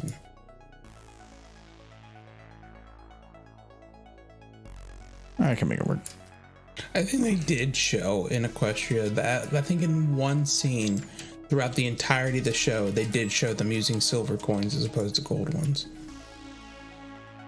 But apparently somebody tried to figure out what the conversion rate of like bits were to real world money, and it just turned out they just kind of just randomly threw random number of bits at anything. Like, this radish is worth 2 bits. This car is worth 3 bits. The only amount of money that something is worth is what people are willing to pay. Yes. It doesn't. There's no conversion. It's all about what people are willing Well, to pay. they were trying to basically show what people were willing to pay for, say, certain items in Equestria in bits versus certain items in, like, the United States. In No, money. the way I see it But it is was very random. no. It's if you go to a stall and you're willing to pay 3 bits for something, and somebody says it's 3 bits, you're gonna buy it. Who puts the coin slot below the numbers? What madness vending machines are you using? Because there's no space up there for it. I'm not gonna have. Already a slot. But this is a slot. You don't shove what? coins. Coins are into a tiny slot. Otherwise, people are gonna shove random other shit in there, and the machine's gonna break. Yeah, and it's probably gonna be Trixie. Does But Trixie shoved herself in the machine. so she's already broken it. It just No, so there's already this a slot. No, this slot. I mean, it is actually a pretty big coin. Yeah, it's a huge coin, and it fits perfectly into that giant slot. That's not how coins go into slots, though. You don't know. Have you ever seen a horse? You don't know how horses do. You learn. Can somebody quote that one? I want to. You don't know how horses do. Sure. Important. Yes. Bleeding coffee derby. No. She gone. It's sadness.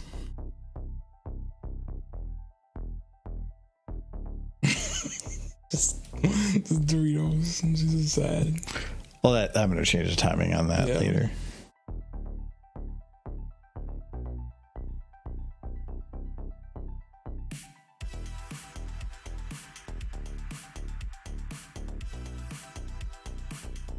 I feel like these are absolutely huge coins. If you had a solid gold coin that size, holy crap! You get Doritos. Yes, just one bag of Doritos. I'd buy a car. Maybe not quite a car, but a lot.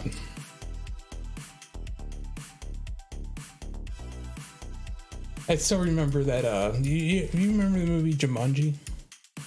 Jumanji? Yeah, the original. Jumanji? Yeah, Jumanji. You said Jumanji.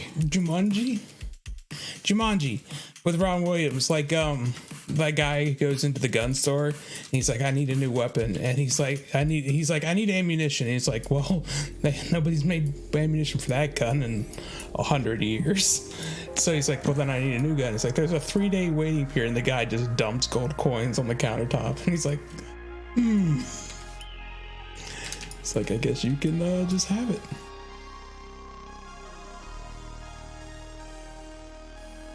The original Jumanji was a good film. There were so many spin-offs, and like the new ones don't have nearly the same impact. I love Jack Black to death, but no. He made I haven't actually checked it out, but he made Goosebumps too. Oh, that was actually kind of fun. I did enjoy that. The new Jumanjis were very forgettable, in my opinion. I think they made 2 of them. I haven't seen the second one, but first one was very meh. So in here, I need to make it so that she's walking up with it at about a similar speed to the others. And the easiest way to determine speed is the space between the dots. So you can see that these dots have more space between them than this one. So I'm just going to move these further back, and at a certain point,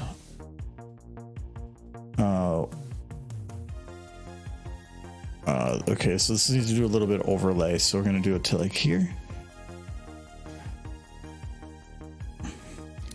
And this seems a little too far back. Do it to here.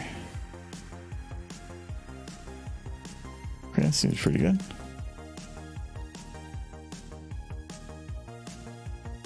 Okay, and that's fine, but then up until this point, we're gonna slow it down. Oh no, that's slowed down to be this way.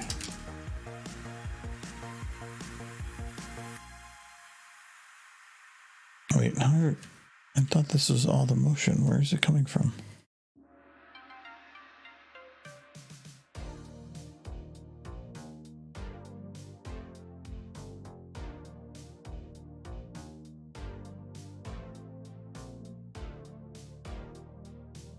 Okay, there we go. That's a little better. I want to have it follow her. Okay. So she walks up there. She puts a coin in the machine. And she's going to kind of have it come in a little bit low at first.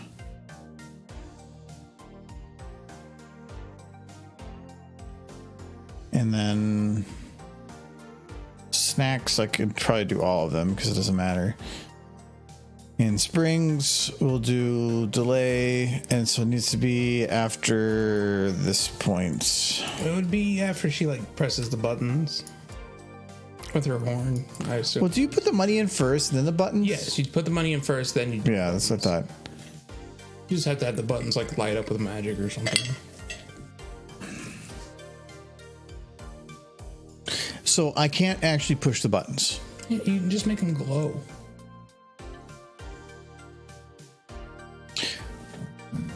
I'd have to have her. Do you have to have the magic aura around them, or can we just assume that? Well, you just have to have the light or whatever. Like, Use the log, but just have like. well, because I already have to have a magic around the coin, so I can assume that there's like magic already happening. Yeah. Maybe. Because if that's the case, then yeah, I can. It's easy because you can just make magic happen in places, and then they're them interact. I love it. Any other Pegasus Earth ponies? You gotta actually touch stuff. Okay, so what is that going to be? So how do these work? Is this all A or is this all A? I'm going to guess this is A. Top would be A, and then it'd be. So this would be A4. Yeah. Okay. We need to make sure this is accurate. Yeah, I don't want to. People coming in the video being like, that part in Anthology where Trixie was in the machine, that was clearly B5 when she should have pressed A6. Some people would be like, well, it's not going to matter. Holy shit. People, oh my God. If you mess up, they will make sure that you know. I'm going to have to add noises for this too, but I'm going to guess that these are like an old machine. So these are probably like halogen. So we're probably going to have to go like a...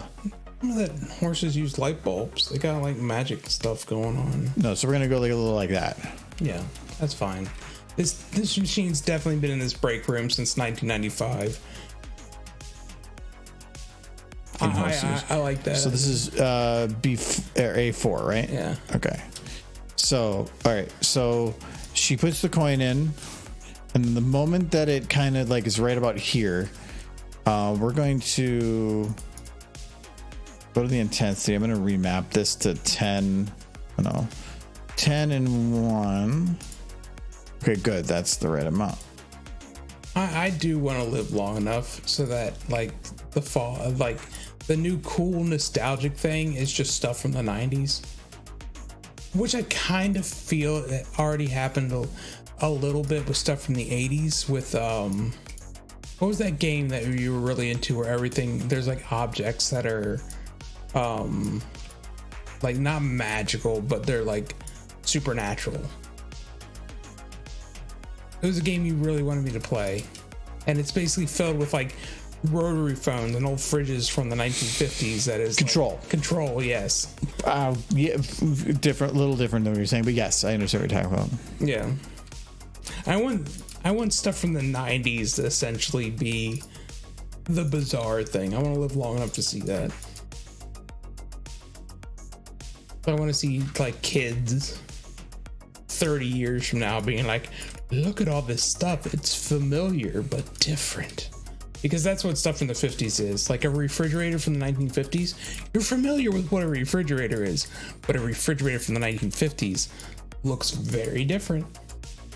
That's what makes it uncanny to like the young persons. Is the 90s already bizarre? Kind of.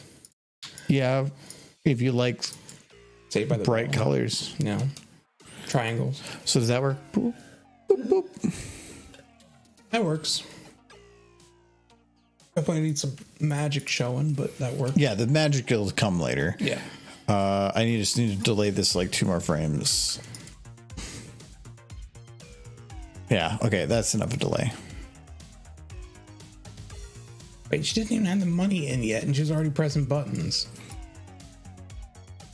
This needs to go quick. This needs to go quick. Though I might have more time.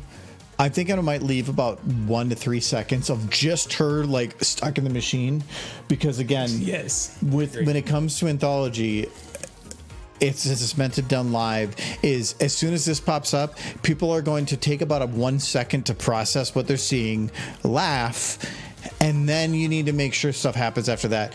So I need to give people the opportunity to process. But Trixie is trapped. But if people But if I start having her talk and doing things and people can't hear it, it ruins the joke. So I need to allow the time to have that done. She definitely shouldn't start talking until she sees Starlight. Until Starlight walks into frame.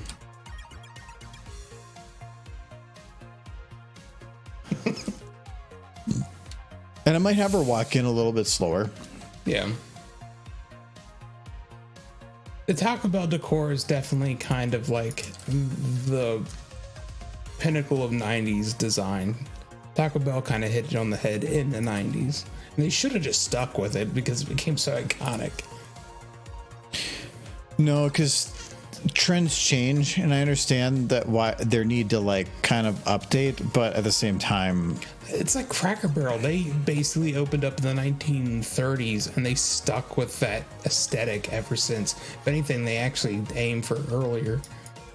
Taco Bell should just straight up be a 90s restaurant. They should. That's just my thought. but then you're going to stick with just millennials for your.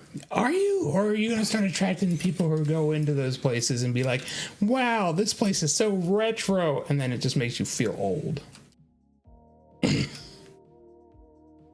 Like, what's that diner we go to sometimes that you like? It's all like 1950s. Snuffies? Yeah, that's cool. And they're never gonna have to change their stuff around to like try to fit a modern aesthetic because they have their thing. The 90s could be Taco Bell's thing, and I think they could pull it off. They just need to bring back the old meat. Going that way. You are, yeah, I was going to say, there you go. The old 90s meat. The stuff where you weren't sure if it was actually meat.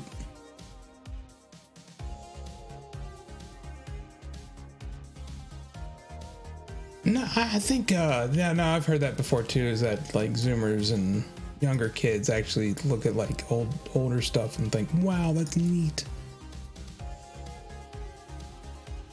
I think somebody was saying because the current generation doesn't really have a culture to it outside of memes. There's not like an aesthetic that really fits like Zoomer culture like it did in the 90s and the 80s and stuff. And I can kind of see that. I can't really think of the aesthetic that says this is Zoomer. Yeah. The Zoomer? The TikTok. Zoomer aesthetic. That's not aesthetic. That's not something you walk into a building and see. Oh, aesthetic? Yeah. There's not really a Zoomer culture aesthetic.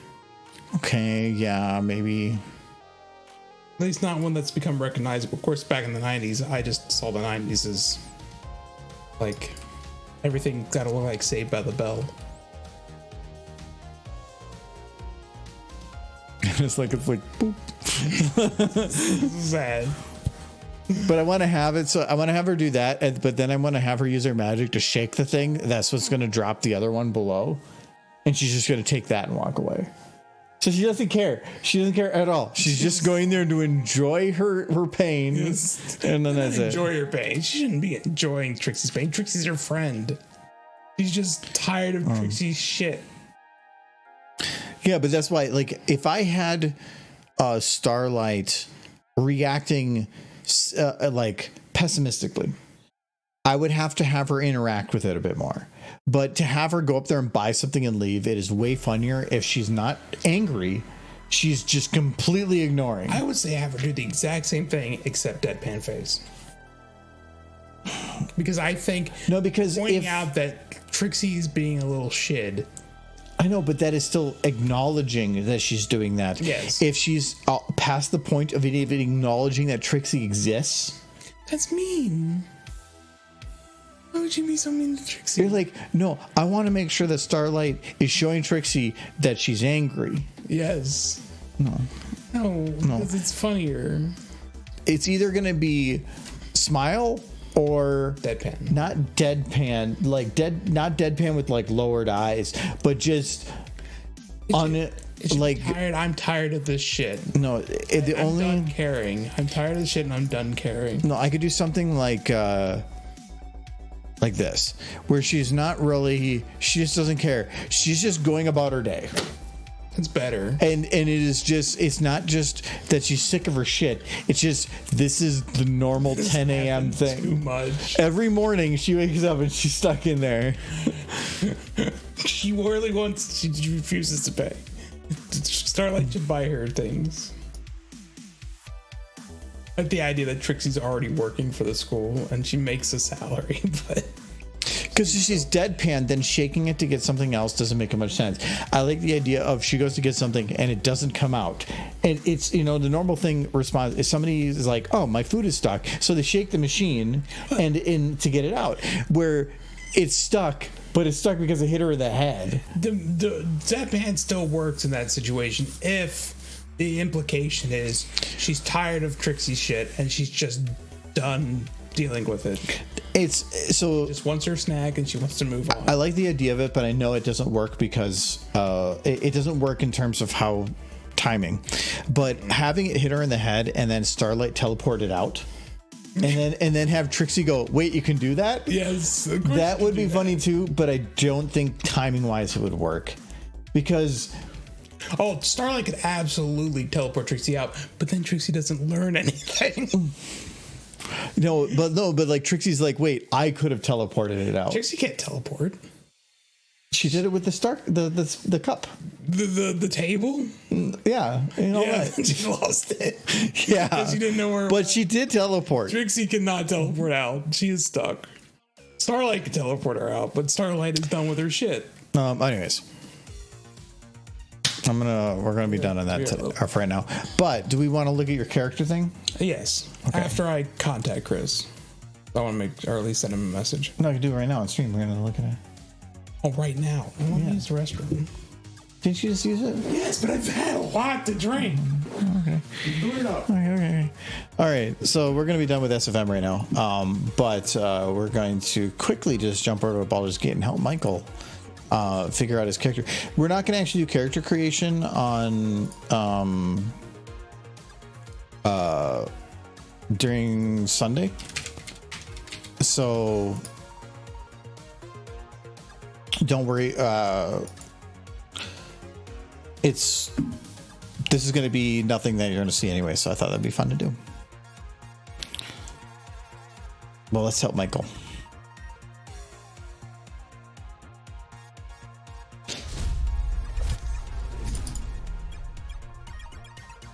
Oh yeah, select to 60 FPS. Stupid 60 FPS lock. Oh yeah, we're not actually going to start a game. But Michael has a certain type of character he's going to go for. We're going to help him do his build.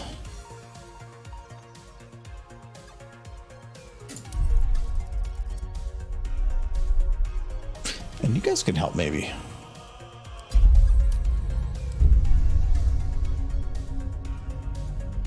Extra time? Yeah, a little bit. We're gonna skip that. It's just showing, hey, you got a like thing in your nose. Okay. I'll wait for Michael to get back. So if people don't know what Baldur's Gate is, we are going to be playing this on Sunday, and it is essentially if you played Divinity Original Sin 2, it's going to be that. But it be almost identical, but very close to. But it's going to basically be D&D without a DM. So without a Dungeon Master, without somebody running the game. Oh, the game is the Dungeon Master, essentially. Yeah, essentially. All right, so we're going to go to Origin. So this is where race is going to come in. Okay. So what were you originally thinking? Originally, I was thinking a dwarf fighter, kind of a battle master kind of deal. Okay. Are you going to go male or female? It doesn't really matter. If we're just doing this for kicks and giggles. Okay, so dwarf's big things are you do get to start out with proficiency with battle axe, hand axe, light hammer, and warhammer. So you get the big things. Probably would have ended up with warhammer. But that is something specific to the race. It doesn't mean that your class can't, or your class isn't going to give it to you too. Yeah. So you get dark vision, which allows you to see within 12 meters of dark. That's useful. Kind of. There's also 24 meter. So it's kind of like mid-range decent. It's better than nothing, but it's not as good as others. Makes sense because they work underground. But also, again, there's lots of things that could be more beneficial than that too. Sure. And then Dwarven Resilience, in this case, it gives you advantage. You basically are resistant to poison. Useful. For sub race, you have Gold Dwarf. The main thing is Shield Dwarf. so Gold Dwarf Yeah. basically just allows you to gain extra hit points over time. Okay. Every time you gain a hit point, every level you gain an extra one. Shield Dwarf, all it is you gain proficiency for shields. Yeah. Fighter's going to get it already. Yeah. So going that is completely useless. Oh no, it would stacked. No, it doesn't. You can't stack proficient. You can't be double proficient. So, then Druger or whatever is basically gives you that extra dark vision, and then also makes it so that not only you're not resilient just against poison, but also against charms of paralysis. But then you're also like purple. Yeah. I mean, if you want to be purple, I mean, it does look like you need a little bit more oxygen, but Yeah, definitely not breathing well. so Still think I would have gone shield. it is literally giving you nothing if you go fighter. Let me go back to Shield Dwarf. Just let me read it again. Shield Dwarf, great losses in ancient wars against Rablins and Orcs have led those dwarves to adopt a cynical mindset, and they will endure anything to restore their ancestral homelands. That could affect story bits as well, Yeah. but the only difference here between any of those three types is that shield. Switch over there. Switch between the two, and I want to see if the stats over there change. For whatever here? Yeah. Oh, no. So you gain the one extra health because of the gold dwarf, because you get the extra health, one at the beginning, and then every level you get an extra. So by level 12, you have 12 more. Other than that, nothing. And actually, as far as I can just tell your shield already, I'm thinking this just might give you medium. But Yeah, it gives it larger armor range, I think.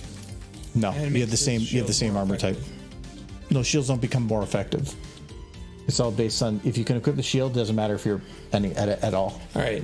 Well, keep a Shield Dwarf for now, and let's look at fighters. Shield dwarf is nice if, like, say you're doing like a mage dwarf, then you can add in shields. No, mage would be in the background, and you wouldn't want shields. But that's what I'm saying. Like, if you wanted to do that, it allows you that a little bit. 4 classes. Barbarian is let's go to your fighter. So your fighter's big thing, you get second wind, as that's just a healing thing, but that's you do get to choose your fighting style, which is a little interesting. So you can say which of these you want to be. So if you do 2-mana weapon. So well, an image isn't really making sense. You just have the one sword. Dueling is not two-handed. No, when you're wielding a melee weapon that is not two-handed and no weapon in the other. Oh, so it's two holding 2 weapons. no, so this is you're wielding a melee weapon where you have a one-handed weapon and nothing in the other. Okay. So it's like haha, like whatever. Protection is. That's the shield. Yeah, it's if you have a shield, you get some advantages. Great weapon fighting is just if you want to use big things. Yeah. Dueling is one-handed, nothing else. Defense is it you gain an extra bonus to your armor class, and archery is ranged weapon bonus. Not gonna be an archer dwarf. I'd be done. And then background that's separate. Okay. I know the big thing with fighter is that as you level, you get extra attacks. That's why fighter is considered a great multi-classer, because you can get you can merge that in because it's like at level 2 or 3. I'm taking a note that the strength is 17. You can make man derpy. And man derpy. Well, if you wanted to make man derpy, you would go this because then you'd be like the right color. Well, no. Here, hold on. Let's. Big beard. The blonde gray derp. That's a redhead. Oh, there we go. One.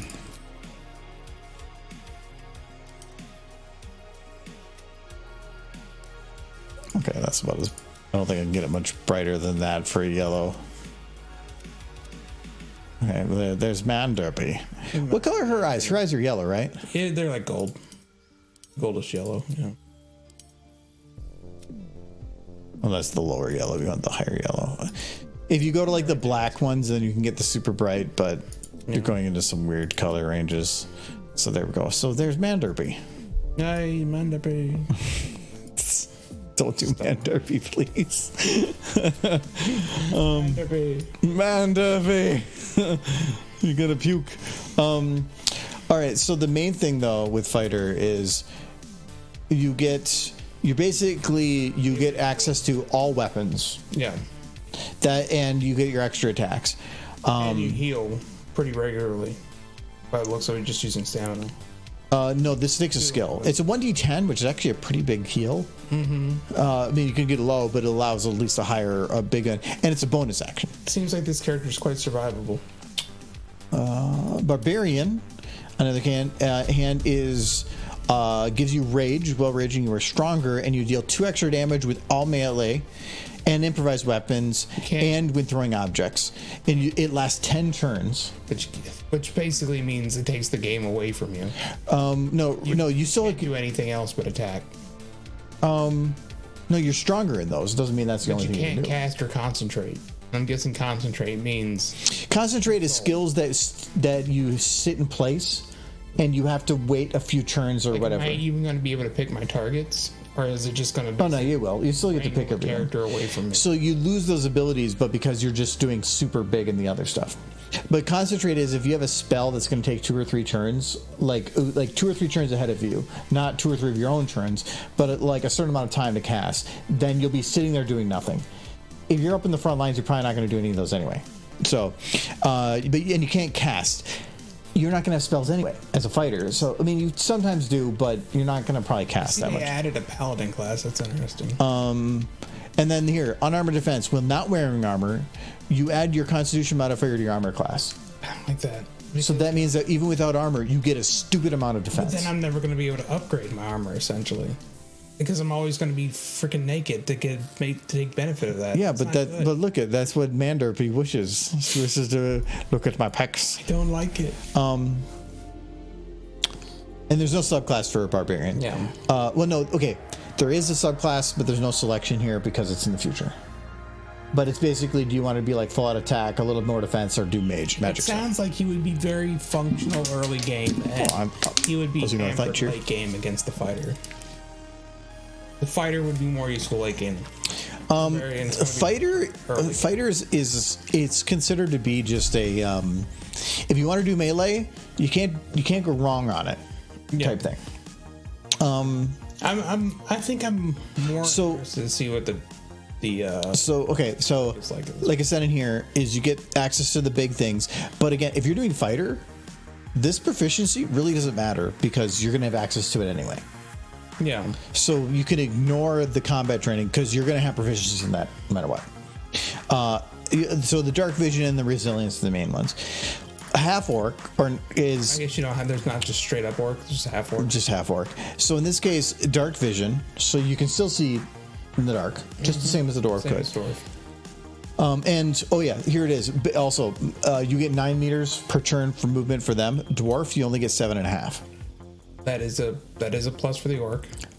So because anybody that's short, halfling is the same way, 7.5, and gnome is the same way. Anybody with the shorty legs, you can't move very fast because you got to go like. Yes. That's why Adam can move like 13 meters. He can. So he's gone before you know it. So the other ones is relentless endurance. So this is when you reach hit point 0, you regain 1 hit point instead of downing. That is useful. And so when you go down, it's every turn you're allowed to do a saving throw to recover yourself. And but if you are down too long, you're out. You're dead. So in this case, yes. So that allows you to basically stay up. But also savage attacks. It says when you land a critical hit with the melee, normally you get to do damage equal to double your dice. This allows you to do triple. He does seem like the better pick. Go back to dwarf real quick though. I see something. It looks like skills are athletics, religion, insight, and survival. And go back to where are you seeing that again? The side. Oh, athletics, religion, insight. So those are going to be your defaults. Yes. Yes. Let me see. Orc. Athletics, religion, insights, survival, and intimidation. Go back to dwarf again. Same thing, but Seems just like without he just used intimidation. a lot more hammers. Simple weapons. So wait. and martial weapons. Martial What weapons. are martial weapons. Oh, so maybe I don't know. I swore that. Just use a lot. I think that those might change. You may need to look into the subclasses a little bit, but the subclasses might be incorporated in that a little bit more. I mean, the weapon choice is far less. It seems like with the orc. And there's no. I don't know if there's a subclass. No, there's no sub race option for them. There is other so if you're Dragonborn.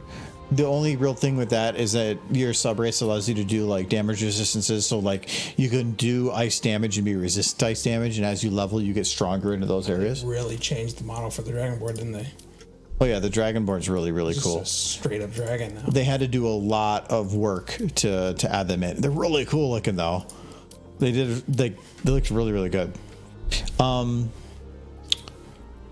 The halfling, I know you don't want it, but the halflings. This is an amazing skill. Luck. It makes it so that anytime you roll a 1, you re-roll.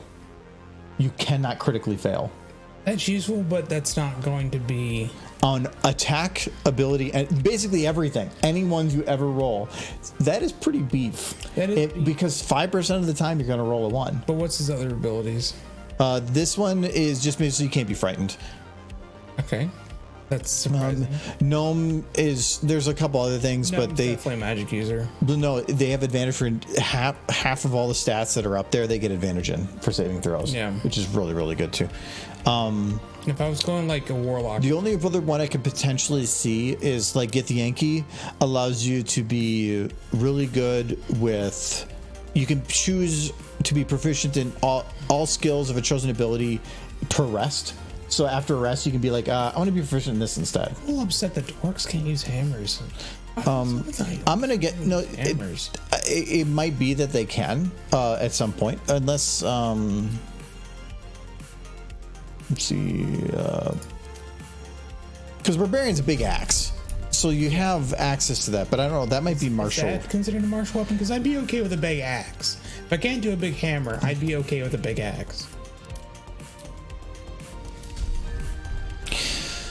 So Dwarves are all about the hammer. well, this says battle axe, but again, I don't know that. I don't know where those groups fall and stuff like that. Figure that out. Yeah, the only ones I could Can potentially. anybody else use the hammer besides dwarf? Humans, I would think, would be able to. What They can do halberds and glaives. Humans, no. Humans' whole thing is that they get an extra proficiency. It really looks just like dwarves can only use hammer, though. Humans have extra. They can choose an extra proficiency, but they also get to carry more, which is goofy. But Yeah, a little bit. there's no. Look at that rug on the back of the dwarf. Oh yeah, Oh, his back, yeah. yeah, derpy cheese. I would say orcs are Orcs are about doing. When you're going to do a lot of damage, you do a ton of damage, and you're really hard to get downed, because of that ability of your first. If you're not at 1, you're going to survive it. I think I might go orc just because they do look more survivable. I don't like that they can't use hammers, but maybe that can change with time. That might be something you can just do a quick Google search if you really want to make sure. But I do kind of still think fighter is better than barbarian, because barbarian looks like he can't really do armor. He's not supposed to do armor, but I can see that being a detriment in the long term. The dwarf is the only one saying anything about hammer, and that would make no sense that they're the only one that can use hammer. It does kind of appear that they. I have a feeling that. Well, actually, wait, hold on. What's the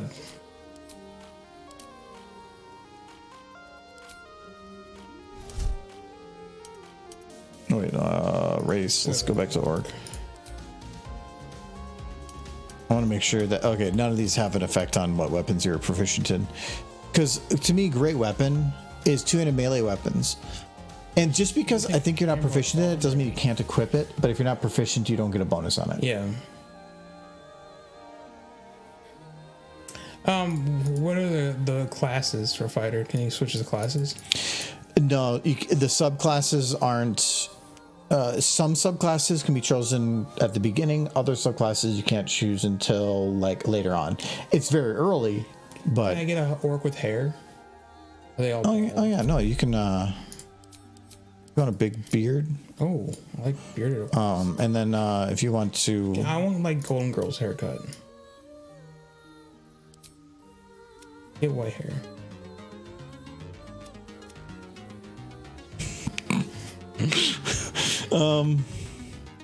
Get rid of the beard. Have a little bit of chin fuzz, but not. Yes, they're perfect. Like minimal chin fuzz.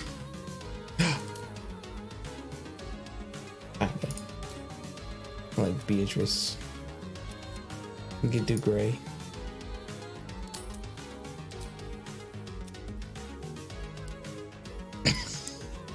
right. Girls, I'm ready for the date. come girls. Hold on, what do they have to? Oh, you can. Well, you can be a. You can. Hey, Lady York.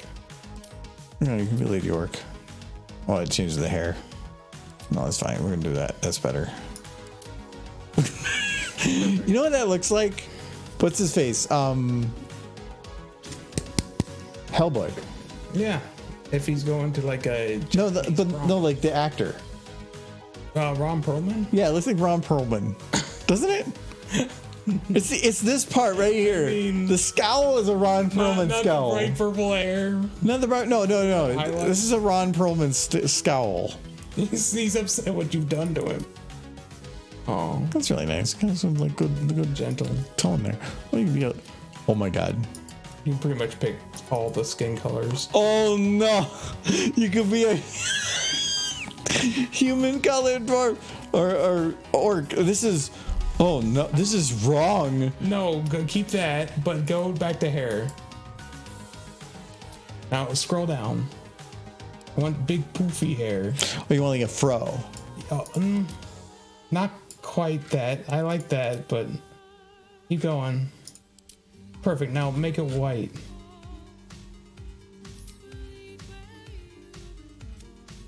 All of it white. Yeah, White and gray. So the highlight allows you to sometimes make things a little brighter. Put gray in there. A gray? Yeah, there you go. Perfect. Hold on. Let me see if. Oh, here we got maturity. Does that even do anything for the orc? Yeah. Oh, it's a little bit of Makes lines. it a little bit more freckles. Yeah. Yes, perfect. Oh. Oh my Yes. You look like a cotton swab. You don't even look orc anymore. No, we don't. Look like an old lady, which is what I'm aiming for. I mean, I guess. Well, so old lady. Yeah, she should have some chin stubble. Not like a full-on beard, but she definitely should have some stubble. That is more than stubble. They don't really do a 5 o'clock shadow really well. And you like just random chin hairs just come out the bottom. Oh yeah, she did. She put on her makeup. Oh wait, hold on. No, she put on her makeup today. Her mascara. Oh yeah, her lipstick. Oh no! No, the big bright red lipstick. Like the like she's sitting out on the town. She's perfect. Hey boys! Oh no!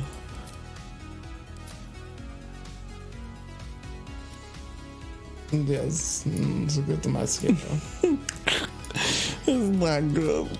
She needs lots of mascara, lots. Yes, perfect. No, now she looks like a clown. Keep it black or gray. There you go.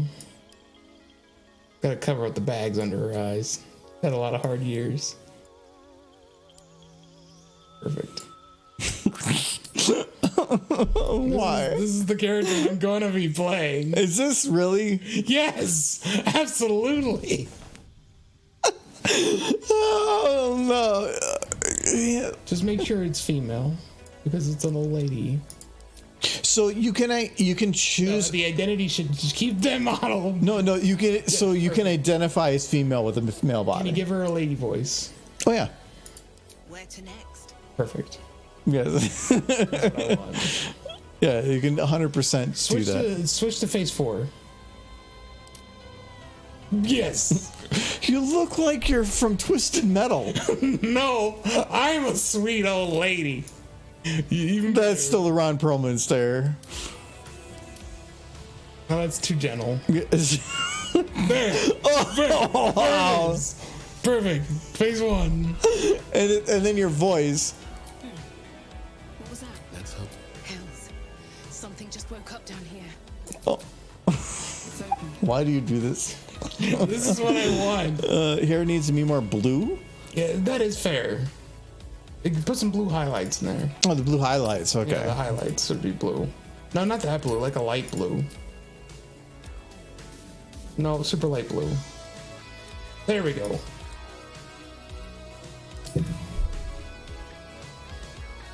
Just ready. Just Captain America. Time. Go on. So that's what you want. Yes. Okay. But you're thinking you still want to go fighter with okay, so if you do 2 weapon fighting though, that's not going to be hammers. Well, I mean, if I can eventually get hammers, it's going to be hammers. The two-handed hammers. Two-handed no, so this is that oh, that's dual wielding.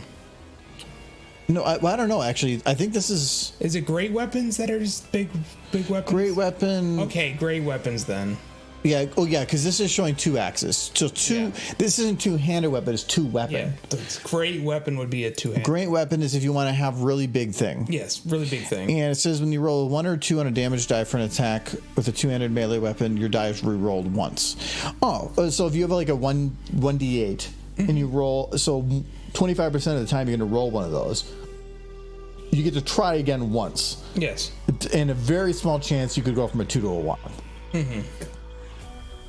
No, I like Warhammers are martial. Okay, well then why is the dwarf has its own thing for like hammers. Then why is dwarf? Yeah, Warhammers is like its own thing. Well, it could. I don't know. Well, I understand that they would have something specific to Warhammers, but Look how John jumped on here because he missed us. Hello, John. I didn't realize that was you. I'm just helping Michael figure out his stuff. So, okay, so you at least have race figured out. You're gonna do orc. Yes. Whatever. That. I want that. Freaking John, this bastard. All right. I don't like that you could color them like human colored skin. That's really bad. Beautiful. All right. Okay. Well, then you got to figure it out. So Yeah, I just gotta go remake that on my computer. okay. Probably in the game once we start it. Yeah, we're gonna probably start it like Probably tomorrow. looks like maybe. a dwarf Ganondorf. That doesn't make sense. No, we're probably gonna start the stream even if we're not streaming like an hour before the normal time. We're gonna try, and then so that we can get in the game, get the characters created, so that when we're ready to go, we can start. Otherwise, we're gonna spend forever trying to figure out. I am 95% sure on everything. Okay, So- I'm more sure now than I was before. The barbarian seems good and all, but the thing that kills it for me is the armor kind of restriction. Well, you're still getting the defense. I don't know how stat bonuses work on armor. Like Yeah. Divinity had it where the armor was important. I don't know on this if it's going to be as important or whatnot. But I'm going to guess that whatever it is that armor would have given you is going to offset it with something else. To a degree, I would think. Well, it's got to, because otherwise every class is viable. So whatever they're giving you, they're taking away. They have to give you something equivalent. I feel like what they're giving you is like advantages in the short game for disadvantages in the long game. Maybe. So, one-handed 1d8, two-handed 1d10. Okay. Well, but if you had 2 one-handed, I'm guessing that you can do a lot more damage, but you're doing it probably at a sacrifice of some kind of survivability. Like if you have 2-handed weapons, it's not even just about having a shield. You lose mobility. You probably have a I disadvantage. feel in like that. the advantage to having 2 weapons is you can get more status effects because you have multiple weapons, but it's not necessarily doing more damage than a 2-handed weapon. But you get less status effects with the two-handed weapon. Also, two-handed weapon is you're going to do on average probably more consistent damage because I'm going to guess, I don't know, each weapon's going to roll separate. Yeah, probably.